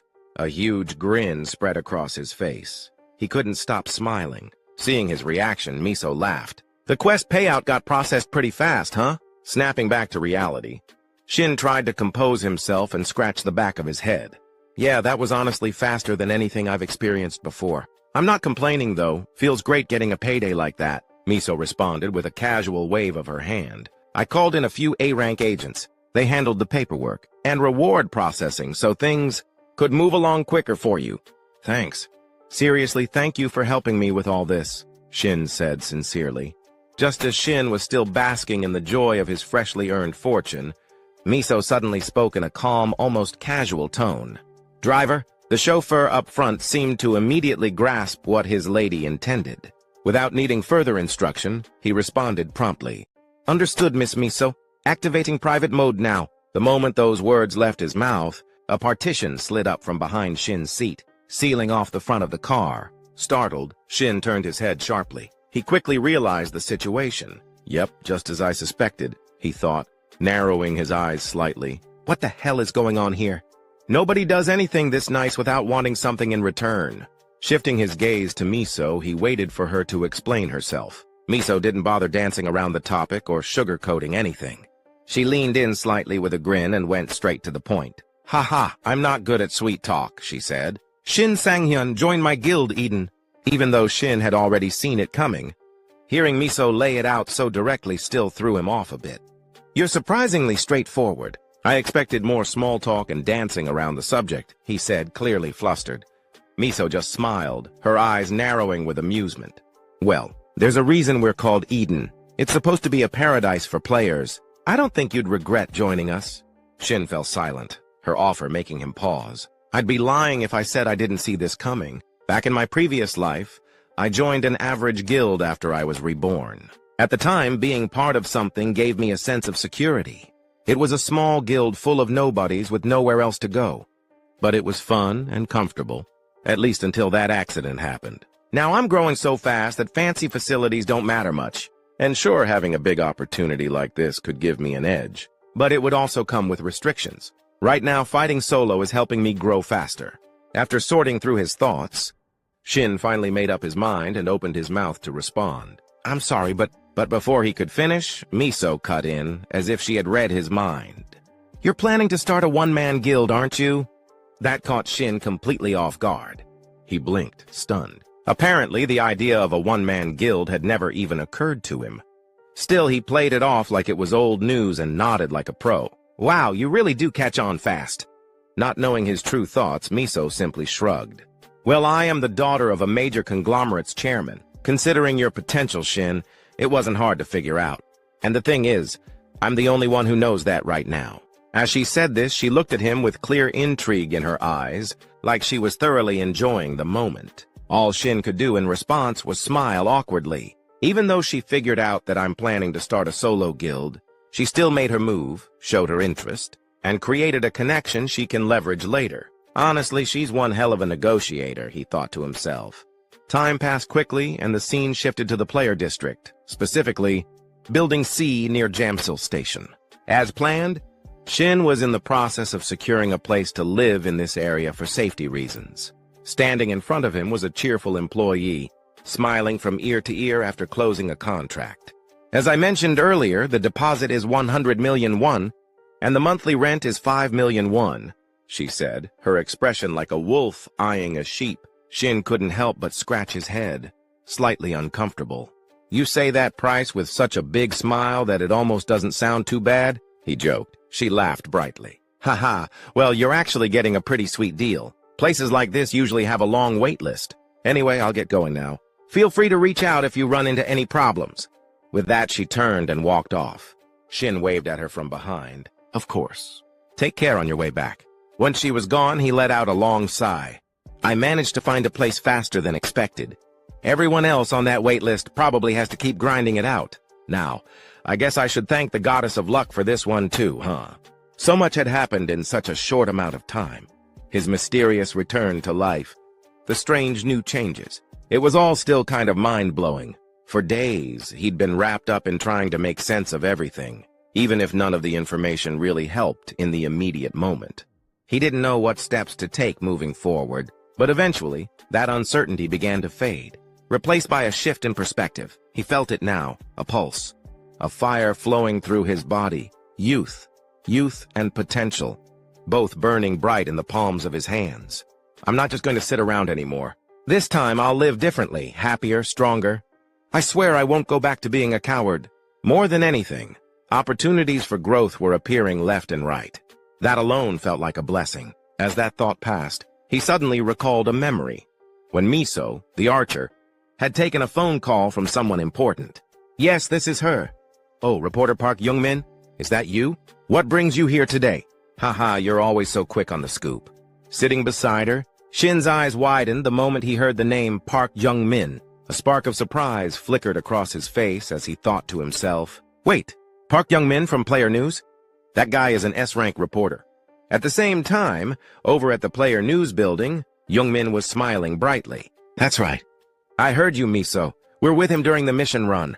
Things are going absolutely nuts over here with all the info coming in.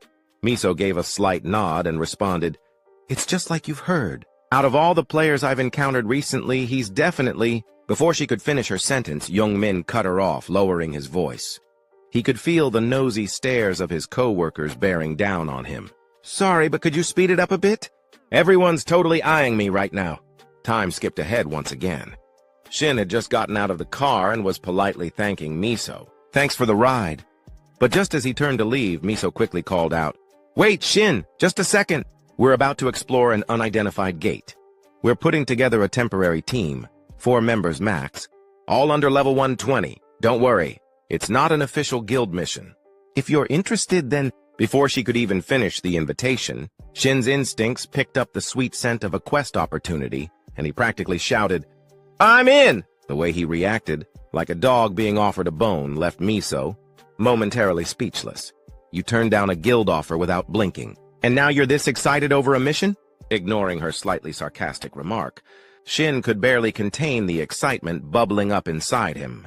Finally, I've got a shot at entering the gate, he thought to himself. To put it simply, dungeons are fixed locations. Once you're in, the entrance and exit are set, and the traps and monsters all behave in predictable patterns. But a gate is different. It constantly changes. While you're dealing with one situation, the paths in and out can shift in real time. And sometimes even the monsters themselves change based on the nature of the gate. But as always, the greater the risk, the better the reward. That's a rule every player lives by. And if it's an unidentified gate, there's a special reward system in place for the first person to conquer it, guaranteed. High-grade loot. Kim Miso must have experienced this before.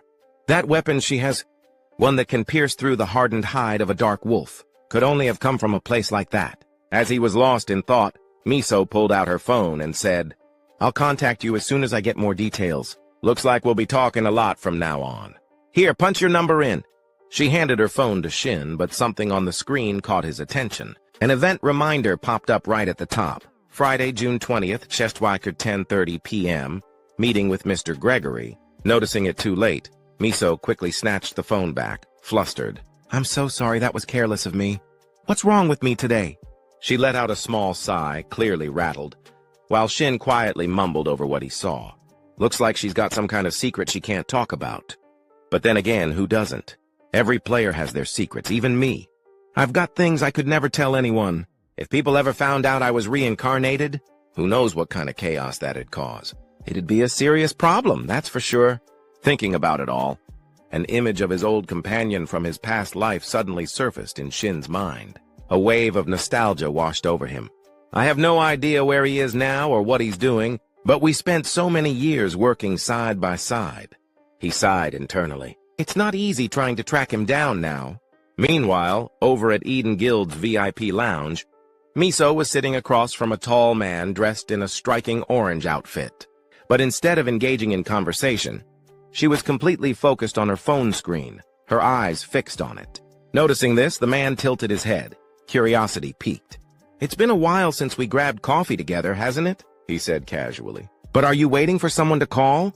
You've been staring at that phone like it owes you money. Miso looked up and replied with a faint smile. It's Shin Sang-hyun.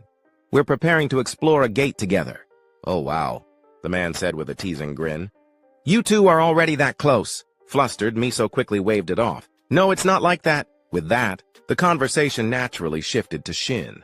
The man leaned back and asked, isn't he the one who can maintain combat focus longer than even I can? And he straight up rejected a recruitment offer from Kim Miso herself? I mean, if it were me, I'd probably like the guy too.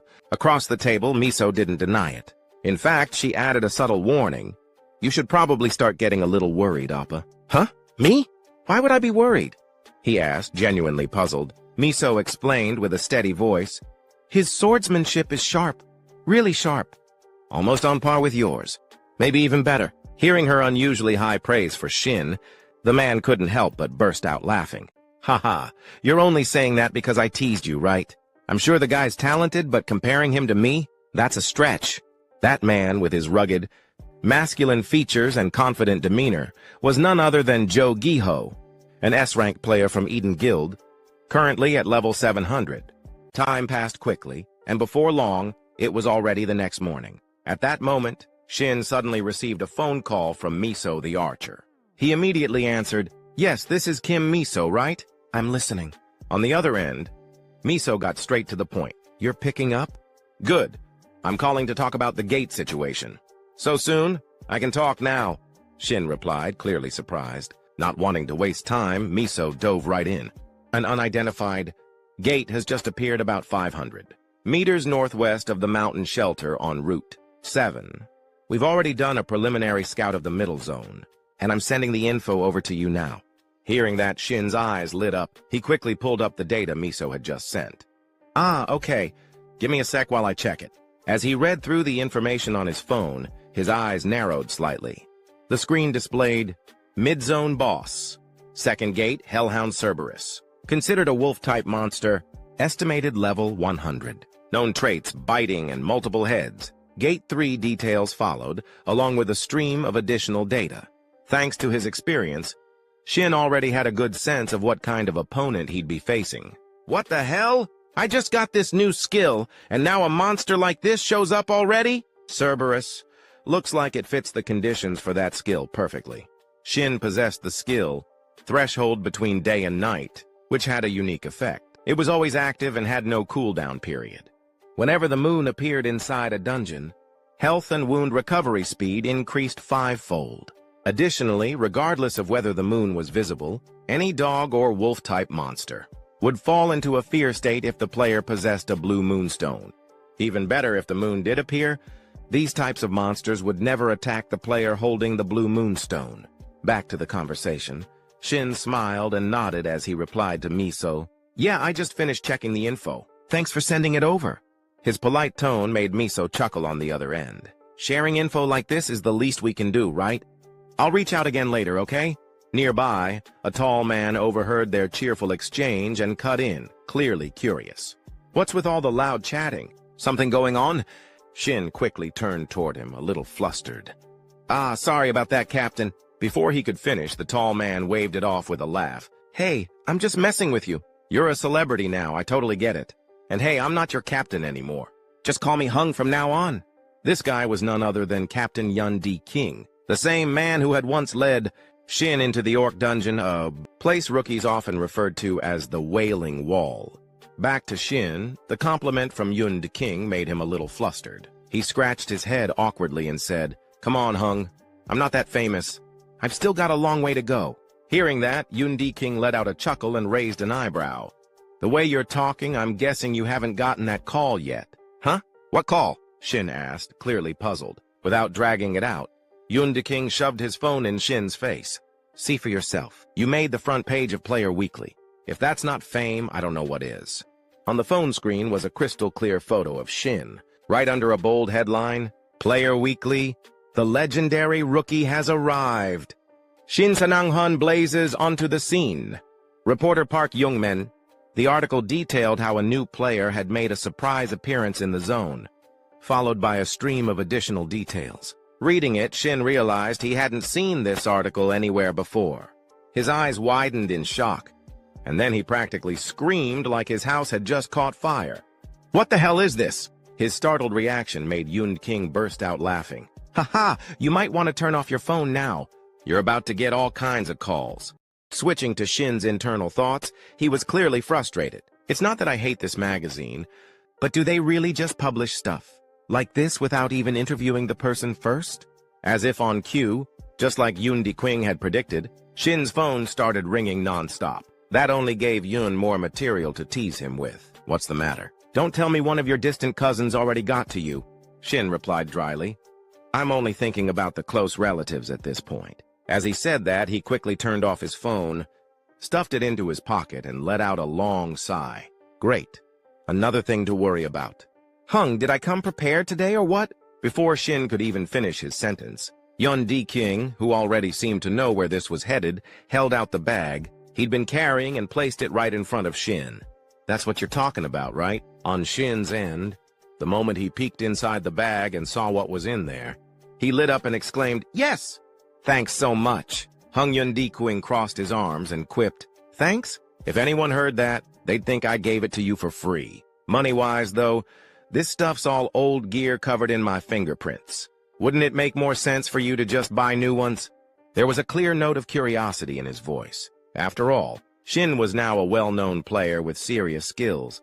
Picking up new gear should have been no problem at all for someone like him. Of course, Shin couldn't exactly tell Yun Di-King that he planned to absorb the old gear to boost his powers, so he gave an awkward, half-hearted excuse instead. "Maybe I'm just trying to inherit your fighting spirit, you know? The way you handle things." The more he spoke, the more Yun Di-King's expression darkened. Eventually, the man couldn't hold back and muttered, "Ha, there you go, talking nonsense again." Shin gave a sheepish grin. "Well, just think of this as a way to shake off some bad luck or something." Meanwhile, Yun Di-King silently shook his head. "Yeah, right. Like that explains why old gear has a higher absorption rate." Just as he was about to press further, a voice suddenly cut in from behind, a woman's voice. "Sorry I'm late. Parking here's a nightmare. Let's get the appraisal started right away." The voice belonged to a strikingly beautiful woman. As she approached, Shin gave her a quick glance, then turned to Yun Di-King and asked, "Huh? Who's that?" "Oh, that's the appraiser I called in to help with our transaction," Di-King replied casually. "Brought her along so you don't get ripped off. Gotta look out for my people, you know? Ha." He threw an arm around Shin's shoulder. Wasting no time, the appraiser got straight to work. A soft purple glow shimmered from her lips as she cast a skill that enveloped all the items in a faint light. Moments later, she let out a relaxed breath, nodded, and turned to both of them. "All set. The evaluation's complete. You two can go ahead and trade based on the pre-agreed price. Looks fair." Hearing that, Yun Di-King shot a sideways glance at Shin. "So you were planning to haggle, huh?" "What? Of course not!" Shin shook his head firmly. Then, maybe because his hands were starting to itch for action, Yun Di-King suddenly drew his sword and said with a grin, "All right then. Before we lock in the deal, how about you take a look at my swordsmanship first?" Shin quickly raised his hands in refusal. "No way, Hung! I'm not qualified to judge something like that." But before he could finish, Yun Di-King cut him off, blunt and honest. "Quit pretending to be humble. I'm not dumb. I know full well you're way better than me. And I'm not stupid enough to let my pride get in the way of improving myself. No, really, I mean it," Shin tried to explain, genuinely hating how awkward and complicated this was becoming. But when he saw the serious look on Di-King's face, he sighed inwardly. Turning down someone who's that sincere would just be rude. So in the end, he agreed. "All right, just pretend I'm not even here. Do what you usually do." At that, Di-King's face instantly brightened. He got into his stance, ready to go. Shin, watching him, turned to the appraiser and gave a quick heads up. "You might want to stand behind me for this." "Oh, right. Got it."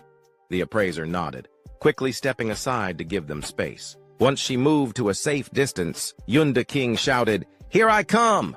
and charged forward. His movements were sharp, and each strike of his sword sliced through the air, stirring up powerful gusts that whipped outward in all directions. Even Shin couldn't help but be impressed, thinking to himself, "Whoa, he's gotten way stronger since the last time we met in that dungeon.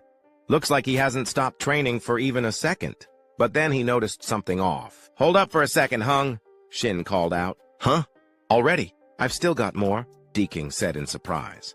But Shin walked over and pointed something out. "Your left arm, is something wrong with it?" That caught Di-King off guard. "How'd you know?" Shin explained. "When you swing with your right, your left shoulder opens up too much. It felt like you weren't fully aware of that side of your body." "If I'm right," Di-King let out a resigned breath and finally admitted it. "You nailed it.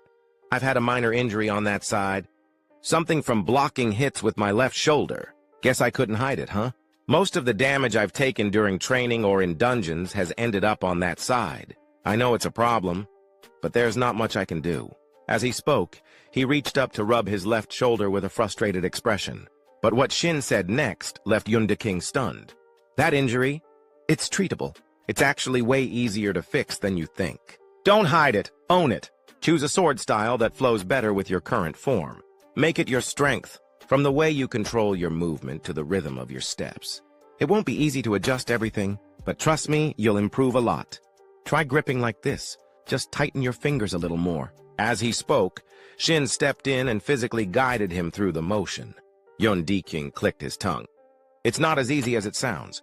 Hey, Shin, that hurts, man. Ha ha. Just hang in there for a bit longer, Shin encouraged him. A few seconds later, a relieved sigh came from King. Hey, it's kind of embarrassing to admit, but wow, that actually feels way better. Shin smirked. Right? It'll keep getting better, I promise.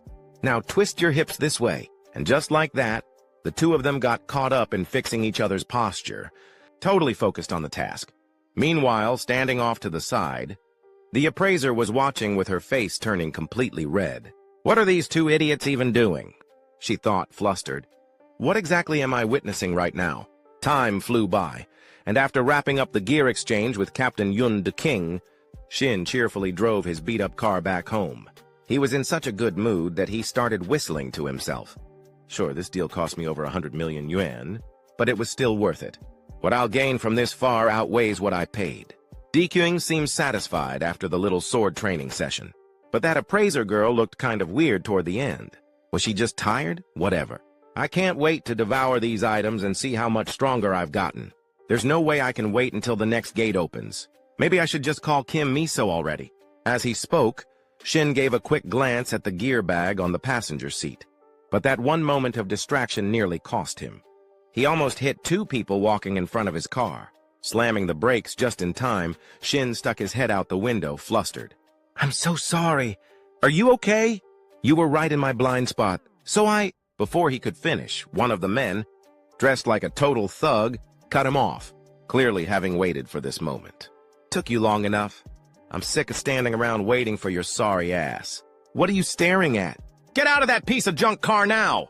His tone was more of a command than a request, leaving Shin confused and annoyed. What the hell? Debt collectors or something? Who are these guys? Seeing the look on Shin's face, the scrawny blonde one just shrugged and mocked him with a smirk. Haha, you clueless types always react the same way, huh? What, did I hear that right? Then, just to drive the point home, the heavy-set one suddenly activated a skill, summoning a searing fireball right in front of his chest. His voice turned cold and threatening. Cut the small talk. You want to burn up with that crappy car of yours, or are you getting out right now? From Shin's perspective, he finally realized who these two idiots were. Faces from his past life. Oh, right. I remember now. These guys are Choi Yong-chol and Choi Sang-ho from the Unopia Guild. Yong-chol, in particular, always preyed on those weaker than him. Sang-ho was his lackey, the one who filmed all his YouTube videos. Thanks to his toxic, extreme content, he had a handful of loyal followers who always watched his stuff. But after crossing the line one too many times, he ended up with a life sentence and faded into obscurity. So yeah, in other words, both of them are absolute scum. Thinking about all that, Shin let out a deep sigh, not knowing what was going through his mind. Yong-chol and Sang-ho looked at his face and started mocking him. Haha, look at that, Yong-chol. This kid's frozen stiff. Yeah, why is he pissing me off so much already? But with just one glance, Shin had already read their stats like an open book. Choi Yong-chol, level 100 B-rank player. His lackey, Sang-ho, level 75 C-rank. Just realizing these two trash bags were targeting him to film. Some kind of video again made Shin feel tired. Seriously? I just wanted to test out my new artifacts and see how much stronger I've gotten. Why does annoying trash like this keep finding me? Huh. These guys aren't even worth using as test dummies. Still, not wanting his car to end up a flaming pile of scrap metal, Shin grabbed his gear, stepped out, and said, All right, so what's your deal? Seeing that Shin didn't look like someone easy to push around, the fat one snapped his fingers, extinguishing the fireball he had conjured earlier. He scoffed and said mockingly, You want to know? Chill out, man. We're just the local peacekeepers around here, keeping this multiplayer city safe and sound, you know? We've been getting complaints about someone, apparently. There's this jackass driving a piece of junk car all over town. People say they're sick of having to deal with it just being around. Know who I'm talking about? As he spoke, he raised one foot and slammed it into Shin's car. Shin's expression darkened immediately, but Yong Chol, clueless as ever, didn't pick up on it. He kept flapping his mouth with a smug grin. Now do you get it? Unless you want this trash heap of yours to rot away right here. Pack your junk and get lost, got it? Meanwhile, the commotion had caught the attention of nearby pedestrians. A few people were already starting to murmur, as they noticed who was causing the disturbance. Hey, what's going on over there? Isn't that Yong Chol and Sang-ho again?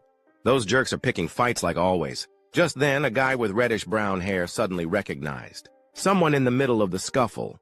Wait, I know that guy. Isn't he the one who was featured in Player Weekly? He's the one who went into that mission zone with Kim Miso. What was his name again? Shin Sanang-hyun, right? Their voices got loud enough for Yong Chol to overhear. His smirk faded a bit, a trace of unease appearing on his face. He turned to his sidekick and muttered, "Wait, is he strong?" Sang-ho quickly pulled up something on his phone, squinted, then rubbed his chin. Yeah, I remember now. This guy entered the mission zone with Kim Miso. There's a rumor he completed, a level 100 mission solo. Yong Chol clearly didn't buy any of it. He did it solo? No way. That guy looks weak as hell. Sang-ho just smirked and replied, "Haha, come on. Yong Chol, Kim Miso was there too, remember? You really think she'd let some rookie hog all the glory for himself? No chance, I already got the title for our next video." Hearing that, Yong Chol instantly caught on to whatever twisted idea. His buddy was cooking up and laughed along. "Haha, can't believe you're this good at milking this stuff." Without wasting another second, Sang-ho whipped out his phone, turned on the camera, and gave a little cue. Time to teach the rookie that Kim Miso's been babysitting a real lesson. "We're live!" At that, the fat one stepped up and glared coldly at Shin. "Hey, Shin Sanang-hyun, I'm going to be generous here. Let's switch to training mode and have ourselves a duel. If I win, you pack up and leave Player Town immediately and, of course, you'll star in our next video. But if you win, we'll back off and stay out of your way. Fair deal?" Switching back to Shin's point of view, he was already livid after they messed with his car, so he didn't even hesitate before spitting out his reply. "Fine by me. But you're adding 500 million wan and your damn wrist into the bet. If you're too scared, get the hell out of my face." His voice was razor sharp, and his eyes burned with a wild, unhinged fire like a rabid dog ready to bite. That did it. Veins popped across Yong Chol's neck as his temper flared. Just as he was about to curse Shin out, his partner suddenly called out from behind. "Hey, yo, wait a sec." Annoyed, Yong Chol snapped back, "What now, dumbass? Can't you see I'm busy?" But Sang-ho didn't flinch. His face had turned pale and sweat dripped down his temples. "Look, check the chat channel right now." On the public channel, messages were flooding in, all echoing the same thing.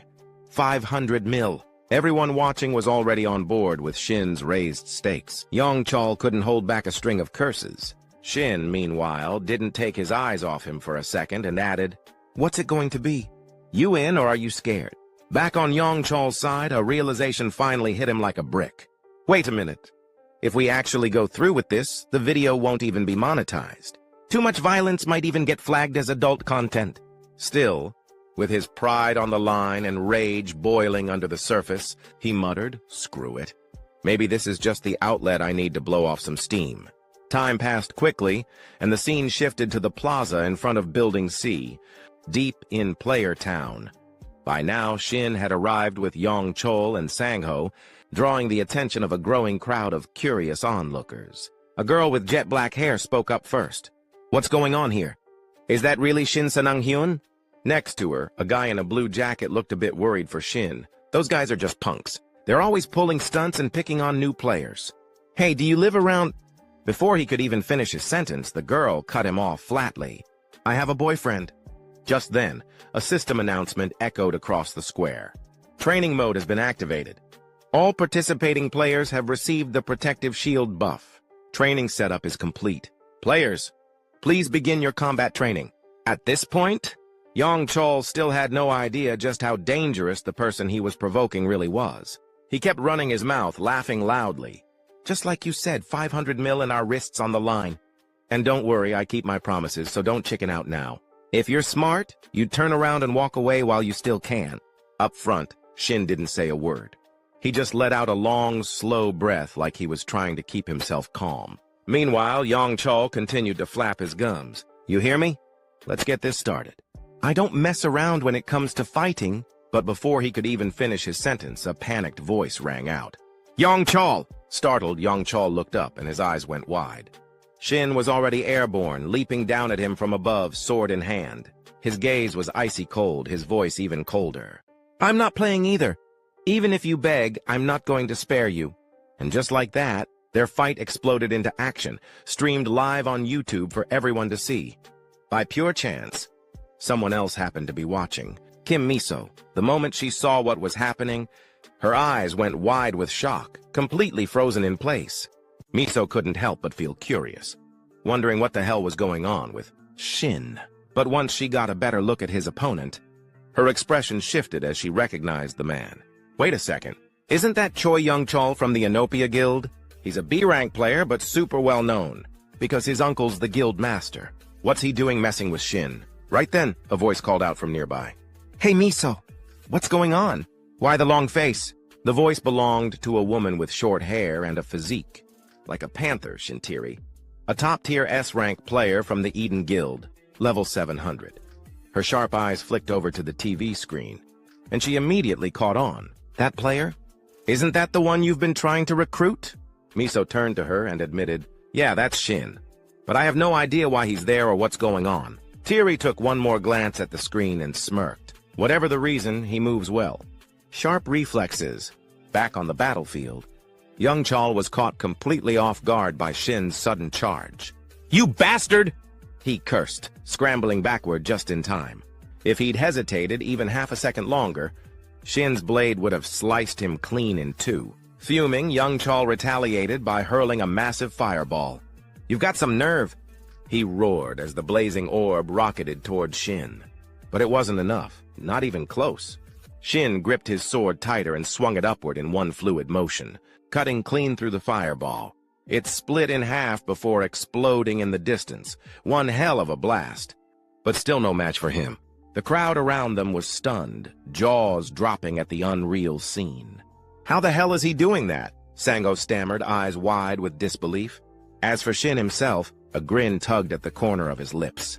He could feel it, his body finally moving exactly how he wanted. Finally, he thought. Ever since I returned, this is the first time I've felt completely in sync again. Flashback 3 hours earlier. After finishing up the equipment transaction with Captain Yun King, Shin didn't forget to turn to the appraiser girl and express his gratitude. Thanks to you, the deal got done so quickly. Today went really well. Hearing that, the girl in the white outfit quickly waved her hand in modesty. Oh, it wasn't all me. You two were really hard workers, too. Plus, I benefited from it as well, she said, her cheeks slightly flushed, which left Shin completely confused at that moment. Captain Yun King burst out laughing. Ha ha, a day like this we've got to go out for drinks. You should join us. Now that we've got money, we can eat whatever we want, salmon or beef. Despite being very tempted to go, Shin awkwardly declined. Sorry, I have some errands to run. You two go ahead and enjoy yourselves. Immediately, the burly captain asked, taken aback. Hey, what's going on, Shin? Is it because I asked too much of you? Shin quickly explained. No, I'm really sorry. Although Yun King wanted Shin to come along, he reluctantly accepted. Oh, is that so? Well, I guess we can't force it. Looks like it's just the two of us, huh, my friend? Upon hearing that, the girl in the white outfit covered her mouth in surprise and exclaimed, Oh no, what am I doing? I totally forgot something important I need to do. I have to go! With that, she hurried off, leaving the burly captain standing there completely stunned. Afterwards, Shin headed to an unfamiliar park to start sampling each item he had. He let out a deep sigh, and just as he did, the system notification rang out. Based on the absorption rate, the basic stat absorption rate is at 10%. The previous artifact usage has activated, increasing the absorption rate, finally reaching 90%. Upon hearing this, Shin's eyes widened in disbelief. 90%? He exclaimed. At that moment, the goddess of luck appeared beside him. The goddess of luck believes all this joy you're feeling comes from her good fortune, she said, her voice light and teasing. This time, Shin didn't claim the luck for himself. His face showed a hint of annoyance as he said, Normally, I only get around 10% due to the absorption limit. As expected, the items used by the appraisers are truly on another level. Then, as if suddenly remembering something, Shin turned to the goddess and asked, "Oh, right. There's something I wanted to ask you, goddess. You're really famous in the constellations, right? Have you heard of the constellation called the Late Blooming Model? Student success?" In response, the goddess of luck looked irritated. She pointed a finger directly at Shin and questioned, "The goddess of luck is angry that you're paying attention to other constellations." Shin quickly raised his hand in a calming gesture. "I only asked out of curiosity. I didn't mean anything by it. It's just that the constellation has some personal meaning to me, but I didn't realize it would upset the goddess like that. I'm sorry, please forget I even mentioned it." Seeing the sincerity on Shin's face, the goddess of luck's anger began to subside. "The goddess of luck grants you her forgiveness. Due to her generosity, she will help you find that constellation." Hearing the goddess's consent, Shin was overjoyed. "Really? Thank you, goddess. All right, now I can finally put my full focus into this." As he spoke, he began using his absorption ability to start feasting. His consciousness was sent into the mental world. A system notification rang out, syncing with 5 artifacts, the top 5 dishes of humanity. Before Shin was a feast of various delicacies, enough to make anyone's mouth water. Just looking at it made Shin do the same. It took him a few seconds to snap back to reality, wiping the drool from his mouth. No matter how surreal the artifacts are, I never thought a banquet of food could be this enticing. "I really love this," he grinned. "With over a 90% absorption rate, when this ends, who knows how strong I'll be. I can't even begin to guess." Back in reality, a symbol of 2 crossed swords appeared above Shin's head, and a system reminder followed. The True Rival title has been activated. Isolating player Choi Young Chol. No allies detected within a 5-meter radius. The True Rival instincts have been triggered. The player information appeared. Name, Shin Sang-hyun. Titles, True Rival, and 6 others. Constellation, Goddess of Luck. Unified skill, eats artifacts. Artifacts consumed, 17. Health, 880. Energy, 124. Experience, 97. Stat window, Strength, 77 plus 40. Stamina, 90 plus 70. Agility, 28. Mana, 60 plus 4. Luck, 167 plus 65. Evasion, 30. Defense, 49 plus 29. Remaining stat points, 0.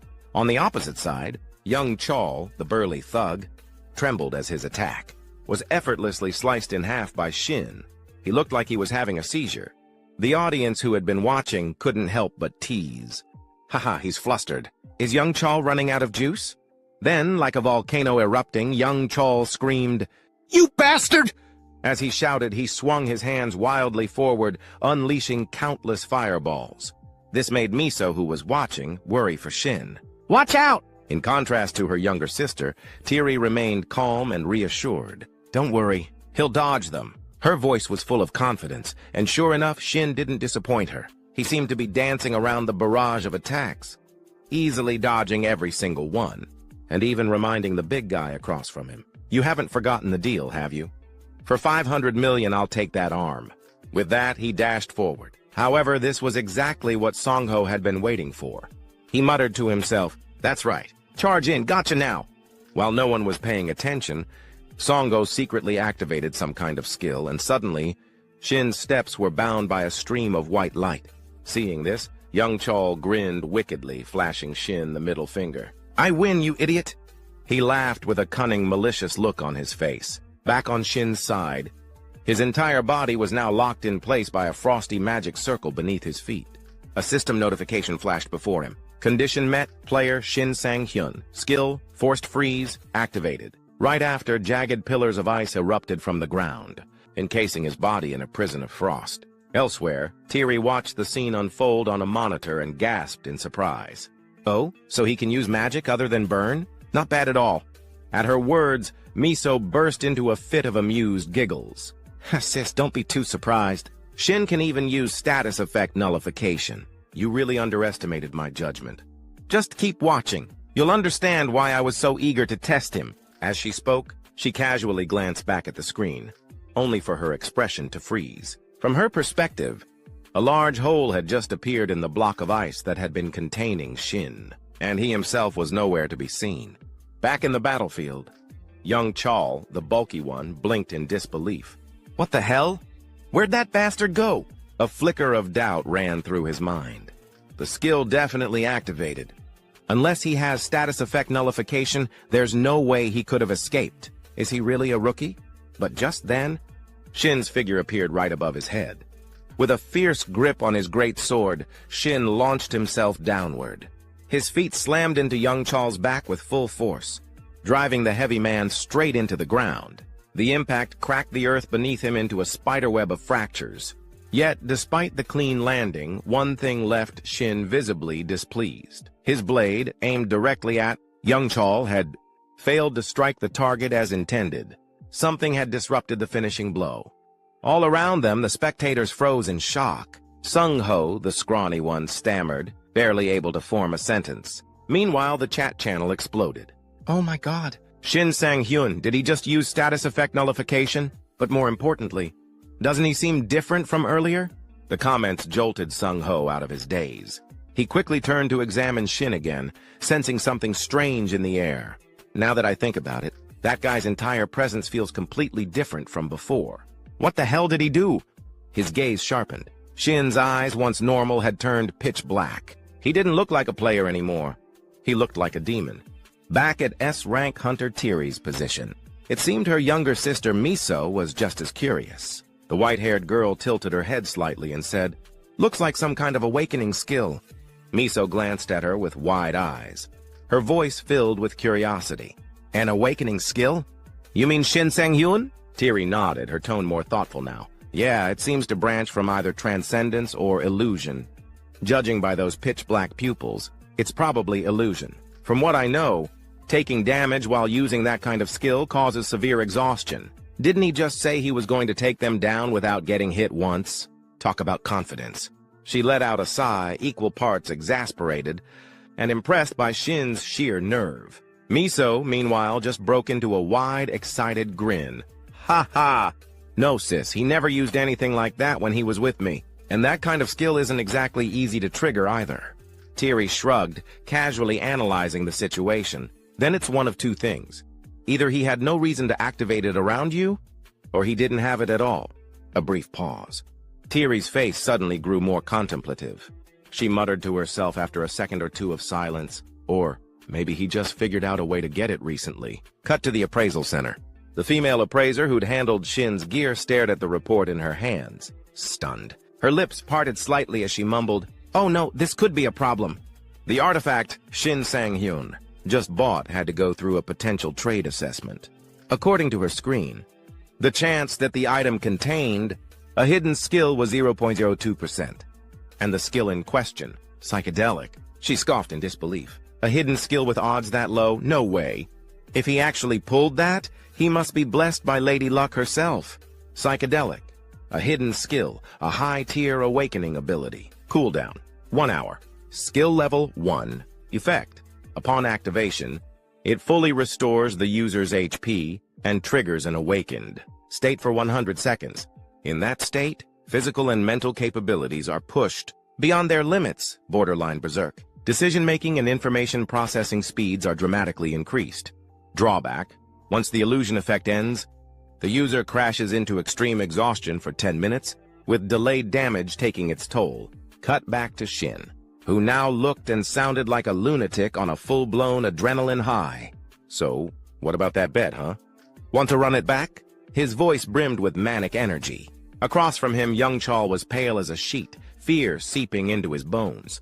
He cursed under his breath. Shit, this bastard. I let my guard down thinking he was just some rookie. But if this is what he's really capable of, I'll have to get serious. Thinking quickly, young Chal slammed both palms against the ground, unleashing a surge of mana that caused a minor explosion beneath them. The blast flung both him and Shin in opposite directions, a desperate move to break free from Shin's grip. As he staggered backward, retreating through the smoke and debris, young Chal's mind raced. First, I need to put some distance between us. But wait, will that even work? This is nothing like what that bastard Jo Sung-ho told me. If I'd known he was this strong, I never would have picked this fight. Don't tell me. Those bastards! His thoughts spiraled into confusion as he glanced toward his own subordinate. The blonde, scrawny Sung-ho wouldn't even make eye contact anymore. He stood frozen, drenched in sweat, looking like he was about to puke. And in that moment, even young Chol, dense as he could be, finally realized he'd been set up. Hard. But before he could turn his rage toward Sung-ho, Shin was already on him. The younger man rushed forward, grabbed a fistful of young Chol's shirt, and slammed him straight down into the stone floor with brutal force. The impact sent chunks of tile and dirt flying in every direction. "You fat bastard," Shin growled, his voice low and dangerous. "Let's end this. Time for the final round." Young Chol writhed beneath him, now more terrified than ever. Wait. Fine, you win, all right? I'll transfer the 500 million right now." But Shin wasn't here for money anymore. There was no way he'd let this guy off that easily. His eyes narrowed. "The bet's done," he said coldly. "Now, it's personal." He raised his fist high. Young Chol's eyes widened in disbelief. "What? There's nothing personal. Are you insane?" But Shin was already seeing red. "Oh, there's something personal, all right. You want to know why I started all this?" His grip tightened. Flashback, 3 days ago. At a modest auto repair shop, a mechanic handed Shin his keys and offered a solemn nod. "We've patched her up, but you're going to have to let her go soon." Shin blinked, caught off guard. "Wait, what? Let her go?" The mechanic nodded again, more gently this time. "Yeah, she's too old now. I know you're attached, but it's time. That car's taken you everywhere, hasn't it?" I'm sure she's happy knowing that. As those words left the mechanic's mouth, even he had to fight back tears. But Shin? He didn't stand a chance. His eyes welled up, his throat tightened. His heart ached as if he were losing a lifelong friend. And then, he heard it. The faint, almost ghostly voice of the old car echoed in his mind. "That's right, Shin. I've been so happy taking you everywhere all this time. But now, it's your turn. Live a good life, okay?" Just picturing his beloved rust bucket being forced into retirement. Like that, unceremoniously and against its will, was enough to make his blood boil.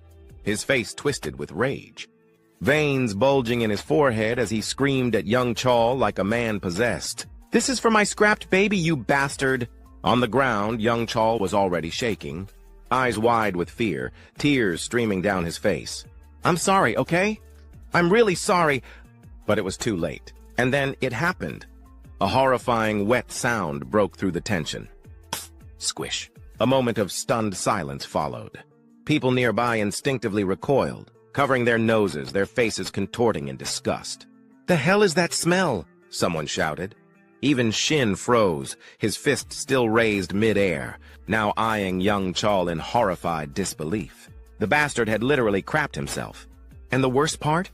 This was all being streamed live. Every viewer, from casual fans to hardcore PvP junkies, saw it in real time.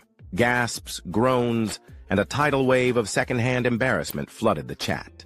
"Bro, what did I just watch?" Young Chol went full toddler mode. "Is this a boss fight or a bathroom emergency?" Back on the battlefield, young Chol had completely broken down, a shell of the arrogant man he was minutes ago.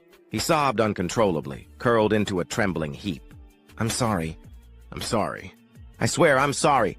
All around them, the crowd had erupted into chaos once again. "God, that stench, can you smell it?" "Dude totally crapped himself." Mocking voices flew from every direction, laughter echoing through the air. Off to the side, Sung-ho, the skinny cameraman, was frozen in place, nearly pissing himself from fear. Sweat poured down his face and his hands trembled as he gripped his phone, still recording the aftermath. "Shk," he muttered to himself, eyes darting nervously. "What do I even do now? Maybe I should just delete the whole damn channel. I've seriously messed with someone I shouldn't have." As he stood there spiraling, a calm but commanding voice suddenly cut through the noise. "Mr. Sung-ho, I presume? You've stirred up quite the mess here." Startled, Sung-ho whipped his head around and immediately paled. Manager!" The man approaching was Moonbake Yang, the zone administrator for the Gangdong, district under the Utopia Guild.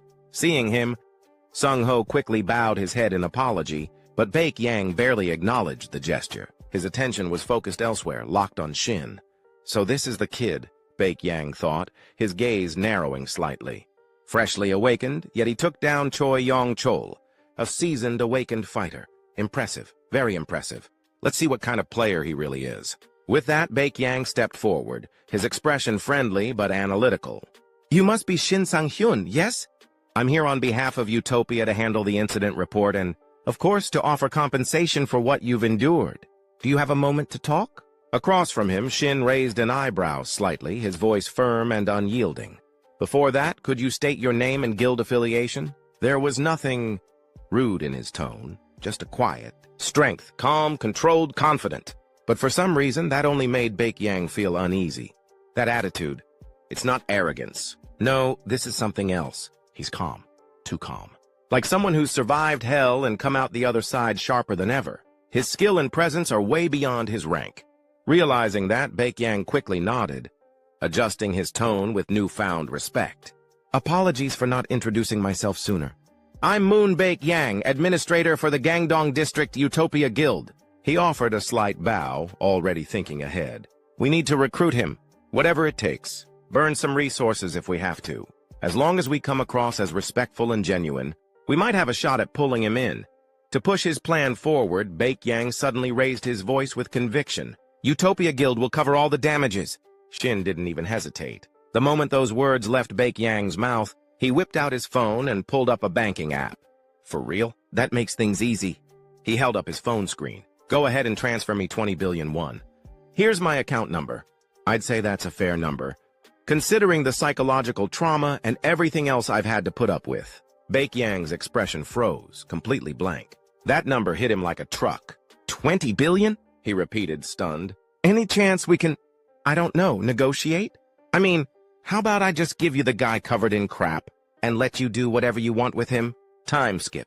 Shin's apartment. From outside his door, Baek-yang's voice could be heard again, annoyingly persistent. Mr. Shin, are you sure the Utopia Guild's compensation reached your account? Inside, Shin groaned in frustration, shouting back, Dude, are you still here? You seriously haven't heard from Kim Miso yet?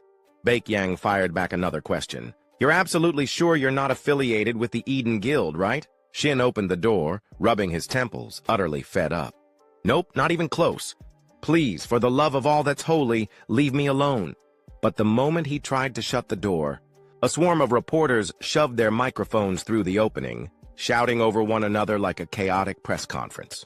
Mr. Shin, the public has a right to know. Please comment. That's right, speak up. Why are you dodging the question? Are you or aren't you dating Kim Miso? Don't avoid it, just answer directly. Bombarded from all sides, Shin felt more drained than when he'd cleared that last dungeon. He let out a long sigh. Right. Since when is my love life part of the public's right to know? And with that, he slammed the door shut, shutting out the voices. He trudged back to his room, muttering to himself, Am I not tired enough already? Dating in my situation? Yeah, sure, let's add that to the list. Inside, his eyes fell on the gear he'd laid out earlier. Cleaned, polished, ready. Today was the day of the raid. Kim Miso had invited him to join. Can't believe it's actually happening, he thought. That raid Miso mentioned? It's today. This whole week's been chaos. Time to get focused. He blinked in surprise at the pile of new equipment. Everything I ordered got delivered already? That was fast. And I even leveled up after the last boss fight. My slash-step skill went up 2 ranks. Combined with the overwhelming impact title, I get a full 2.6 seconds of bonus pressure. Stacked with my previous effects, that pushes it past 5 seconds. Depending on who I'm up against, that gives me a massive edge. Okay then, let's see what kind of damage I can do today. Grinning to himself, Shin swiped across his system screen, checking his remaining skills. Superior Swordsmanship, a basic passive skill, level 1. Boosts proficiency with daggers and one-handed swords. Full Acceleration, a movement skill, level 1. Description: concentrate massive power. Then dash forward instantly to strike the enemy. The longer the charge up, the greater the damage and distance. However, the user can't move while charging. Looking at the effects of both skills, Shin nodded in satisfaction. With a skill set like this, I've got what I need to conquer that gate. Solid mobility and a backup weapon. Perfect. He reflected briefly on his past.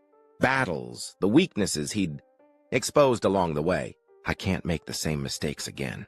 When he fought the Alpha Wolf, he had to risk everything. Limited by his offensive approach and the drawbacks of that self-sacrifice skill, barely managing to win. Same with the fight against Choi.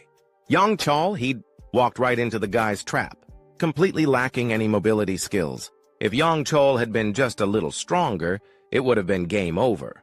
I need to keep my head clear. With the temperature rising like this, I need to keep pushing my training. Otherwise, I'll just repeat my past failures just like the disaster in 2040. This time, he had to make sure the future changed. He wasn't going to lose everything again. This time I had to be strong. I had to become strong, like him. As those words echoed in his mind, an image surfaced. The knight who had once saved him when he was a child. Suddenly, his phone rang, snapping him out of the thought spiral. He reached for it, answering casually. "Hello?" A youthful voice came through the line. "Hi, Mr. Shin Sang-hyun. This is reporter Park Young-min. I'm calling about the interview we scheduled for today. Just wanted to confirm you're still available." The moment he heard that, Shin's face twisted like someone dealing with a serious case of constipation. But he recovered quickly and forced a cheerful tone. "Ah, of course. Still early, right?" Young-min replied. "Exactly. I'll see you at the cafe I messaged you about earlier." Shin had completely forgotten about the interview. Damn it, totally slipped my mind. "The gate raid is at 7 p.m. The interview's at 2, right?" He quickly glanced at the time on his phone and could only offer a crooked, defeated smile. Time flies by. The scene shifted to the hallway outside Shin's apartment. The reporters had practically set up camp. Mats, blankets, and all just to catch him the moment he stepped out. So when Shin finally emerged, the whole crowd lit up like it was Christmas morning. "There he is! Shin, over here! Tell us about your relationship with Kim Miso."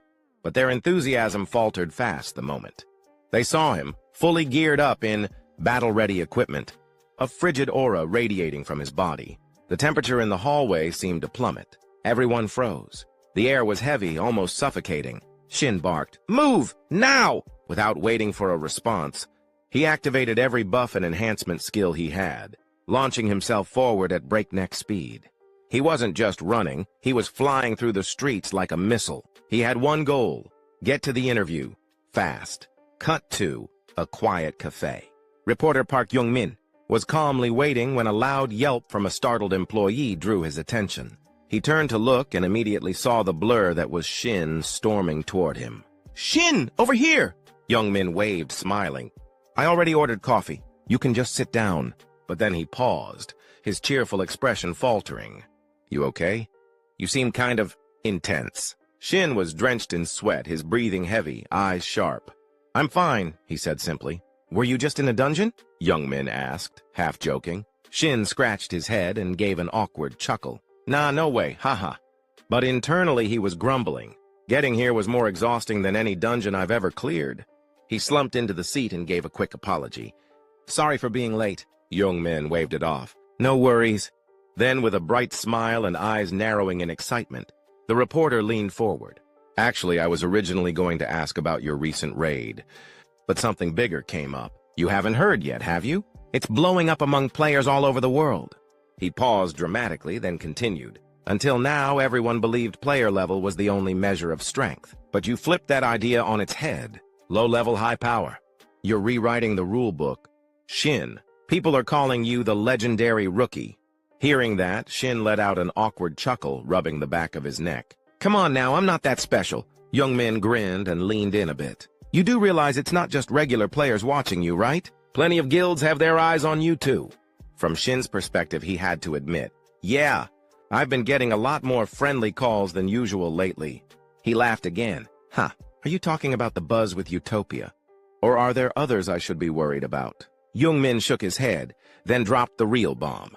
"No, I'm talking about foreign guilds. Just this morning, 5 international guilds officially requested your information from the Korean Players Association." Shin blinked, stunned. Normally, overseas guilds only scout high-level awakened players. But someone at your level, a rookie? That's unheard of. You're seriously on their radar now. He paused, then added, "From now on, I'd keep an eye out if I were you. A lot of people are starting to ask, who exactly is this guy?" Time passes quickly. As night fell, Shin made his way to the meeting point for the upcoming raid. While walking, he couldn't help but brood over what he'd just heard. Damn it. I was planning on founding my own guild and going solo, but foreign guilds? That actually sounds kind of tempting. Their level of resources is on another tier completely. Now that I think about it, just how badly was I treated before? God, it still pisses me off just remembering it. He let out a long sigh but was quickly snapped out of his thoughts by a familiar voice calling out to him. "Hey, Shin! Long time no see! This way!" It was the archer Miso waving him over with a big smile. "We've still got a bit of time before the raid kicks off. You two should take a moment to get to know each other." Shin followed her gaze and noticed another woman standing ahead of them. His brows furrowed slightly. "Who's that?" he thought to himself, eyeing the woman with a mix of curiosity and caution. He didn't know it yet, but he was looking at Tiri. Seeing the curious look on Shin's face, Miso smiled and stepped in to explain. "My sister's been bugging me nonstop to meet you, Shin, so I brought her along before you head into the gate. Hope you don't mind. This is my sister, Shin Tiri. She's also a member of the Eden Guild, same as me. If you want to chill for a bit, there's a cafe nearby just behind her." The S-rank hunter, Shin Tiri, stood silently, her eyes fixed on Shin with a calm, unreadable expression. After a moment, she stepped forward and extended her hand. "It's a pleasure to meet you. I'm Shin Tiri." Shin quickly reached out to shake her hand, responding politely, "Oh, I'm Shin Sang-hyun. Nice to meet you too." Despite his composed exterior, he couldn't help feeling a bit pressured. Even without Miso's introduction, there wasn't a single player in Korea who didn't know who Shin Tiri was. Her fame extended far beyond the country. After all, she was one of Eden's top-ranking leaders. Just her presence could shift a guild's overall power ranking. "Ever since I regressed, I've been running into some serious heavyweights," he thought with a sigh. "Man, the last timeline was pure suffering." Tiri then spoke, breaking his train of thought. "Hey, Shin, I was wondering if I could ask you for a small favor." That caught him off guard. "Huh? A favor? Wait, why would she need anything from me?" Confused but willing, he nodded. "Sure, if it's something I can help with." But before he could even finish his sentence, she cut in calmly. "It's nothing major. I was just wondering, would you be willing to have a quick sparring match with me?" Shin hadn't even gotten a word out before Miso let out an exasperated groan. "Seriously, sis? You just met him," Tiri shrugged. "What's the big deal?" "I told you on the way here." Apparently, in Tiri's mind, she had already voiced her desire to test Shin's strength, but judging from Miso's blank expression, that conversation may have only happened in her head. Flustered, Miso gently pushed her sister aside and turned back to Shin with an apologetic smile. "Haha, sorry about that, Shin. My sister has a quirky sense of humor sometimes." Hearing this, Shin, with his fiery spirit, immediately agreed. "Sure, no problem. How about we start right here, right now?" Almost unable to wait, he even reached for his sword. Seeing this, Miso looked a bit flustered, wanting to stop him, but Shin shook his head and explained, "It's not like every day the top players in Korea agree to spar with me. No matter how you look at it, this is an honor." Hearing that, Tiri seemed to see Shin in a new light. "Looks like you've got a good eye, Shin. Sorry if I came on a bit rough earlier. Let's keep this to 5 moves. Just tell me when you're ready." As she said this, she drew her weapons, putting some pressure on Shin. Sweat started to drip down his face. Inside, he thought, "I barely stand a chance, but this is an opportunity. An opportunity to see how far I've come and what I'm still missing. Just her drawing her weapons already changes everything. No joking around this time. I'll give it everything I've got from the start." With that, Shin activated his illusion skill, ready to go all out. Meanwhile, Miso was completely overwhelmed, unable to keep up with what was happening. "What? No way, I can't follow this at all." Ignoring Miso's bewildered face, Tiri nodded and said, "All right then, here comes the first move." Suddenly, her form twisted, spinning like a vortex. Watching this, Shin's face went blank. In his mind, he scolded himself, "Damn it, I'm so stupid. With my current body level, I forgot this. I saw it too late to react properly." He forced himself to swing his sword backward and managed to block Tiri's twin sword attack just in time. The clash was so powerful it sent out a shockwave into the surroundings. Shin reminded himself, "I need to predict and react before her moves." Tiri, surprised that Shin had managed to block her sudden strike, showed a hint of admiration on her face. Then Shin swung his sword fiercely, knocking Tiri's body into the air. Even in midair, she praised him. "Your moves are pretty good. So, should I raise the intensity for the next one? You've got 4 moves left." Without hesitation, Tiri's body flashed like a streak of lightning, moving faster than a blink. Her form shifted rapidly, leaving Shin swallowing hard in fear. As expected, her moves are monstrous, and now she's even faster. Moments like this remind me of when all my sight-based abilities were blocked. I have to rely entirely on my sense of perception. Of course, this time the difficulty is at least 10 times higher. From Miso's perspective, seeing Shin suddenly close his eyes left her dumbfounded. He's closing his eyes in a situation like this? Even if it's Shin Sang-hyun, that's reckless. Unaware of Miso's worries, Shin was fully immersing himself in the most focused state, sensing every movement in the space around him. At that very moment, Tyrie's attack came rushing right toward him, but Shin had already felt it coming and twisted, his body just in time to dodge. Tyrie's surprise showed again. Your concentration is impressive. I didn't expect you to block a follow-up strike like that. Most swordsmen can't reach that level of focus. It's not just talent, it's mostly experience. You're like a seasoned veteran player. She said this while leaping backward to maintain some distance. Shin replied awkwardly, "You're flattering me too much." Tyrie continued, "All right then, 3 moves left." Before she could launch her next strike, Shin interrupted. "Can I ask something before we continue? Instead of 3 separate moves, can you just go all out in one go?" Tyrie blinked, puzzled. "What did you just say?"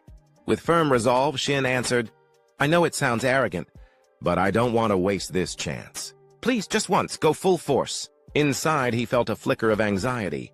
"If I say this, and she doesn't give it her all, I won't grow from this." Nearby, Miso wanted to stop her sister, but Tyrie agreed immediately, driving Miso crazy. "Fine," Tyrie said, "but I can't be 100% serious since we haven't even activated training mode. I can only show you a simple maximum speed charge. The skill itself is too hard to control properly and can't be used fully on others." Shin nodded, satisfied. "That's more than enough," he thought to himself. "If this is Shin Tyrie's maximum speed charge, the fact that she's serious with me already feels like a win. I'll treat this like real combat, because if I fail, I'm done for." On the opposite side, Tyrie assumed her starting stance. "All right, here I come." With that, her body surged forward at a wind-tearing speed. Seeing this, Shin quickly raised his sword high into the air, silently reminding himself, "I don't even have time to sense her movements. I had to go all out." Instead of swinging his sword before she arrived, he had to move as if he were already there first. He swung his sword wildly forward because neither his sensing ability nor his eyesight could keep up with Tyrie's speed. At that very moment, whether by luck or fate, Shin's sword nearly grazed the hunter's face, making her eyes widen in surprise. With no other option, she activated her skill, Phantom Shadow, and twisted behind Shin to evade the strike. Seeing this, Shin immediately turned to look behind, but at that exact moment, his face collided with the hilt of his sword, producing a sharp, painful sound. Witnessing this, both beautiful girls anxiously asked, "Are you okay?" Though Shin was in immense pain, he forced a confident reply, "I'm fine," but inside he silently scolded himself. She said she wouldn't use skills. Shin sat on the ground, wincing in pain as he clutched his forehead. Above my head? Did my forehead crack open or something? Suddenly, a hand reached out in front of him, catching him slightly off guard. When he looked up, he saw Tyrie standing. "There." Her expression filled with concern as she spoke quickly. Sorry. I promised I wouldn't use my skill, but it just triggered on reflex. Are you okay?" Without hesitation, Shin grabbed her outstretched hand. He slowly got to his feet as he responded. "I'm fine. Honestly, it's an honor to see you this serious." Tyrie chuckled mischievously.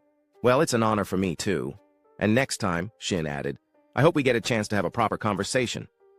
She finished, looking straight at him with a charming smile curling on her lips. Shin let out a hearty laugh. "I'd love that." Tyrie raised an eyebrow, surprised. "Really? Well, then maybe someday." The two of them shook hands enthusiastically as they chatted, but nearby, Miso was clearly not thrilled about it. She quickly walked over and gently pried their hands apart, smiling as she reminded them, excuse me, the raid at the gates is about to start." Hearing that, Tyrie finally snapped back to reality. Right. But Miso's irritation wasn't over yet. She scowled and muttered through gritted teeth. "And don't forget, we still have to submit a report to the guild about what happened today. Do you even realize how reckless you were?" Faced with Miso's sharp tone, Tyrie could only let out a helpless sigh. I know, I'm sorry." With that, the hunter gave them a casual wave goodbye. "All right, Miso. Good luck with the raid, and let me know how it goes." "Okay." Miso responded dryly. Yeah. Be safe. All right. Shin, however, kept his eyes fixed on Tiri's retreating figure, letting out a small sigh of disappointment. Still, this is my first real defeat since returning. If Tiri had been serious from the start, I wouldn't have lasted a single move. This encounter was unexpected, but now I found another mountain to climb. A little while later, after she'd walked some distance away, Tiri glanced back over her shoulder. There was a playful, mysterious smile on her lips, and Shin saw it. A knowing smirk formed on his face. Is she saying, "Let's see if you can surpass me"? Later that day, at the still unidentified gate number 727 in Jirjo-Kinui, several people had already gathered. Clapping her hands together brightly, Miso beamed. "All right, let's start with introductions. These are the folks who will be joining us today," she added cheerfully. As soon as she finished, Taisio Juhi stepped forward with friendly greetings. Shin responded enthusiastically. "I'm Shin Shanghyun. It's an honor to work with such talented people like all of you." Taisio politely waved it off.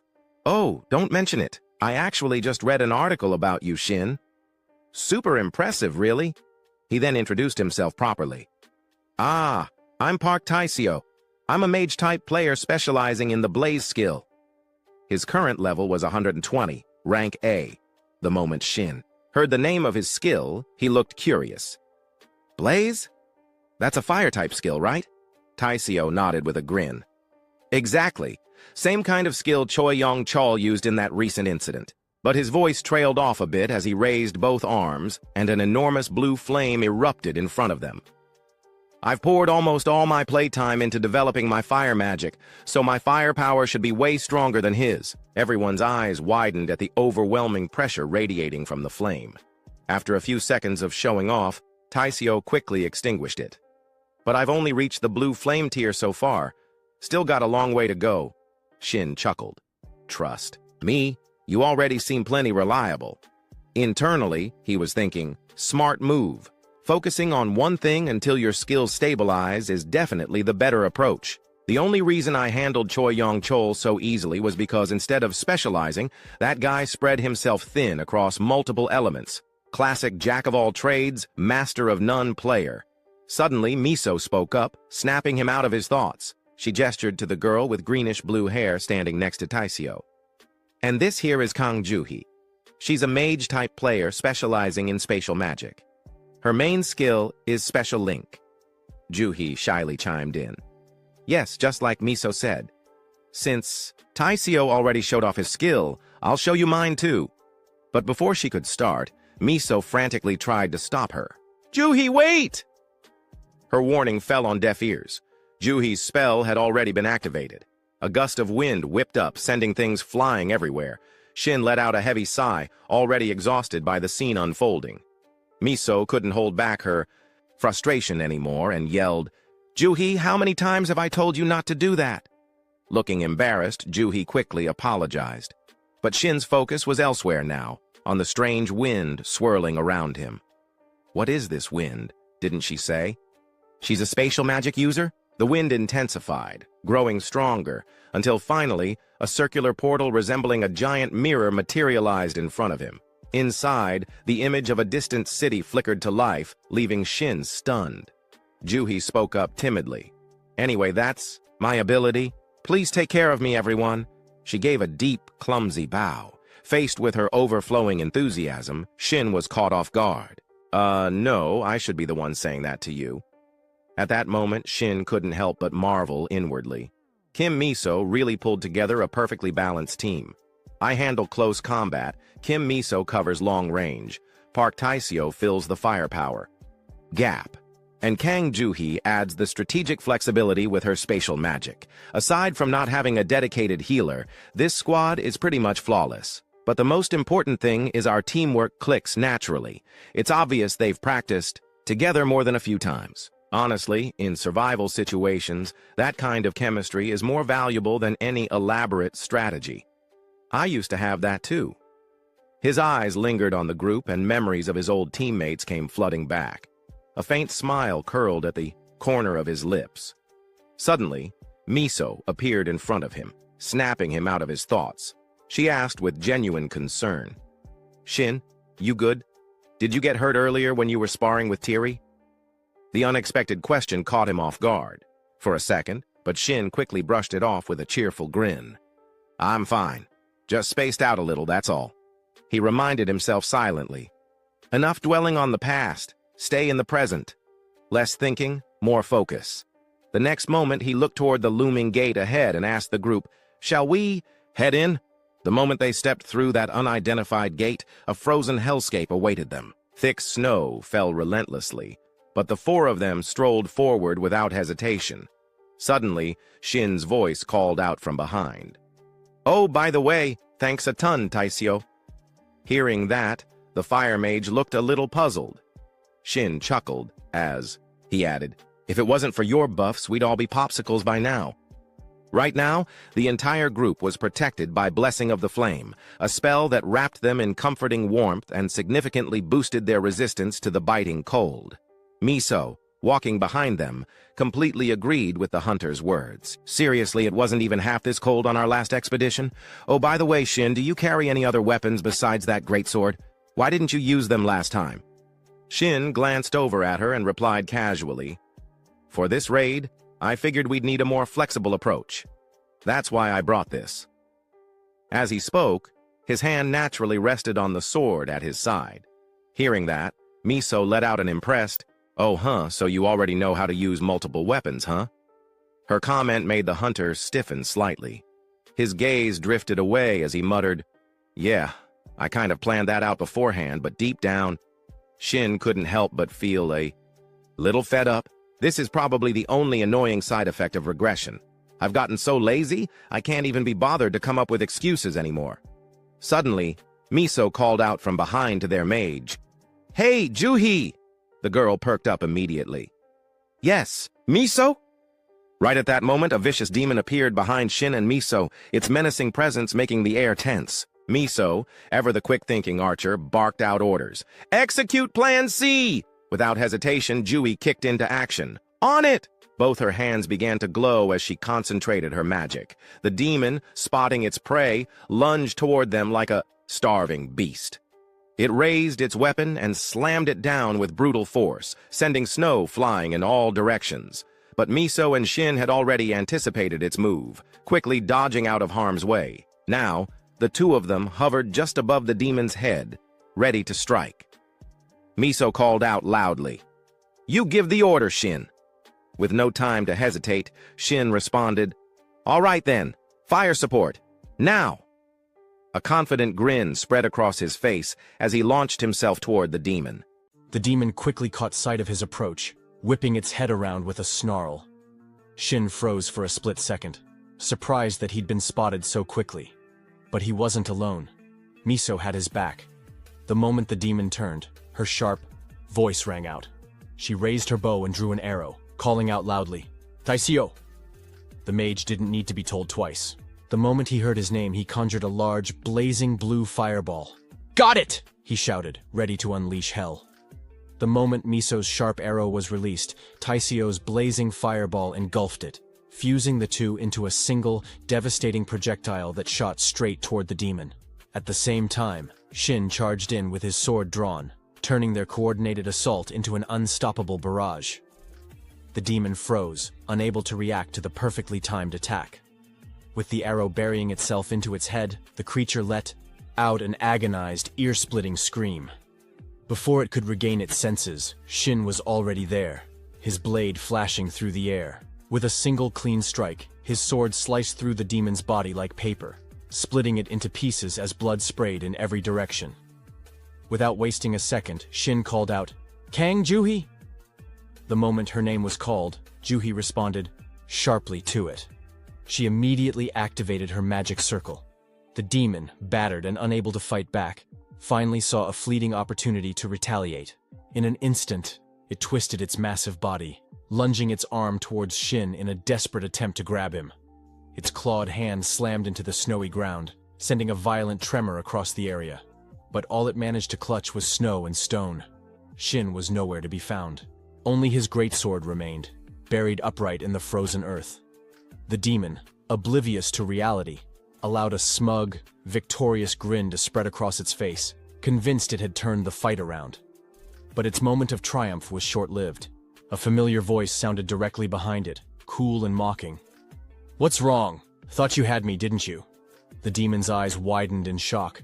It whipped its head around, only to find Shin standing right beside it, one hand resting casually on the sword hilt embedded in the ground. Behind them, Taisio readied another crackling fireball, calling out to their mage. "Juhi, be ready to follow up." "Got it," she answered swiftly, preparing her next spell. Sensing the danger closing in, the demon roared with frustration and activated its Tier 2 demonic battle skill, its body trembling with raw, violent energy. But Shin only grinned wider, the thrill of battle lighting up his eyes. Without hesitation, he closed the distance, swinging his blade down in a brutal arc. The strike landed cleanly on the demon's skull, splitting its head and body clean in two. Juhi and Taisio stared upward in stunned silence, unable to process what had just happened. Shin landed gracefully on the snow, casually exhaling. Well, that took a bit of effort. Someone couldn't hold back their curiosity any longer and blurted out, "What the hell was that just now?" Shin casually glanced over at them. Taisio stood frozen, his face plastered with shock as he awkwardly tried to explain. "That wasn't exactly part of our plan. It definitely wasn't supposed to go down in one hit like that." Next to him, Juhi nodded eagerly, clearly agreeing with the flustered mage. Shin scratched the back of his head, a little embarrassed. "Ah, I see. Sorry about that." From behind, Miso stepped up and quickly waved off the apology. No, you don't have to apologize. Didn't I tell everyone already? I reacted the same way the first time I saw him fight. Probably even more over the top, honestly." She suddenly turned her teasing gaze towards Shin. "And that wasn't even all you've got, right, Mr. Hunter?" Caught off guard, Shin stumbled over his words, eventually giving up and just laughing it off awkwardly. But inside, he was silently screaming. Why does she keep setting me up like that? It's like she's forcing me to show off even more. What is she trying to pull?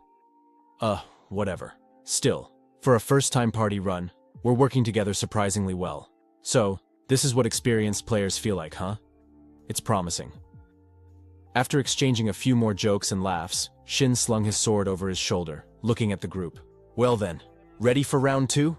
Not long after, they were on the move again, cutting down demons one after another along the way. Taisio couldn't contain his excitement anymore. He let out a thrilled shout. "Seriously, you're insane, man. You're the best swordsman I've ever teamed up with." Being trusted like that, Shin couldn't help but feel grateful. Behind him, Miso chuckled softly, teasing, "Try not to get too flustered, Shin. Taisio hasn't even pulled out his real trump card yet. Thanks to you holding the front so well, he's finally able to cut loose and enjoy himself. So, of course, he's this excited." Hearing that, Shin's expression grew a little sour. Right. For mages, if they don't have a reliable swordsman up front, they usually need to waste resources casting some buff spells on themselves. But this guy, he's putting so much pressure on me with all this praise. As the thought crossed his mind, Shin recalled Taisio's bright, cheerful grin. The more he remembered it, the more it made him shudder. Miso suddenly piped up, curious. "By the way, Shin, what was that skill you used earlier?" But Shin was still caught up chatting with Taisio, completely missing her question. He turned around, looking confused. "Huh?" Seeing his blank look, Miso could only sigh with an exasperated smile. "Seriously, you'd think I'd be used to this by now, but you keep finding ways to surprise me." Suddenly, a loud noise erupted from deep within the forest. Blood splattered into the air higher than the surrounding pine trees. And just like that, Shin's party set off once more to continue their relentless hunt for demons.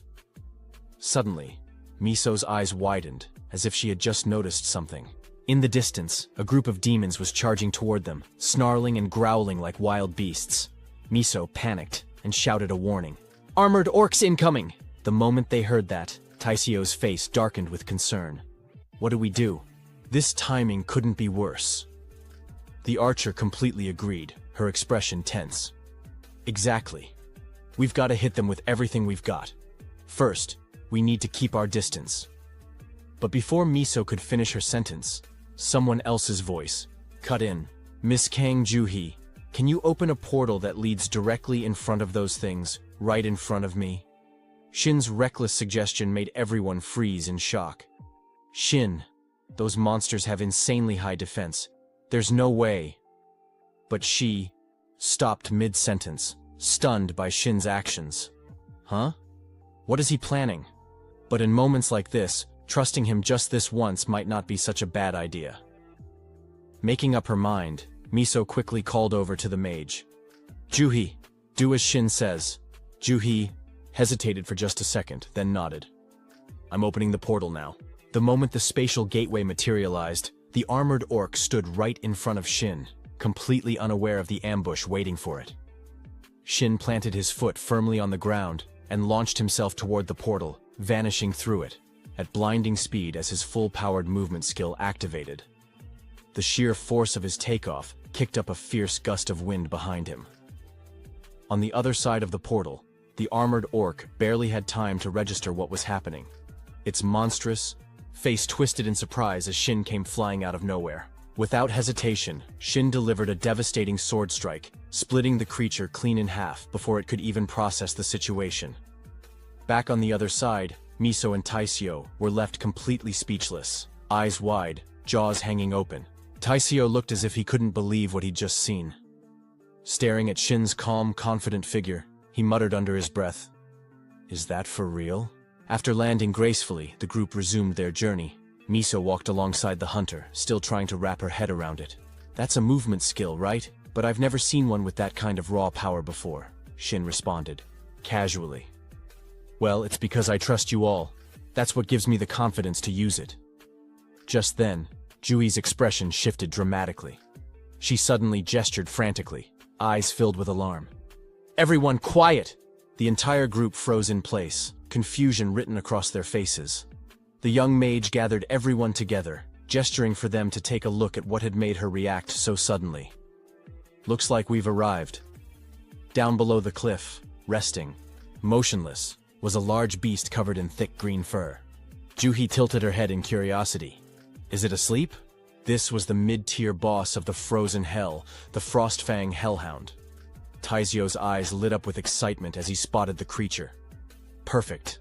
Let's start planning." The mage beside him analyzed the situation. "We don't have much backup gear. Maybe I should open a few more portals for support. Or we hit it with fire the moment the fight starts." The entire time, Shin hadn't uttered a word during their strategy talk.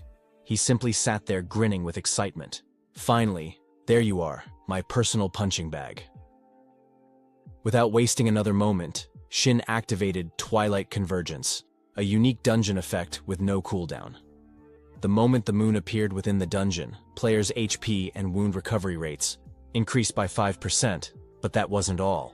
Regardless of whether the moon physically appeared, K9-type monsters like wolves or dogs would fall into a fierce state if the player carried a blue moonstone. And if the moon did appear, those monsters wouldn't even dare attack the player holding the blue moonstone. Shin locked eyes on the slumbering hellhound below and let out a booming laugh, his confidence filling the air. Miso turned to the group and suggested, "All right, let's go with Plan F." But before anyone could act, she noticed Shin silently standing up, his expression unreadable. Concern filled her voice. "Shin, what are you doing?" Instead of answering, Shin flashed a mocking, almost arrogant smile that left Miso and the others frozen in surprise. The archer couldn't believe her eyes. That expression, "Shin's doing it again. Should I trust him? No, no matter how I look." At this, Taisio, clearly confused, chimed in. "Shin, you've got a plan already, don't you?" With a casual tone and steady hands drawing his sword, Shin replied, "Yeah, I think you guys can just sit back and watch." His words left them completely stunned. Miso immediately protested, "Shin, I get it, but at least explain what you're—" But before she could finish, an eerie silence fell over the group. Shin's sharp, focused gaze cut toward them, cold and decisive. "There's no time to explain everything, no time for strategies. For the Twilight Convergence effect to work properly, the moon has to be fully visible. Even the slightest cloud cover can cut its effectiveness in half. Sorry, guys." Without another word, Shin dashed forward toward the hellhound, leaving the others behind. Miso's worried voice echoed behind him, calling his name, but he never looked back. The commotion had already stirred the Frostfang hellhound awake. The beast's eyes snapped open, immediately locking onto Shin, who stood right in front of it. For this hunter, asking for forgiveness was quicker than asking for permission. Without hesitation, he charged, fully aware the creature had noticed him. With a playful grin, he greeted it. "Well, hello there. Up close, you're even uglier than I imagined." The hellhound sensed danger radiating from him and leapt to its feet, its entire body tense and on high alert. Meanwhile, Miso scrambled to organize the others. "We need to prepare to support him, quickly!" Taisio nodded, already readying his magic. But Juhi hesitated, her voice laced with uncertainty. "Wait, hold on. There's something weird going on. Why isn't the hellhound reacting at all?" Her words made Miso and Taisio immediately glance back down toward the battlefield. The archer girl couldn't hide her surprise. "You're right," she murmured, then thought to herself, "Is it just sizing him up? No, last time we encountered it went berserk right away." On the other side, the Frostfang hellhound stood facing Shin, growling non-stop. Eventually, it started to move just a little. Taisio's eyes widened. "It's moving!" Juhi quickly chimed in. "I must have seen it wrong earlier. We need to jump in and help." But before the mage could even finish, Miso noticed something. "Wait! That posture? It's not aggressive. It's a submissive stance." Just as she'd suspected, the Frostfang hellhound slowly knelt before Shin, showing no signs of hostility. Then, the system notification rang out loud and clear. The Frostfang hellhound recognizes you as a higher being. It has entered a state of full submission. The message left Shin invisibly stunned. His gaze grew colder as he muttered, "What the hell?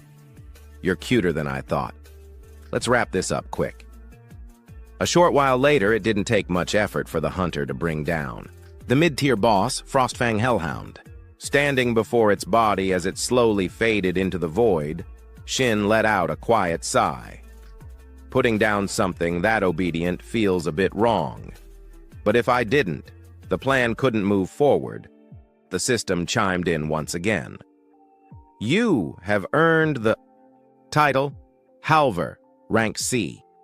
A system panel popped up next to Shin, displaying the details. Halver, rank C. Allows the user to designate one skill and reduce its cooldown time by half. Seeing this, the hunter slowly clicked on the screen. This will pair nicely with recovery. The skill recovery instantly clears all abnormal status effects. That moment, the rest of the team hurried over to regroup with him. From a distance, Miso called out, "Shin, hold up!" He turned back, curious. "What's up?" Before he could finish, a glowing orb appeared behind him, emitting a strong blue light that lit up the entire area. Startled, he quickly spun around, heart pounding. "Crap, don't tell me we forgot to talk about how we'd split the loot. I've been soloing for so long that I totally blew it." She probably wants this thing, huh? As panic crept up inside him, Miso's calm voice beside him sent a chill down his spine.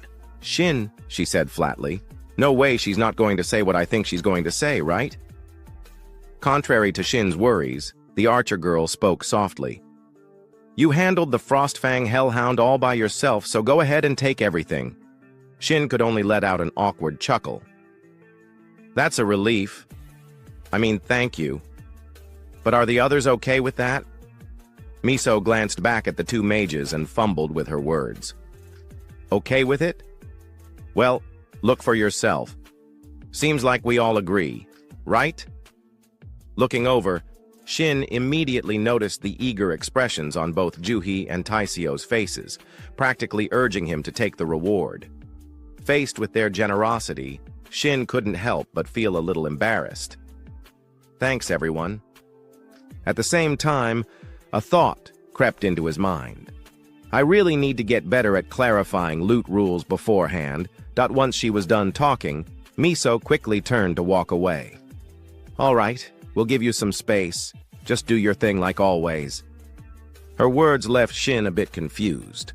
Like always? What's that supposed to mean? Seeing how clueless he looked, the archer girl sighed and explained. Huh? You know, every time you get your hands on a relic, you always do that thing.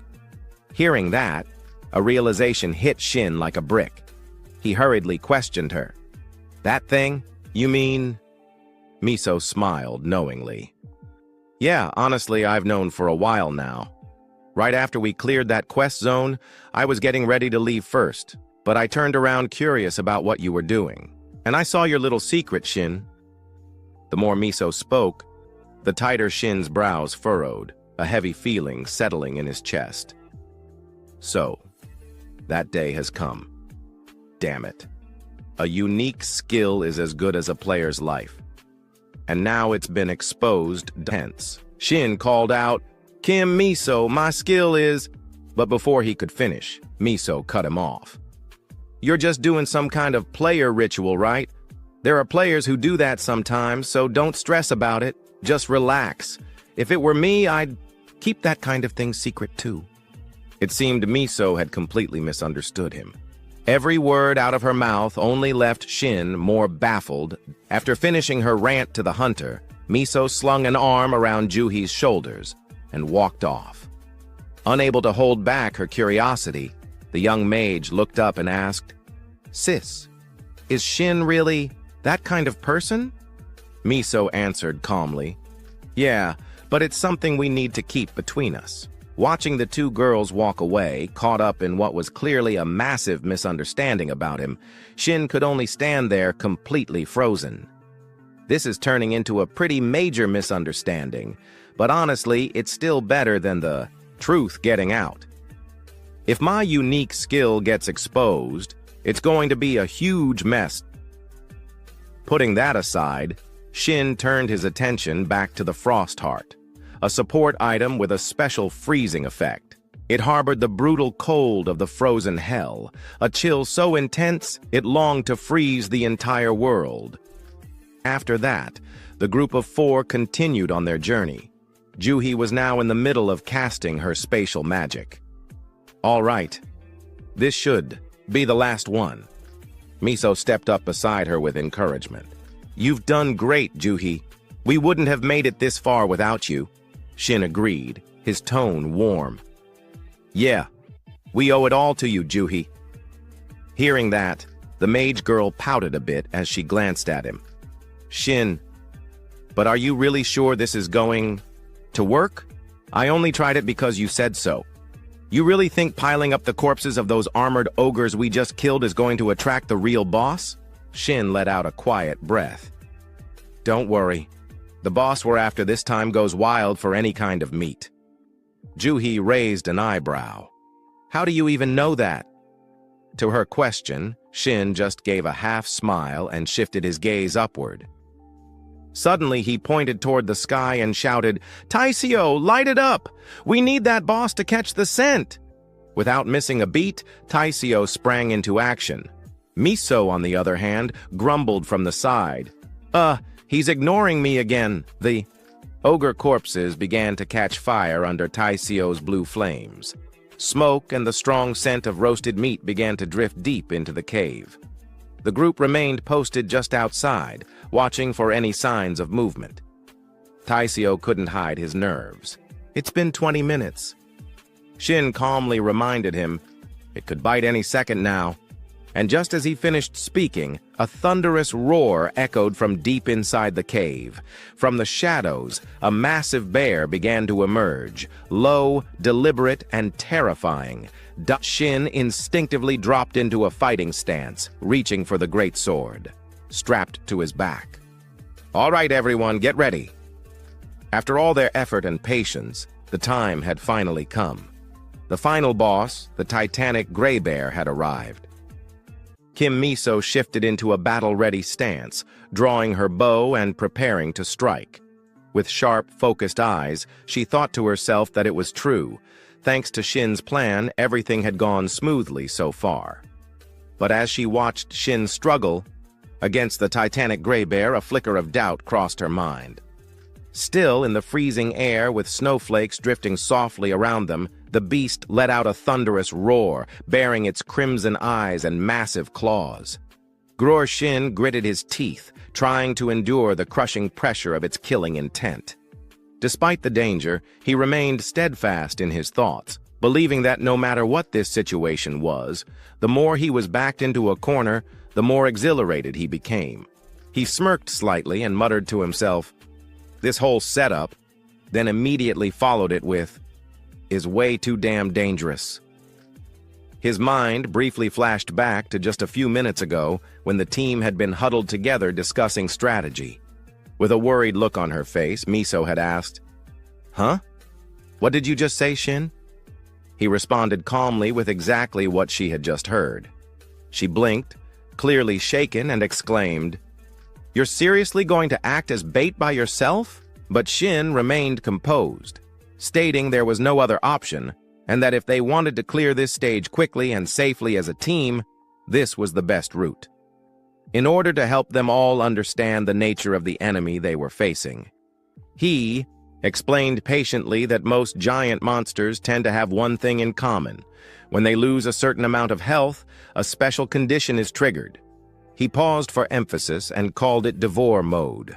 Shin elaborated further that in that state, the monster's physical strength increases significantly and it becomes wildly aggressive and completely unhinged. He pointed to the scene of the creature, tearing into a corpse earlier, noting they start trying to consume everything around them. Then he clarified that was exactly why they piled up the ogre corpses to act as bait. Even though his words sounded simple, the truth was that the tactic carried immense risk, as he thought silently to himself that if they hadn't done that, they would have been the ones that were turned on first. But thinking from another angle, Shin pointed something out with a slightly curious tone, asking what if they did something to that bait pile.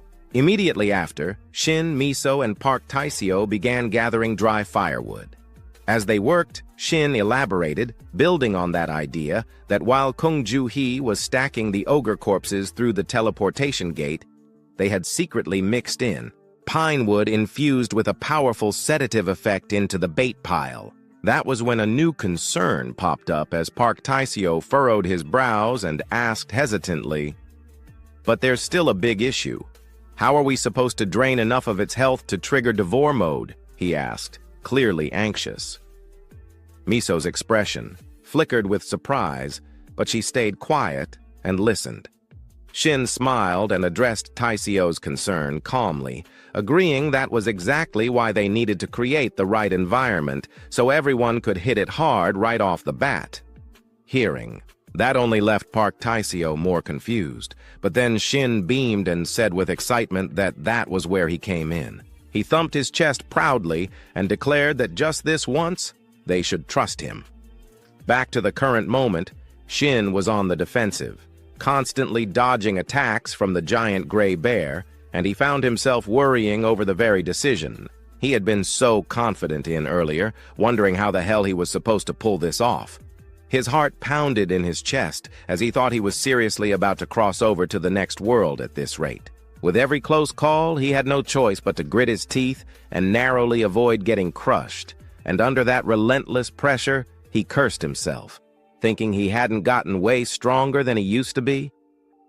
He thought back to his previous reasoning that he figured he could take a few hits and hold out long enough. But before he could finish that thought, the bear's grotesque claws came crashing down again, and this time its jaws opened wide in a terrifying lunge. Reacting on instinct, Shin raised his sword and jammed it into the beast's throat to block the bite. The force was immense, so strong that the very ground beneath his feet cracked from the impact, and just that one clash had him groaning in pain inside as he was screaming why the hell this stupid thing was so absurdly strong. He kept questioning himself if his strength stat was still not high enough or something. The ground beneath Shin suddenly cracked and shattered, and gritting his teeth, he thought to himself that if he kept trying to tank this thing head-on, he was really going to die out here. But then, thinking about all the effort he'd gone through, to resurrect, his eyes hardened with determination, vowing that he didn't come back to life just to die again. Resolved, he made up his mind that from now on he would dodge everything. Suddenly, an explosion erupted as the ice shattered into countless shards, scattering everywhere, and a brilliant flash of light burst forth, blindingly bright. The giant, Gray Bear, kept attacking relentlessly, but this time, the fight was different as Shin now weaved through the beast's deadly strikes with ease, his nimble dodges only fueling its rage until the creature roared furiously. "Grrr!" With a sharp glance, the bear quickly caught onto Shin's weak spot, its deep growl rumbling again, and the tide shifted once more. Shin's eyes widened in alarm as it was moving way too fast. Before he could react, the bear lunged forward with its jaws wide open, baring its fangs and roaring, "Grrrs!" There was no time to escape as his heart sank, thinking that maybe jumping was a terrible idea. But right then, sharp arrows whizzed through the air, striking the bear, and with a single precise shot, the beast staggered in agony, roaring in pain. Sensing his chance, Shin dashed forward like the wind, and as he moved, something in the distance caught his eye. It was Kim Miso, perched along the cliffside. Seizing the perfect moment, she shouted with unwavering determination, "Right! Now, Shin!" Seeing his teammates' flawless support, Shin couldn't help but smile, calling her name back, "Kim Miso!" Without hesitation, he launched himself into the air, his sword slicing through the wind with fierce momentum, and returning her support, he yelled that he owed her for saving his life. The giant gray bear recoiled in panic, overwhelmed by the sudden turn of events, its once blood-red, savage eyes now filled with shock and fear. Then, Shin unleashed his full thrust technique, gliding across the beast's massive body like lightning.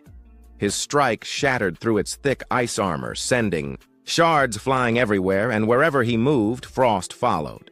The deep wounds left by his sword were now jagged with ice, sealing them in a frozen grip.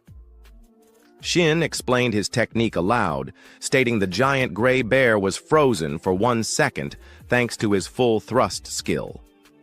Landing back on the ground, his face lit up with excitement as it had worked, and the next skill was ready. He thought with excitement about the freezing skill he got from the Heart of Frost, that he had already combined it with full thrust. His lips curled into a grin as he honestly thought skill interference would mess it up, but it turned out it works perfectly. Seizing the moment before the beast could even react, he dashed toward its foot and shouted, "In that case!" Thrilled, Shin let out a wild laugh, proclaiming it was his turn now. His blade sliced through the air like a gust of wind, slashing through the beast's thick hide and spraying blood everywhere as the bear howled in pain. And immediately, he activated. His next move? Level 2 Demon Battle skill activated. High up on the frozen cliff, Kim Miso called out, "Taisio!" Hearing her shout, the mage responded calmly, "Got it!" Park Taisio instantly shifted into combat mode as a wave of blue energy burst from his body, enveloping him completely, and he declared with confidence that he was using his biggest trump card. Focusing his energy, he shouted a warning, "Shin, get out of the way!" Startled, Shin quickly turned his head and barely managed to dodge to the side, watching as Park Taisio unleashed his most devastating spell straight at the giant gray bear. The skill lit up the battlefield as Taisio roared, "Blue Flame Crimson Crane!" The beast, bombarded by relentless attacks, howled in agony. From a distance, Sun Yun couldn't hide his shock at the overwhelming display of power, thinking this firepower was way beyond what he expected. The impact radius was so massive that even Shin had to brace himself against the shock waves, and at this level, there was no doubt. Sure enough, the giant gray bear collapsed, defeated by the onslaught. Shin smiled with relief, thinking they had done enough damage, but suddenly, the bear's eyes snapped open. Its pupils fractured into layers of bright golden slits as something strange was happening. The energy around the giant gray bear was changing.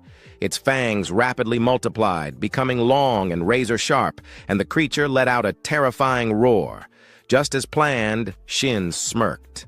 It had worked. He clenched his fist in satisfaction as the damage threshold had been reached. From this moment on, everything changed. The giant gray bear had entered its Devour state. Shin's grin widened with excitement, thinking just as planned, Devour state was ready for battle. Miso called out to him, "Hey, Shin!" His eyes narrowed as he realized the giant gray bear had started devouring everything around it.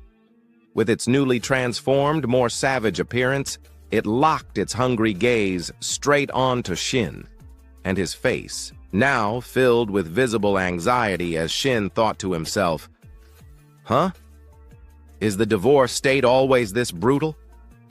He couldn't help but wonder where the hell that clumsy bear from earlier had gone. Trying to stick to the plan, Shin reminded himself that the final blow was Juhi's job, but the overwhelming fear made it hard to focus on whether he could even hold out until then. Off to the side, Park Taisio watched in horror, thinking that was really the Devour state. His thoughts were racing with panic as it had practically turned into a completely different monster.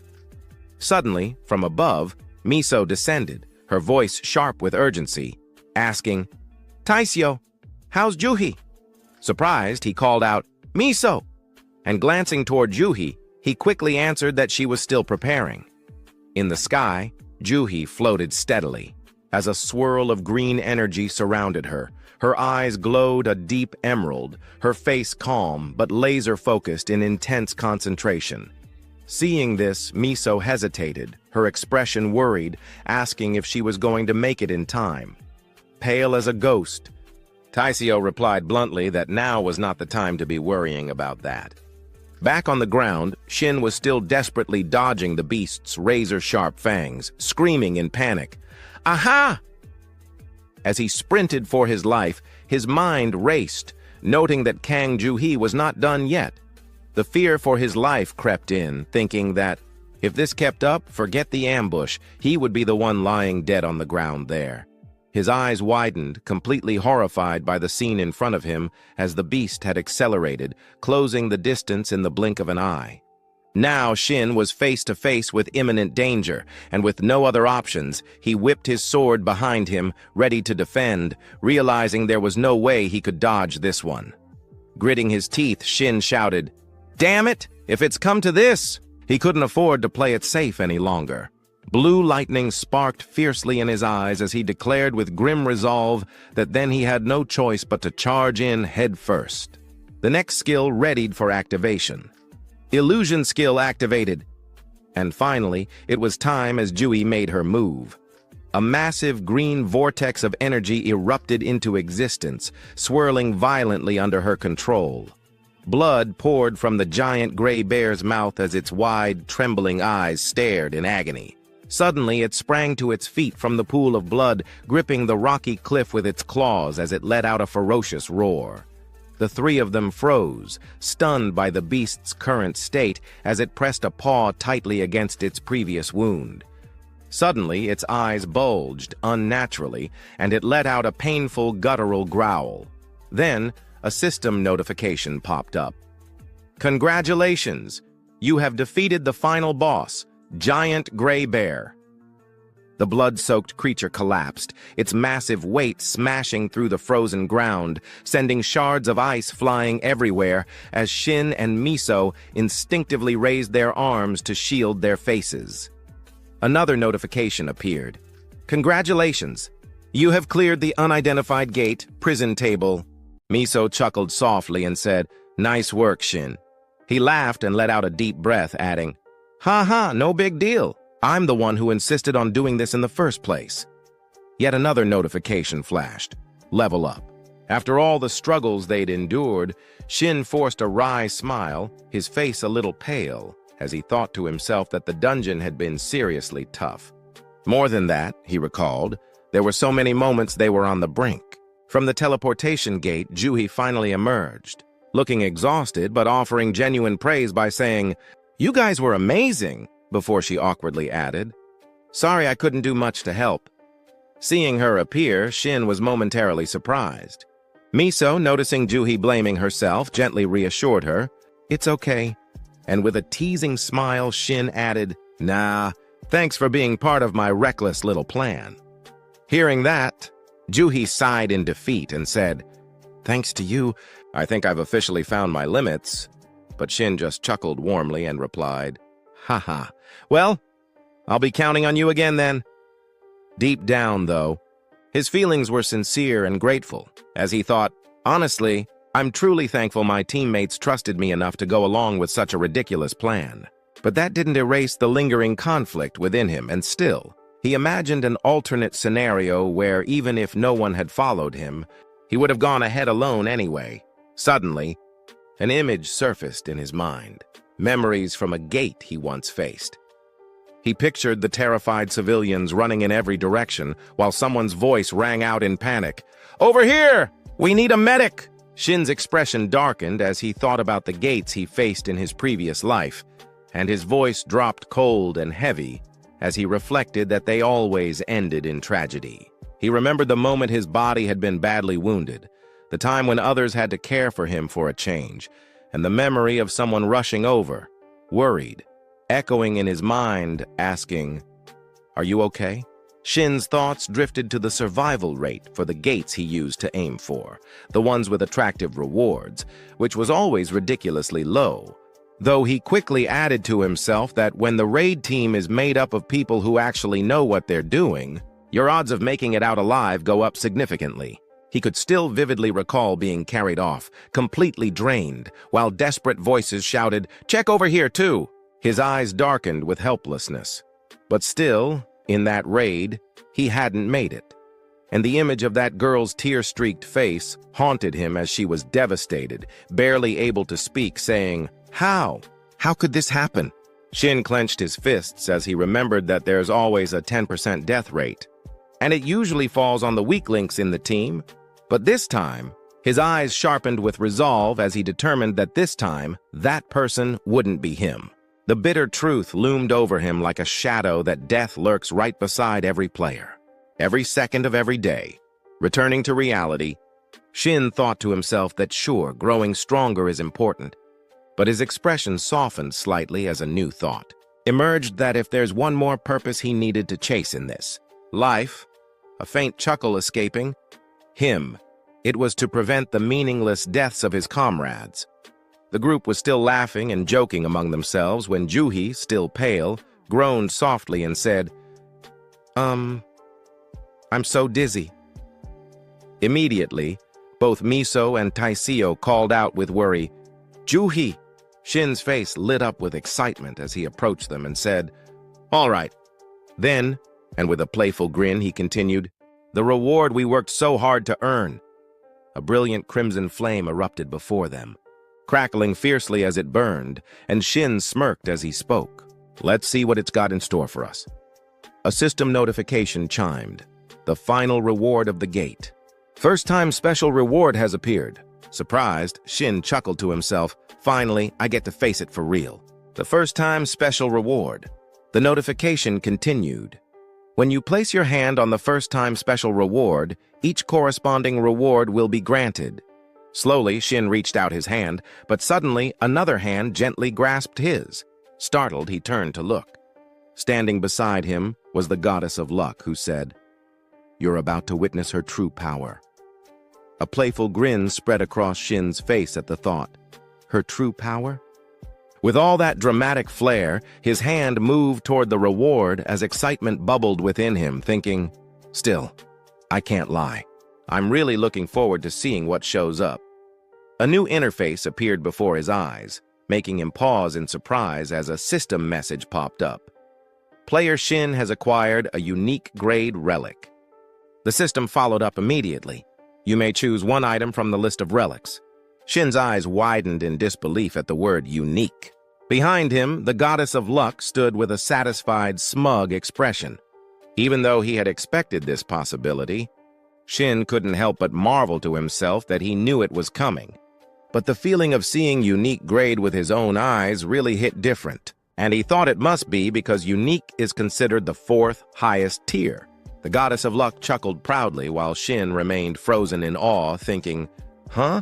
A brilliant light flashed before his eyes as a new message appeared. Thanks to the power of the goddess of luck, all unique grade or higher relics will automatically unlock and inherit their hidden effects. Shin's expression shifted to one of realization as he thought, ah, right, I totally forgot, and his thoughts raced. That was definitely written in the contract, wasn't it? Another message popped up regarding the goddess of luck.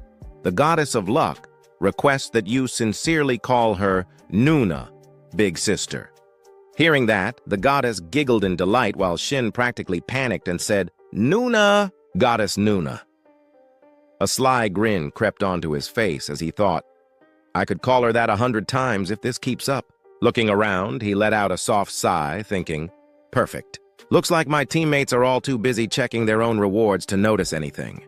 With his hand still extended toward the glowing light, his excitement returned and he said, all right, guess it's time for me to make my choice? Without hesitation, Shin thrust his hand forward, thinking, no reason to overthink it. A burst of radiant pink light erupted around him, and immediately, a heavy two-handed sword materialized in the air. Shin's face lit up with excitement as he recognized it was exactly the relic he had his eyes on. The system introduced the item, War Spirit's Greatsword, a two-handed weapon classified as a heavy sword relic, and along with that, the detailed stats and offensive power of the weapon were displayed before him. Shin grinned to himself, thinking, as expected of a unique relic, these stats are insane. He slowly reached for the hilt of the sword, thinking to himself, from now on, and gripping it tightly, he chuckled with excitement, thinking, I'm counting on you. The sheer destructive power radiating from the weapon left him stunned, but as he tried to lift the great sword, his expression twisted as he thought, why is this thing so heavy? It quickly dawned on him to wonder, where's that weight reduction effect? A new message appeared. Weight reduction passive effect, always active. Suspicious, Shin squinted at the effect panel as another notification popped up. Due to the skill Relic Devour, all mana costs for your current skills have been removed. All equipped relics will feel no heavier than 100 green. However, the effects of the same relic type cannot be stacked multiple times. Seeing that, Shin couldn't help but groan in frustration, thinking, what is this? Some kind of new hidden clause? He narrowed his eyes and wondered, since when was that in the contract? Just then, Miso approached with a curious look and asked, something wrong, Shin? He froze for a brief second before laughing it off and saying, huh? Oh, no, it's nothing, haha. Looking around at the group, Shin finally noticed and said, wait, but... And seeing the beaming faces all around, he asked, looks like everyone's pretty happy with their rewards, huh? Miso nodded enthusiastically and said, absolutely. We all got relics that perfectly match our class skills. And she shot him a knowing smile, adding, and it's all thanks to you, Shin. He waved it off, a little flustered, and said, I didn't really do that much. But Miso stood her ground, smiling firmly, and said, there you go, being modest again. But there's no denying we couldn't have done this without you. Miso kept smiling as she added, so the team talked it over. We decided to give you all the extra loot. The boss remains, the magic stones, everything. Sound good, Shin? The words hit him like a truck, and he was completely speechless, only managing to say, what? No, seriously, you don't have to do that. But Juhi immediately cut him off with surprising resolve, saying, nope, these things need to be handled properly. We already factored everyone's contributions during the fight, so don't argue about it. Helpless, Shin could only exclaim, oh! And seeing Shin frozen in place, everyone immediately panicked. Miso called out, Shin, we said it's fine, really. Juhi looked worried and said, please don't cry. Even Taisio, clearly concerned, simply called his name Shin. But inside, Shin was overwhelmed with an emotion hard to describe, thinking, I can't believe my teammates think so highly of me. His voice cracked slightly, eyes welling up as he thought, just the monster corpse alone is worth 600 million. Add in the other materials. It's got to be over 1.5 billion. Suddenly, a sly, mischievous grin crept across his face as he muttered, this is unbelievable. Miso, watching him hang his head low, called out nervously, Shin? But inside, Shin could barely contain himself, thinking, I can't stop smiling. Later, they made their way outside the frozen prison dungeon gate, and Shin, still looking a little defeated, spoke to Miso, saying, Yeah, let's save the celebration for next time. Miso turned to him with a teasing smile and said, Oh, really? That's a shame, but I guess there's no other choice. And she added playfully, Would have been nice if you came to eat with us, though. Hearing that, excitement sparked in Shin's eyes as he thought, I can't wait to see the results of this run. With that, the three of them headed off in the opposite direction, waving goodbye and saying, See you later, Shin. Miso added, I'll text you. Okay? Shin smiled and replied, Yeah. Thanks for everything today. But it seemed Miso wasn't quite done, as she paused and said, Ah, then looked at him with a curious expression and asked, Shin, mind if I talk a little more casually with you? With a gentle smile. Slightly taken aback, Shin forced an awkward smile and said, Sure, I guess. While he chuckled inwardly, What am I going to say? How dare you speak informally to your elder? Miso's lips curled into a soft, playful smile, and beaming she chirped, Well then, get home safe. Oppa.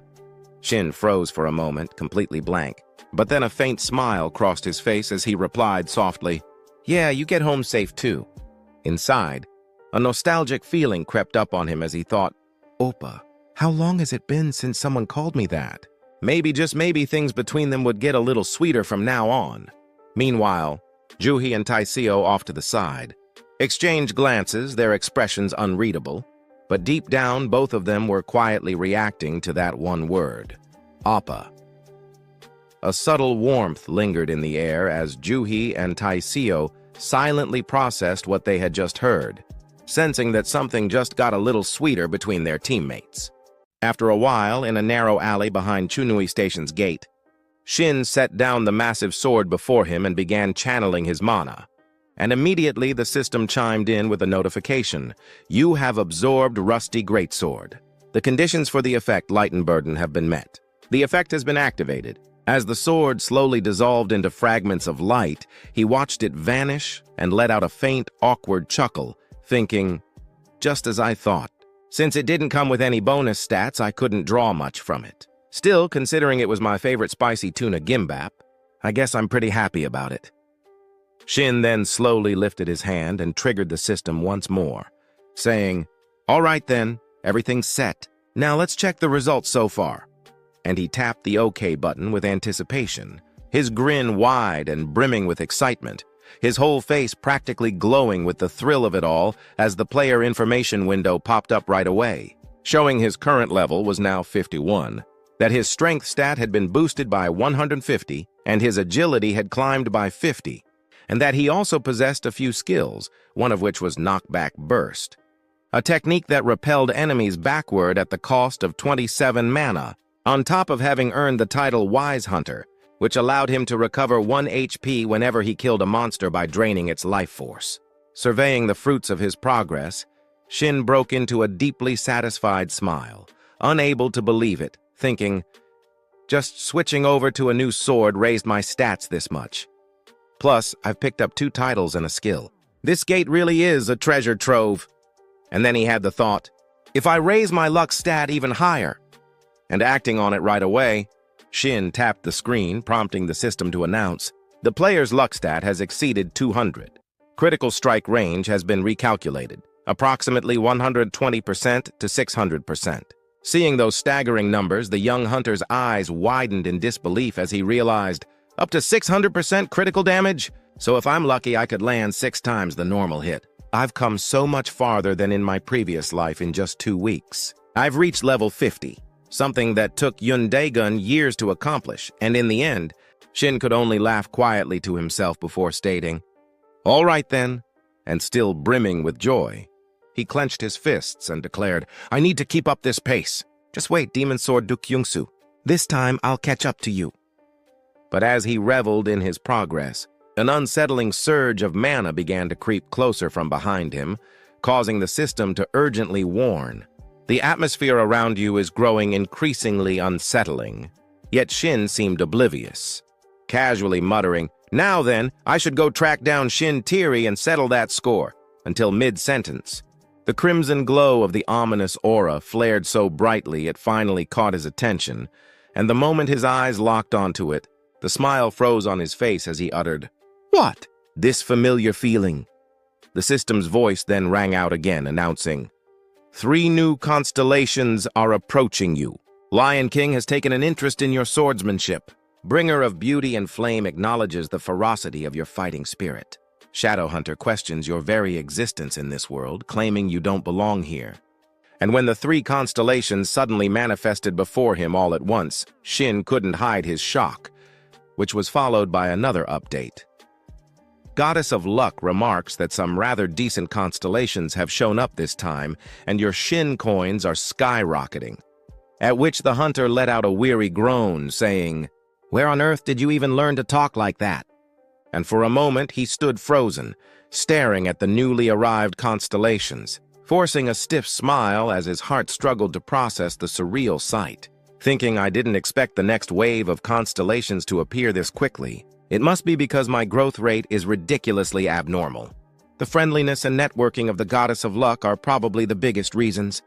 And then he internally chided, "Stop acting like you can read my thoughts already." But the thought had barely crossed his mind when the goddess beamed and gave him a thumbs up, making Shin blink in disbelief as he realized, wait, she really can read them.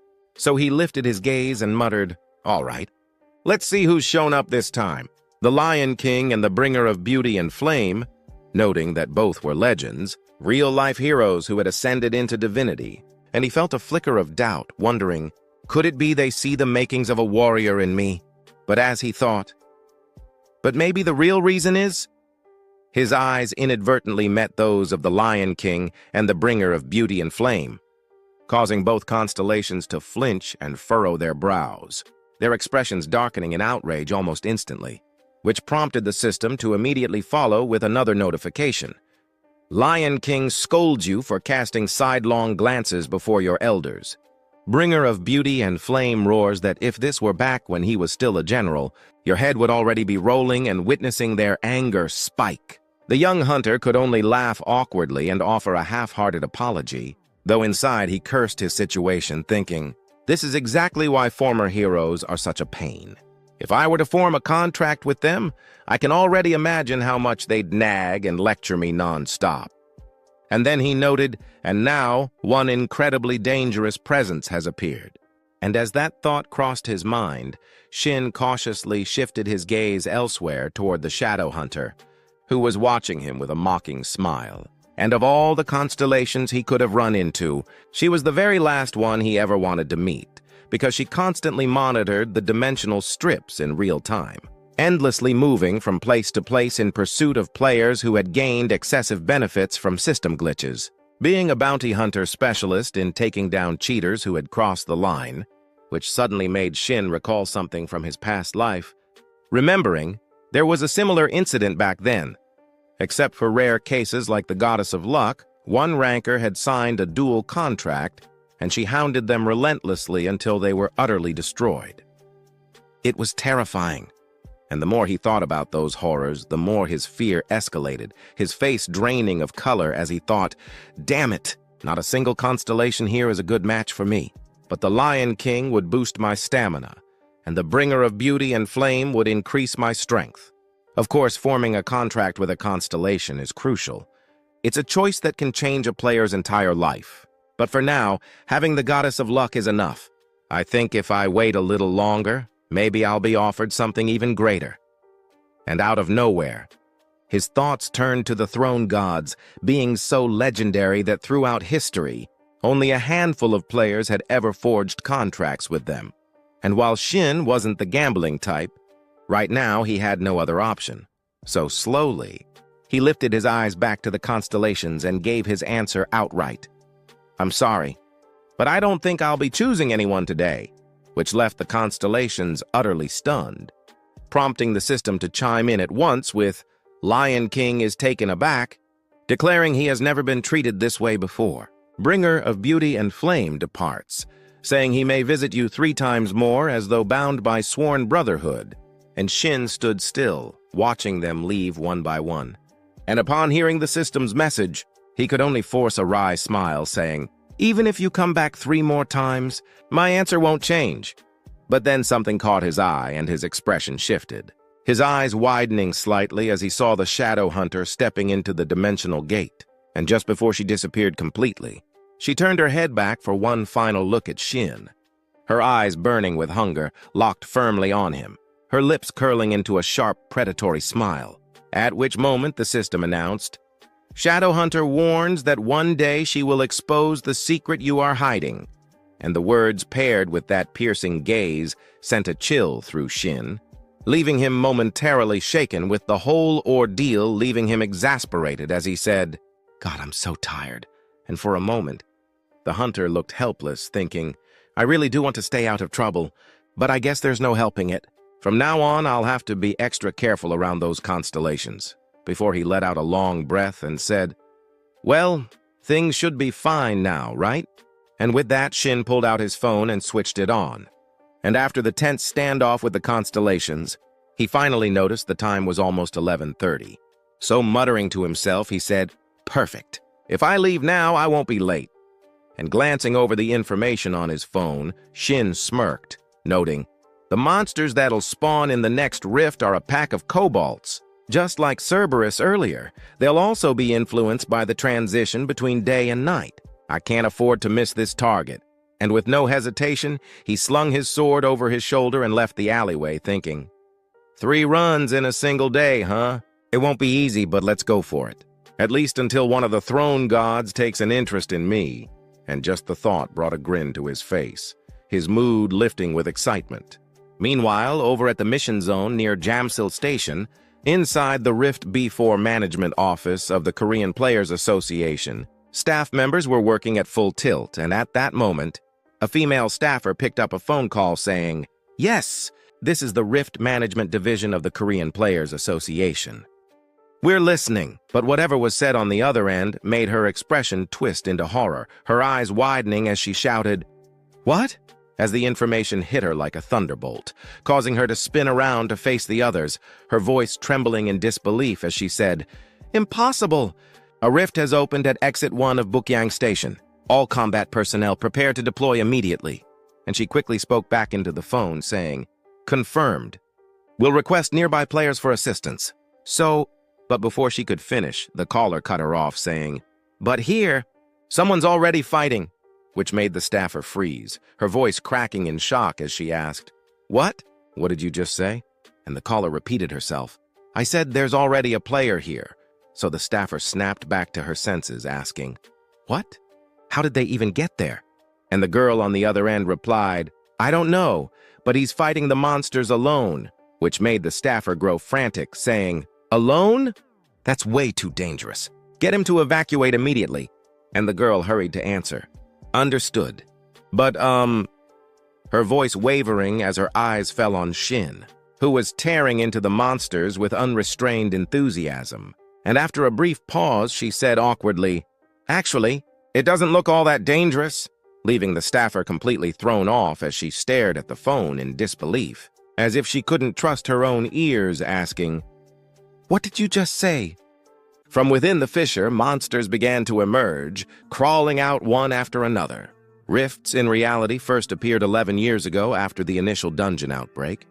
Unlike dungeons or gates, these are an unpredictable catastrophe. Gateways that allow monsters to spill into our world.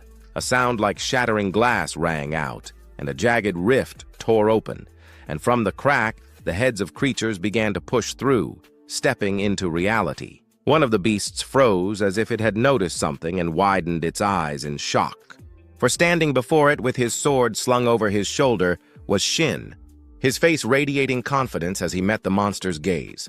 "For me," he said coolly, "it's not that unpredictable." Just 10 minutes earlier, Shin had walked out of the subway station, his sword resting across his back. Halfway down the road, he turned to glance behind him and thought, "It's about time. From what I remember, all I need to do is leave through this exit." Something nearby then caught his attention as strange, flickering lights began to appear before his eyes. Scratching his head with an awkward smile, he muttered, "There it is. The rift. Right where I expected it to be. That's why I remembered this part so clearly. He recalled how in his previous life, monsters had poured from this very spot, all because of this one particular rift. It was a tragedy, and the memory of that scene sharpened his resolve. Countless civilians died here. But this time I'm here. That won't happen again, he thought, his expressionless face letting his true feelings slip. I'm grateful I got the chance to come back. His mind then wandered briefly to his past, thinking, I grew up in an orphanage, so I never knew what my parents looked like. But even so, I never felt despair.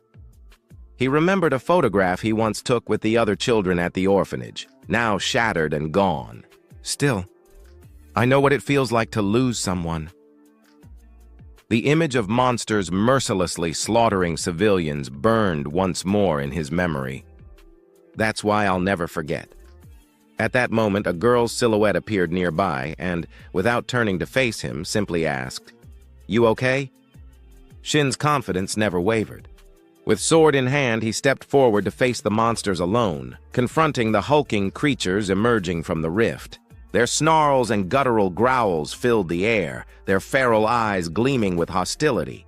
But before they could charge, Shin unleashed his first strike. At the intersection of day and night, wolf-type monsters freeze in place. Under this effect, the pack snarled, muscles straining, but their bodies refused to move, locked stiff under the strange phenomenon. Pleased with the result, he let out a grin of approval. Nice. That worked better than expected. But then Shin's eyes shifted to the side, his thoughts sharpening. Still, it doesn't feel as effective as when I fought Cerberus. The star-lit sky stretched above, but not a trace of the moon could be seen, and from that alone, he understood the reason. So that's it. The moon's completely hidden. Without it, they won't fully submit to me. Yet instead of discouragement, excitement flickered in his chest. That actually makes things more fun. The monsters remained frozen, unable to move, their throats rumbling with frustrated growls. Gripping his sword tightly, Shin charged straight into the pack and activated a new ability, Full Burst, Mobility Skill Level 1, which focuses massive energy to dash forward in an instant and strike the enemy, where the longer the charge, the greater the distance and damage, with the downside that all other movements are restricted while charging. A brilliant streak of blue light shot past a monster's face, and thinking it had narrowly avoided the blow, the beast sneered with pride, but then beside it, a small blue orb flickered into existence and rapidly expanded, its weight forcing the monsters backward. Knockback? A hidden skill that forces enemies into a knockback state, consumes 27 mana per use, has a success rate and distance that depend on the target's resistance, and can consume up to 183 mana to boost both success and distance. With just his opening strike, Shin had already sent the monsters reeling, forcing them back into the rift itself, and even he was surprised at the overwhelming force of the ability. The knockback effect has way more range than I thought, and stacked with Full Burst, the damage is brutal. The monsters were left coughing blood, battered from the sheer impact. This alone just raised my area of effect attack power a notch. They staggered, gasping for breath, their injuries severe. And with my luck stat boosting critical damage output, I'm sitting at 120% to 600% critical damage potential. The creatures trembled as Shin advanced again, their eyes wide with fear, and he smirked. Still alive after that. Guess I haven't hit max crit damage yet. Leaping high, sword ready, he prepared another strike, and as the monsters panicked and turned to flee, he said, his eyes gleaming, Fine then. Let's see just how high that damage ceiling really goes.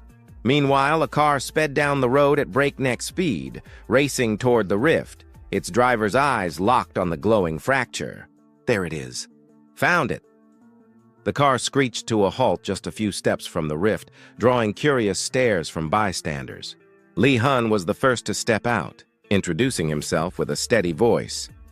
We're from the Players Association. Who made the call? I'm Lee Hun. Korean Players Association, level 110, player rank B.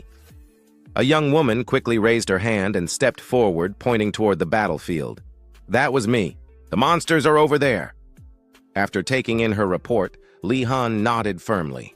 Understood. Find somewhere safe. We'll handle this. But before he could move, someone at his side called out, "Han!"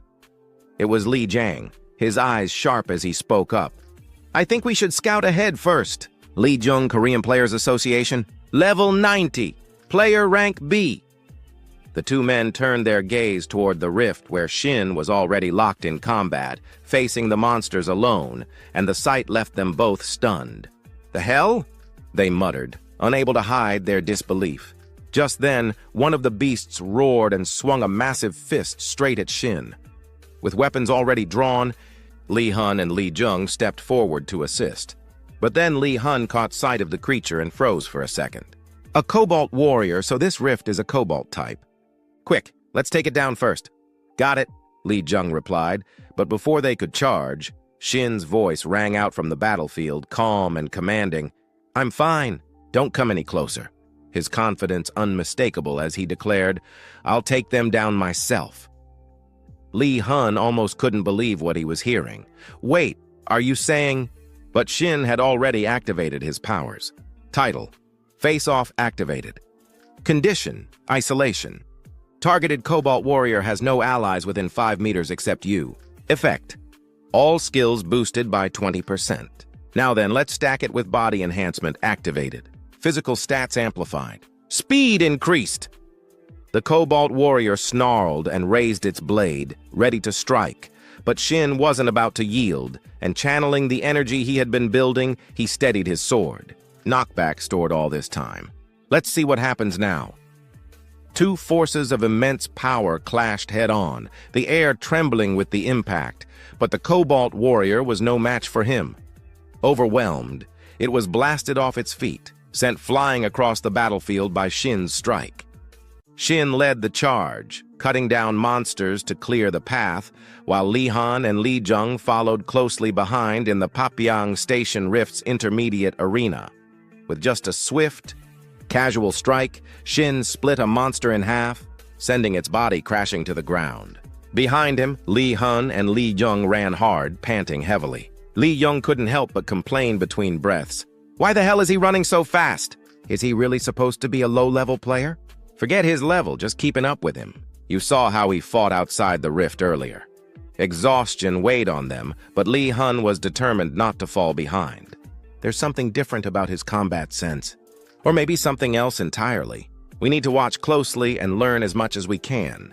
Lately, I haven't been able to make much progress in strengthening myself. Li Jung then voiced the doubt that had been gnawing at him. "But seriously, isn't it weird how much stamina he still has after that fight just now?" Hearing this, Lahan realized it too, saying, "Now that you mention it, I've always believed my stamina was above most players. But that battle earlier..." He trailed off, unable to shake the unease. 30 minutes later, at the entrance to the Byong Station Rift, the three of them pushed deeper inside. Suddenly, something appeared before them, so startling that both Li Han and Li Jung widened their eyes in shock. A massive swarm of monsters stood waiting, looming like an army. On the upper level, others had already taken aim, their bows trained directly at the three intruders. Without hesitation, Shin grabbed the corpse of a nearby monster, hefting it as a makeshift shield, and commanded, "Stay behind me. Dragging this body along was exactly for situations like this." The monsters roared as arrows rained down, but every arrow thudded harmlessly into the monster's corpse, sparing the three players huddled behind it. Li Jung trembled, clutching his arm tight as he watched an arrow strike dangerously close. Shin glanced back at the two behind him, his thoughts heavy. Bringing them in might have been a mistake. Handling these monsters while also protecting them, this is pushing it. His face showed no emotion, calm but silent. Yet inside, his resolve hardened. "Why am I complaining again? I need to learn how to handle situations like this." He flipped his sword in his grip, reminding himself, "If I don't, I'll never reach the higher ranks, will I?" Just then, one of the monsters raised its bow and took aim directly at Shin. Unfortunate for it, Shin's sword was already flying, piercing straight through its skull. The creature collapsed backward instantly, and seeing its comrade fall so easily, the monster beside it froze in terror, paralyzed by fear. Seizing the moment, Shin gripped his sword tight and charged forward. Don't get distracted. The arrows have stopped, haven't they? He called out, simultaneously unleashing his skill. His blade sliced cleanly through the necks of the creatures in front of him, and in the blink of an eye, their bodies collapsed to the ground. Glancing back at his companions, he announced with a calm firmness, "All right, next stop. The second floor." But before he could advance, a massive shadow loomed before him. A towering monster blocked his path, its sheer force sending Shin stumbling backward. "The hell? Where did this thing come from?" His face tightened, though relief flickered beneath the surface. Good thing I reacted in time. If that blow had landed, my body would have been torn apart. What stood before him was no ordinary foe. It was colossal, exhaling heavily with a suffocating presence. A Cobalt champion. I didn't expect a monster this powerful to be guarding the second floor. The Cobalt champion raised its shield and charged forward with a guttural roar, its intent clear, to crush Shin. "It's coming at me again." Doubt flickered in Shin's mind. "Can I repel it with repel? No, I can't gamble on something so uncertain." After weighing his options in an instant, he made his choice. "I'll take the blow head-on and do everything I can to minimize the damage." He surged forward, sword in hand, and drove it straight into the champion's shield. To his shock, the blade didn't just pierce through the shield. It cleaved straight through, severing the champion's head in a single stroke. Even Shin froze, stunned at what he'd just done. "What the hell?" This damage output, not only did it pierce that shield, the monster's head rolled across the floor, lifeless. It actually one-shotted a Cobalt champion famous for its defense. No way, my stats shouldn't be anywhere near that high. Then this must be the true power of the greatsword spirit. The severed head tumbled to a stop in front of the remaining monsters, striking fear deep into their hearts. Shin's lips curled into a wicked grin, his presence alone sending shivers through the horde. "So that's how it is, huh?" With a single sweeping strike, Shin cleared the entire second floor. Lai Yong and Li Hayin tilted their heads upward, both completely stunned as the floor above them was now littered with the shredded remains of monsters. Among the corpses, something gleamed, a new pair of boots. Boots of speed, a platinum relic, and common great equipment of the boot type. Their effect was imbued with the will of an assassin who once yearned to run faster. Blessed by a minor spirit, these boots triple movement speed on natural terrain and double it under normal conditions. Shin quickly sat down and slipped the boots onto his feet, a grin tugging at his lips. Jackpot. Kobolds are way tougher than goblins, but I've heard they sometimes drop rare relics. As the boots adjusted snugly around his legs, energy pulsed out from them. He glanced down, raising a brow. They ought to adjust size. These kobolds don't exactly have athlete-sized feet. Guess things just got a whole lot easier.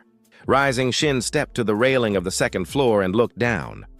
Below, Li Han and Li Yong had just finished cutting down the last of the monsters after a hard-fought struggle. Watching them, Shin couldn't help but nod in acknowledgement. Those two, they fight even better than I do in a group. The three regrouped and hurried further upward. This run's been profitable already. 5 silvers, 4 golds, and 1 platinum. That's about 1.5 billion won worth. Just mowing down kobolds along the way topped off my HP. At this rate, even the boss won't be a problem. The health bar above his head was full, and confidence surged through him. And with my new title, Wise Hunter C, I've got even more to rely on. The title's effect was to restore 5 HP by absorbing blood whenever he killed a monster of small grade or higher. But then something caught his eye ahead, making his pupils sharpen. A door stood before him, radiating a deep crimson aura. This strange energy. So that's where it's coming from. The deepest chamber of the rift. The king's treasury. Without hesitation, Shin pushed forward and stepped inside. And then, light. A blinding brilliance filled the chamber, leaving him momentarily speechless. What the hell is this even? Before him now stood a mountain of gold. What the hell is this? Shin's eyes lit up like a predator spotting prey. He immediately crouched down, staring at the glittering pile of coins. Forget that weird energy. I'm sorry, my lovely treasures, but what's going on here? Can I just retire early now? But while he was distracted, a monster had already taken aim at him with an arrow. Even so, Shin remained unfazed, still gazing at the fortune below. Forget about getting stronger or whatever. With this much money, my life's already set, isn't it? From above, the creature loosed its arrow straight at Shin. The shot struck the pile of gold beneath him, sparks flying on impact. What the monster didn't expect was that Shin had been on guard all along. He leapt up, blade flashing, and lunged toward the enemy, declaring, "Another ambush, huh?" The Cobalt King turned its head and snarled. Shin's sword came crashing down, his voice mocking as he struck. The same trick every time. Boring. The Cobalt King swiftly rolled to the side, dodging the deadly slash. Even Shin was caught off guard. What? It dodged from that distance? What kind of movement was that? The creature spun around, boasting already, and drew back another arrow aimed squarely at him. "It feels like it lured me in here on purpose," Shin muttered, realization dawning.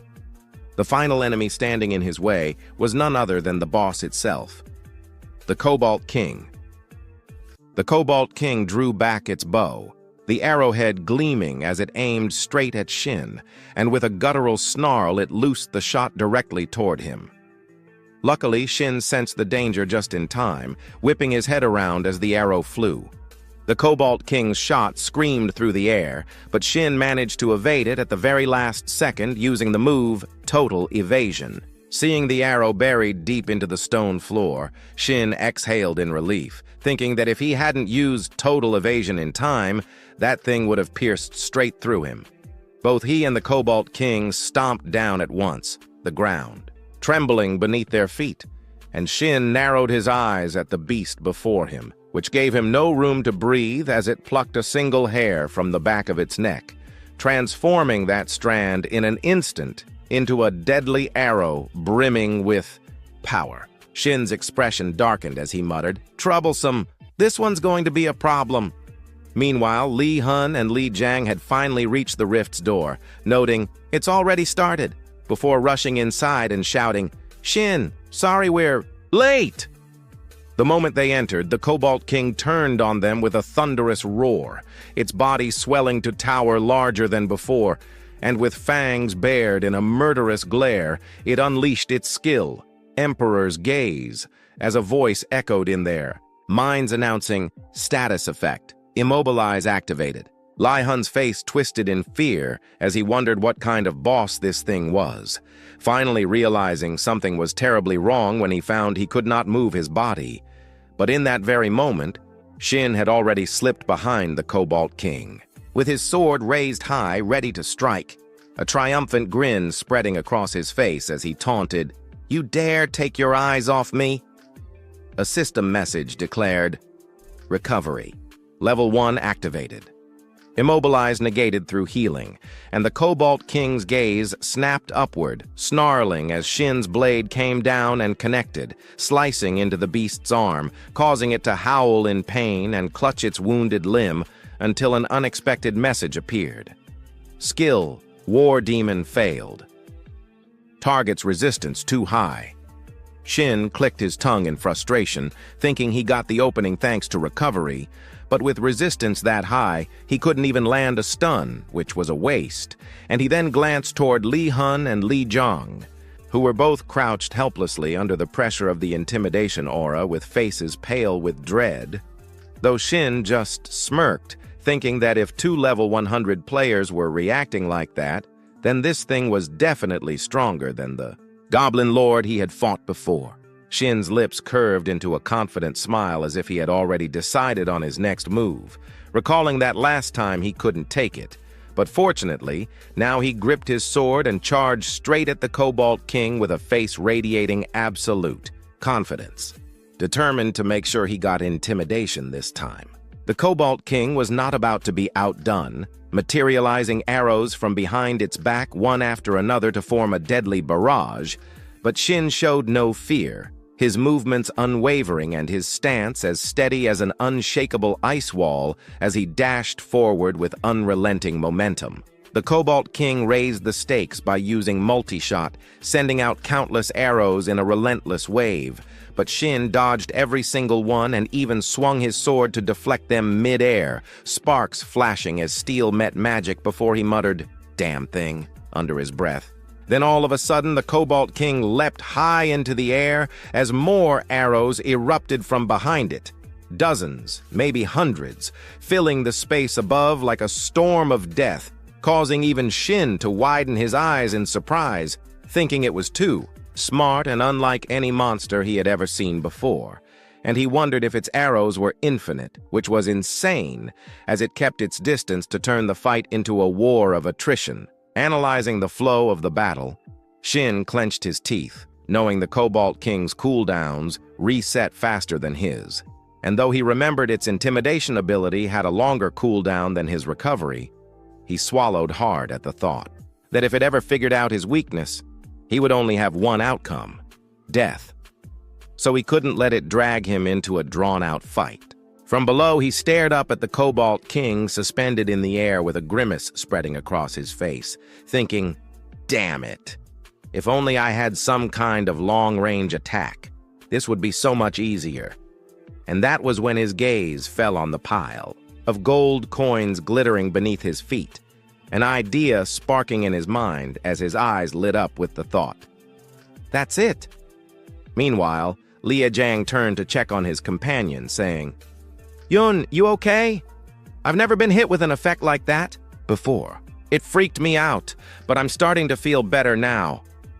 The Cobalt King roared and unleashed another storm of arrows, each shot sharper and faster than the last, pressing the assault with relentless confidence, and Liajang watched Shin moving through the storm, baffled as to how he was still fine and wondering if he had some kind of cleansing skill. Li Hun's eyes narrowed as he studied Shin intently, saying that at first glance it wouldn't be surprising if he had one or two skills like that, but his voice dropped with an uneasy feeling about what it really was, and all of a sudden his eyes went wide as if he had just realized something horrifying while staring at the arrows the Cobalt King had fired earlier, now embedded deep in the ground, and a chill ran down his spine as the realization hit him, prompting him to shout a warning. "Damn it, I should have noticed sooner! Shin, it's a trap!" Meanwhile, Shin was descending toward the pile of gold coins below with an expression that remained calm, almost taunting, as he said, "So, you finished shooting, huh?"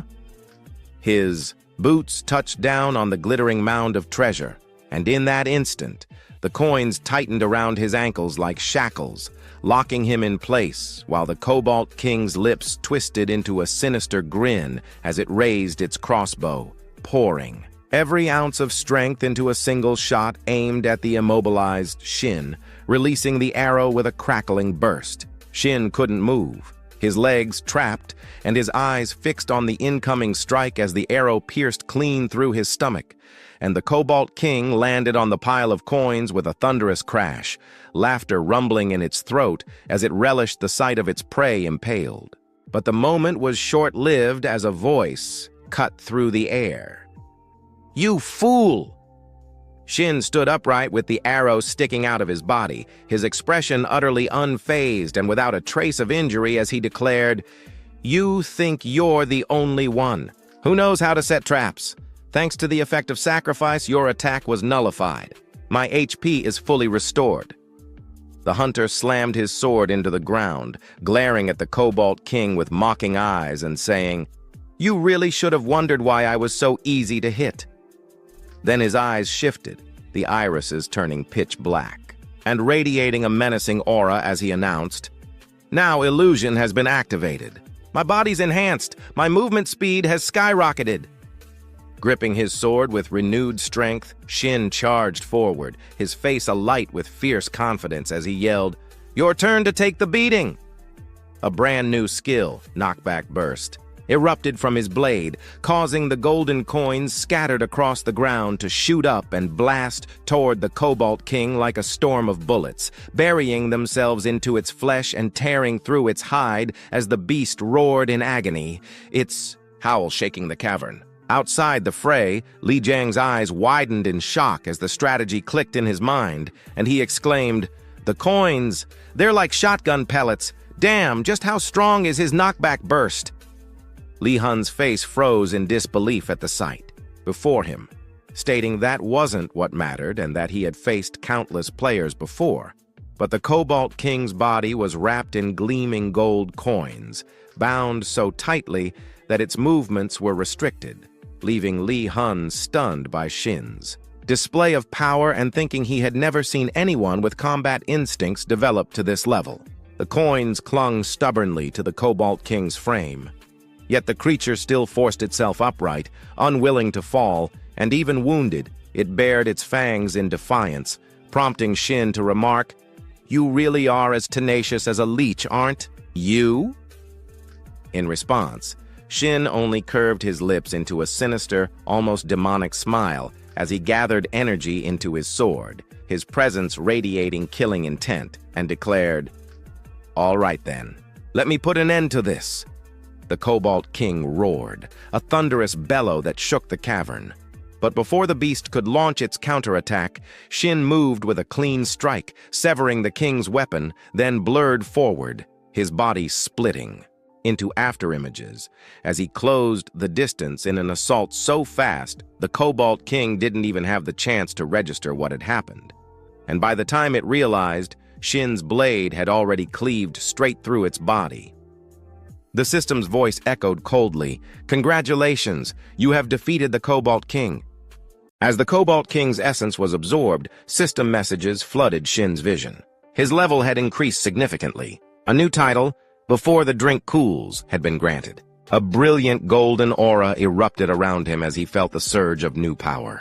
The C-rank title was a gift from the constellation, Bearer of Beauty and Flame, effective for 2 hours after entering a dungeon. It granted him and his party immunity to intimidation, a boast from the constellation's youth, when she would claim her enemies' heads before her drink had a chance to cool. A wide grin spread across Shin's face. He thought to himself, "This is the first time I've ever gotten a constellation's title I've actually seen." He then turned his attention to the rest of his rewards, and finally before him, a pile of treasure gleamed, the spoils of his hard-won victory. Among the treasures were 3 key artifacts: the Latium-grade Amulet of Despair, which could demoralize foes, the gold Great Boots of Evasion for quick backsteps, and the gold-grade Necklace of Exploration, which could detect hostile intent. And the other loot, just looking at it, makes me drool. Shin knelt, picking up the amulet, his smile filled with greedy satisfaction. Suddenly, a frantic shout echoed through the chamber. Shin startled, he looked up. "Yes? What's the matter?"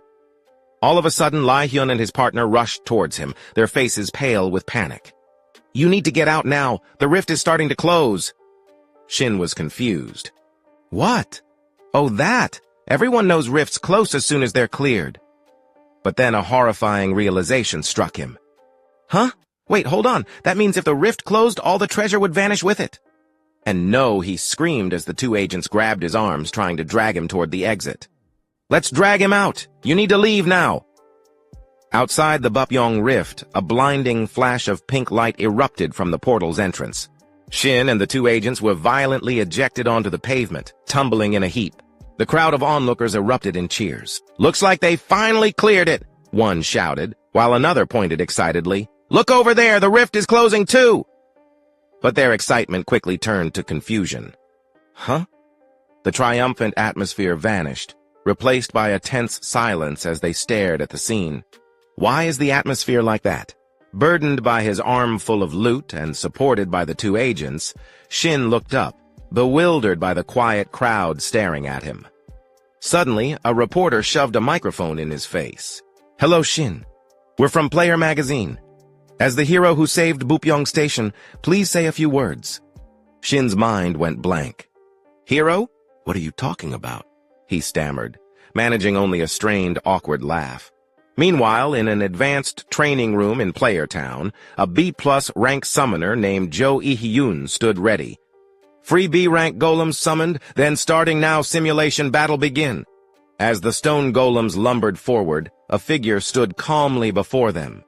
It was Shin Tiri, her silver hair catching the light as she drew twin daggers, her expression utterly focused. The golems let out a guttural growl as she blurred into motion. With lightning speed, she closed the distance, her blades flashing as she struck a golem's arm, shattering the solid rock.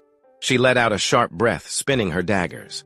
A web of brilliant blue energy erupted around her, slicing through the remaining golems. In an instant, the stone constructs crumbled into piles of rubble at her feet. Jo Ih-hyun watched in awe. Good work. But T was lost in thought, remembering her spar. I came here so I wouldn't forget today's feeling, but I want to fight that person again. Just then a news report flashed on a nearby screen. Breaking news, a rift has appeared at Bupyeong Station today. Amazingly, a single nearby player cleared the rift alone. Tiri's attention was piqued.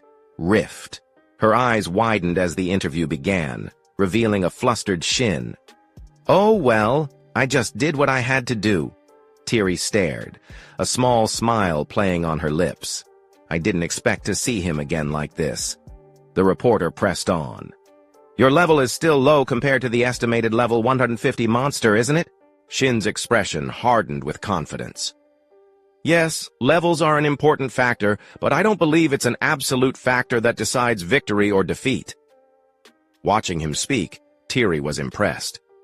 Being able to say that so confidently means he can objectively judge his own skill. Who could his teacher be? He might even have the god of war as his constellation. A fierce aura flared around her, her eyes gleaming with a newfound rivalry. This man was more interesting than she had ever imagined. The next day, Shin sat at home, his newly acquired artifacts laid out before him. It was time to make them a part of his own strength. Activating his unique skill, Gap of the Unconscious, he prepared to devour the item's essences. Phew, finally time to eat, he mused. With intimidation, detection, and backstep added to his arsenal, he smiled. All right, let's keep going just like this. He reflected on the past. Since the player era began, swordsmen were defined by strength and stamina. But as monsters with varied attack patterns appeared, those who only pursued brute strength started walking the path of ruin. Swordsmen slowly lost their place, or so it seemed. With the appearance of sword demon Duke Yang-su, the paradigm shifted. He discarded heavy armor for agility, replacing defense with evasion and adopting utility skills. Though I never changed my style in my past life because of my pride, this life will be different. He steeled his resolve as a system message appeared. Preparation to absorb the artifacts was complete. As the absorption began, his hair flashed white. The artifacts before him dissolved and reformed into two steaming dishes, mushroom soup and pepper steak. Nice. So it's coming out according to the Cobalt King's diet. I thought he was just cunning, but he was quite the gourmet, huh? But why are there only two dishes? He wondered before a third horrifying platter materialized. Fresh cobalt swamp, orange larvae salad. He stared at the wriggling dish in disgust. I take back what I said about him being a gourmet. Yeah, this is just wrong. Outside his house, a mob of reporters argued with security. I told you we got permission last time. Open up, one shouted. Then how are we supposed to make a living? Cried another. Shin watched from his window, annoyed. What the hell are they doing over there? That bug dish really crossed the line. Still feeling queasy, he turned away. Let's just go back inside and rest. He stretched with a sigh, unsure of his next move. Just then his phone buzzed. He answered it cautiously. Hello? A bright professional voice responded. Hello, Shin? It was the woman from the Player Association. Yes, I remember. But what brings you here? She replied cheerfully. It's nothing serious. I just came to award you a nameplate for clearing the rift. Shin was taken aback. A nameplate? He scoffed internally at the talk of being a hero. Compared to the true players who would soon face future crises, the rift he cleared was nothing more than a drop in the bucket. He was nowhere near worthy of such praise. He spoke into the phone, his voice firm. I'm sorry, but I'll have to decline. The woman sounded surprised. What? Then at least accept the priority dungeon access you requested before. His eyes widened. So it's been approved. Yes, she said excitedly. Thanks to this achievement, the higher-ups approved it without any issue. His mind immediately went to one place, Silent Ground, a dungeon where nearly all monsters use the silent status effect. He recalled a memory, a fallen comrade looking at a photo of her sister. It's just a habit. It's already been 10 years since I lost her. In the memory, he had asked, which dungeon was your sister trying to clear for the last time? His friend looked at the locket sadly. It was Silent Ground. She was a player who heavily relied on skills, so when the crisis came, there was nothing she could do. She had looked up, her voice filled with regret. But now, I'd be able to clear it without a problem. If only I could go back to the past. Her words hung in the air as his past self looked on, powerless to help. But now in the present, he could. A predatory grin spread across Shin's face as he clutched the phone. Yes, then please make preparations right away. The car sped down the road with astonishing velocity. Shin was behind the wheel, and sitting in the driver's seat, he couldn't help but marvel. A new car really does feel amazing to drive. I had originally planned to spend my money on antiques, though. He recalled the image of himself carrying his long sword through the subway, all eyes fixed on him. But last week, when I went to Bapyeong Station to enter the rift, I learned a painful lesson. I enjoy being the center of attention, but not like that. I'll never take public transportation again. At that moment, the phone mounted on the dashboard rang. He immediately picked it up. Yes, I'm listening. Ah, hello, Shin. I'm calling to confirm that today's raid in the Silent Land is underway. I'm on my way and will arrive shortly. The person on the other end, after assessing the situation, quickly responded, Ah, understood. There will be other staff at the location to assist you since it's outside my jurisdiction. Shin sighed inwardly, thinking, time really flies. He recalled how intensely he had trained previously. I've been completely focused on training to check my accumulation progress. It's been a week since I cleared the rift. Finally, Shin allowed himself a smile, humming a tune as he drove. I can't wait any longer to test my new skills. My hands and feet are itching to move. Something suddenly caught his eye, leaving him astonished. Ahead, several police officers were directing cars to detour. They were trying to manage traffic and prevent a jam. Could there still be traffic at this hour? Move along, an officer said. I deliberately avoided rush hour, Shin grumbled in frustration inside the car. It'll take a while before the road clears. What the hell? Could the rift really be opening here? Once again, his eyes widened as he stared straight ahead. Numerous reporters had gathered, surrounding a young man in the middle of the street. The man being interviewed was none other than Kyung-soo. Shin, caught off guard by the sight, muttered in surprise, Kyung-soo. At that very moment, a rift appeared once again behind Kyung-soo Dungeon number 21 at Uoto intersection. The girls outside were thrilled to see him, screaming his name repeatedly. Kyung-soo, I love you! Just look over here once! The female reporter next to him, eager to get more information from Kyung-soo, didn't forget to compliment him as well. You're still as charismatic as ever, Kyung-soo. How does it feel to receive so much admiration? Kyung-soo, however, replied in a way completely unrelated to her question. It is an honor for me. Hearing this, the reporter felt a bit disappointed but forced a smile and pressed on, hoping to get more news. What's with that curt answer? Acting all high and mighty because you're famous. Fine, then. How do you feel about the upcoming dungeon raid? She offered a hint to guide his response, mentioning his combat style, but Kyung-soo maintained his indifferent tone as always. He briefly glanced at the reporter in front of him and replied succinctly, I just cut down the monsters, that's all. Hearing this, the reporter couldn't help but admire him. Okay, now that I think about it, that blunt way of answering is kind of compelling.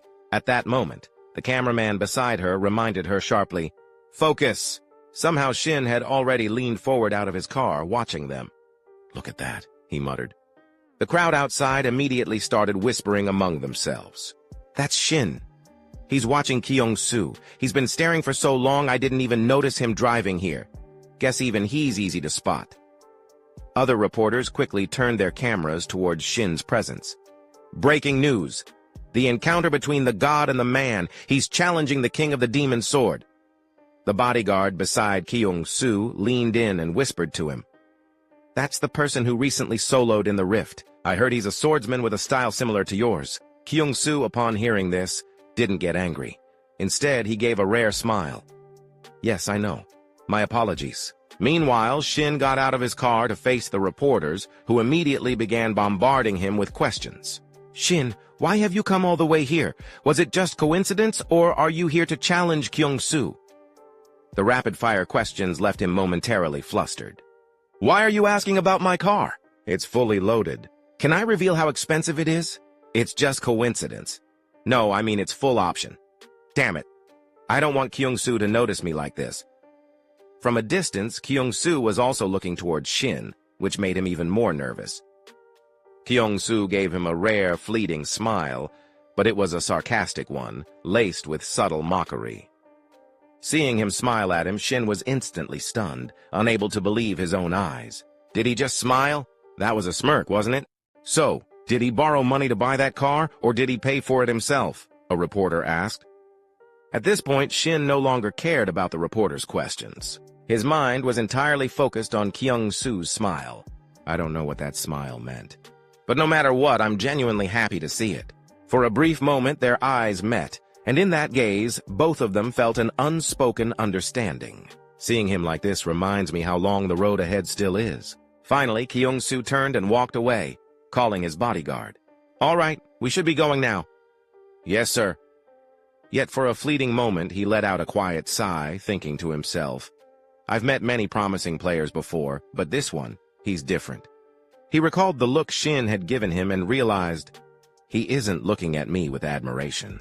He sees me as someone he must surpass.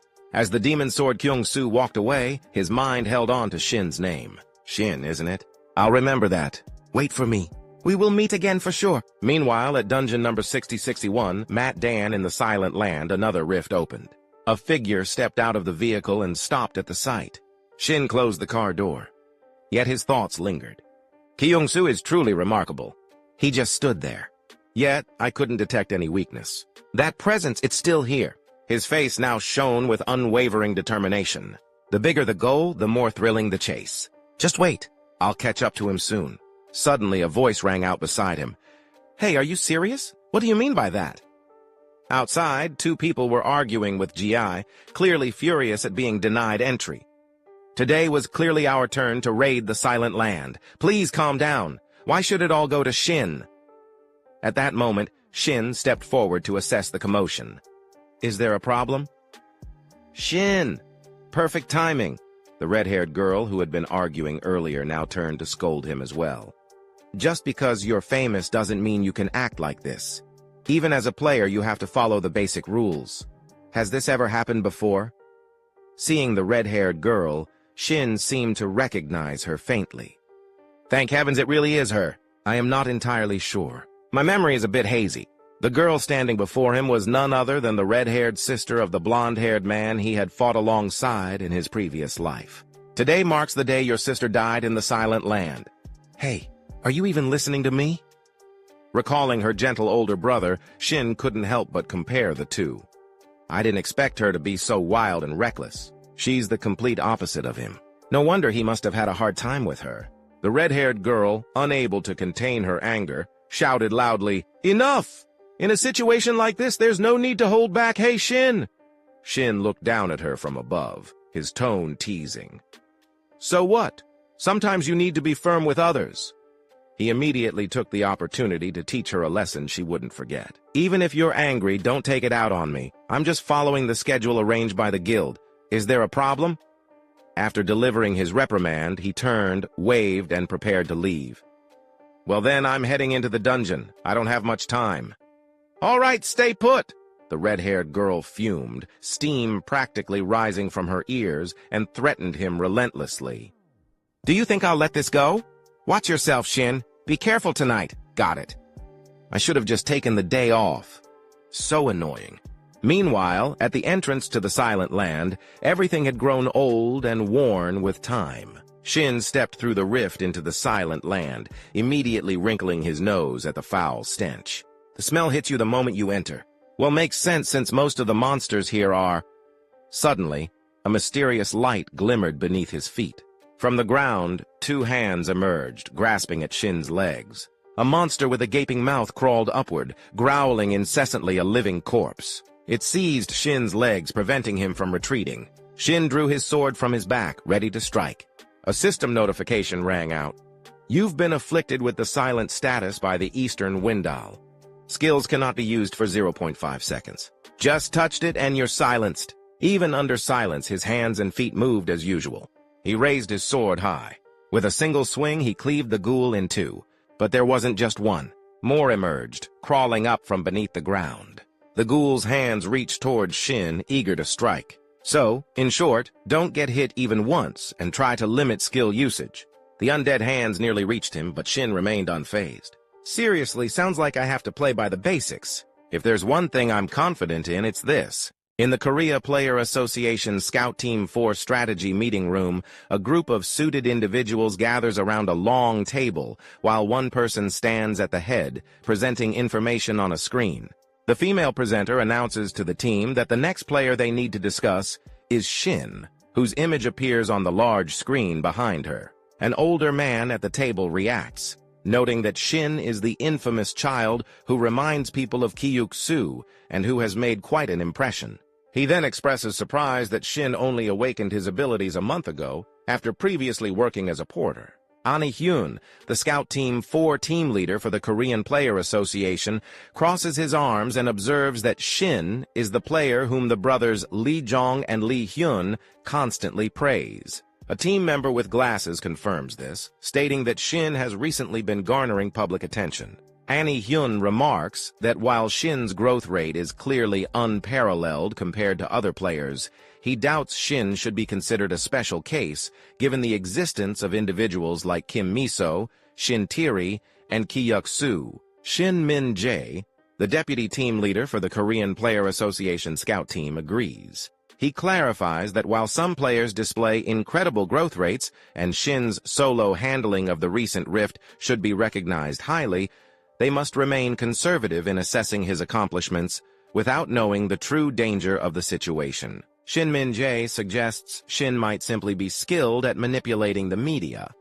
But the person seated across the table quickly interjects, declaring she does not believe that is the case. Another team member notes that this is the 100th time Lee Gahi has objected to the deputy team leader's thoughts, and she cut him off before he could finish. Shin Min-jae reacts with visible anger and orders everyone to be quiet. Team leader Ani Hyun addresses Lee Gahi, asking if she has something to share. She apologizes for the interruption but asserts that Shin is a player she has been tracking personally. As the leader of Scout Team 4, Lee Gahi steps to the front and states she has been collecting data on Shin for the last few days. She informs the team it will take time to review all the information, but insists this is the only way to understand that Shin is no ordinary player.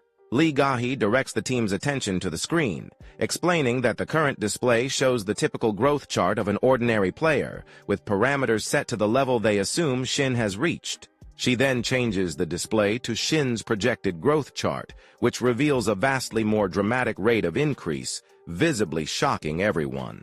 Deputy team leader Shin Min-jae immediately calls the data impossible and confronts Lee Gahi, asking what she thinks she is doing and whether she has lost her ability to objectively evaluate players. He reminds her sharply not to forget her role as a scouter. Shin Min-jae points to the chart, which shows 11 skills and 7 titles, and presses Lee Gahi to confirm whether she is claiming Shin matches the growth rate of the sword demon Kyuk-soo. Lee Gahi stands firmly by her data, stating her conclusion came from an objective review and is undeniable. She adds that she has personally met all of Shin's past dungeon allies. When questioning one of Shin's bulkier allies about any odd characteristics, she was told there were 2 strange things about him.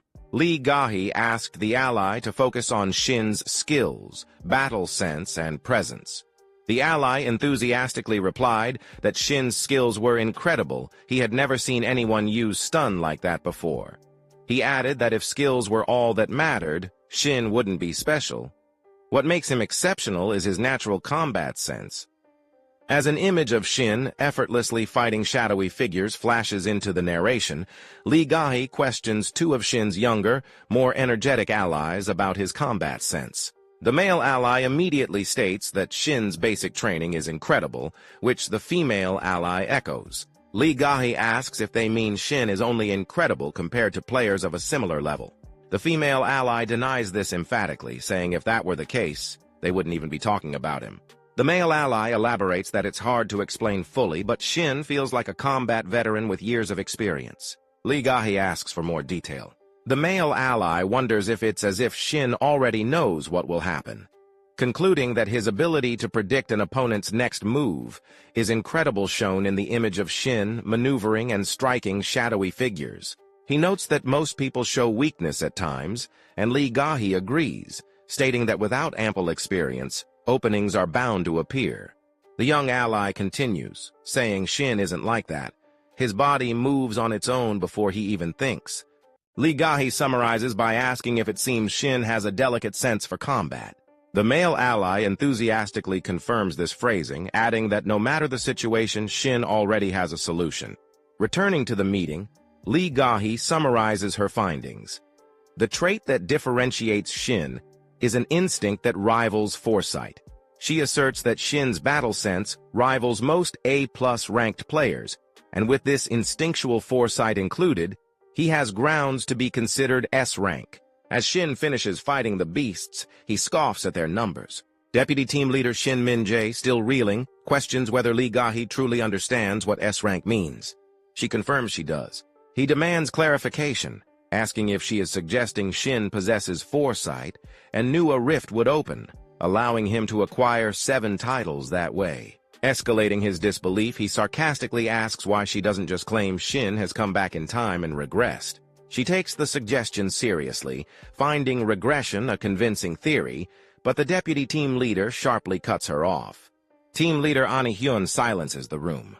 He states he understands her point that Shin is not ordinary and, starting that day, assigns her solely to keep watch over Shin, warning she will be on her own for now.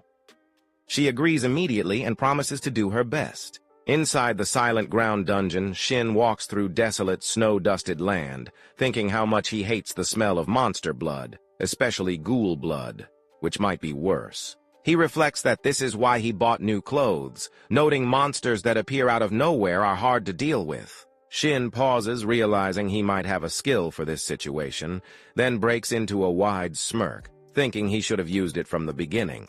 The skill displayed is Detection, an active support ability that, at level 1, allows him to activate Eyes of Detection. As long as monsters of the same type remain in a designated area, all monsters within a 100-meter radius are marked, with bosses marked separately. Shin is surprised by the large number of remaining monsters marked, exclaiming he thought he had defeated most of them, then decides to skip some. Still scanning, he reacts with a curious, "Huh?" as he notices a small fly-like creature marked as an enemy. He questions whether something so small counts as a monster, but it suddenly detonates in a brilliant explosion of light and fire. Amid the debris, Shin grunts, identifying it as a suicide fly.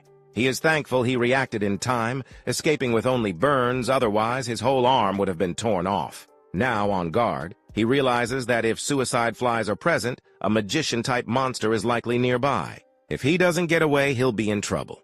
His fears are realized as a cloaked figure prepares another explosive attack, while 3 others look on and let out a chilling shriek. Back at the association meeting, Deputy Team Leader Shin Min-jae acknowledges that Lee Gahi thinks highly of Shin's battle sense, but questions whether she has hard data on his skills or titles to support her analysis. He states it seems Shin has unique means of acquiring skills or titles, then asks if he is wrong. Lee Gahi responds that she has considered a theory, but prefaces it by saying it is only her own. She warns that if her theory is correct, Shin is a player beyond normal comprehension. At the same time, Shin uses a defensive sword to block the mage's incoming attack, something he predicted.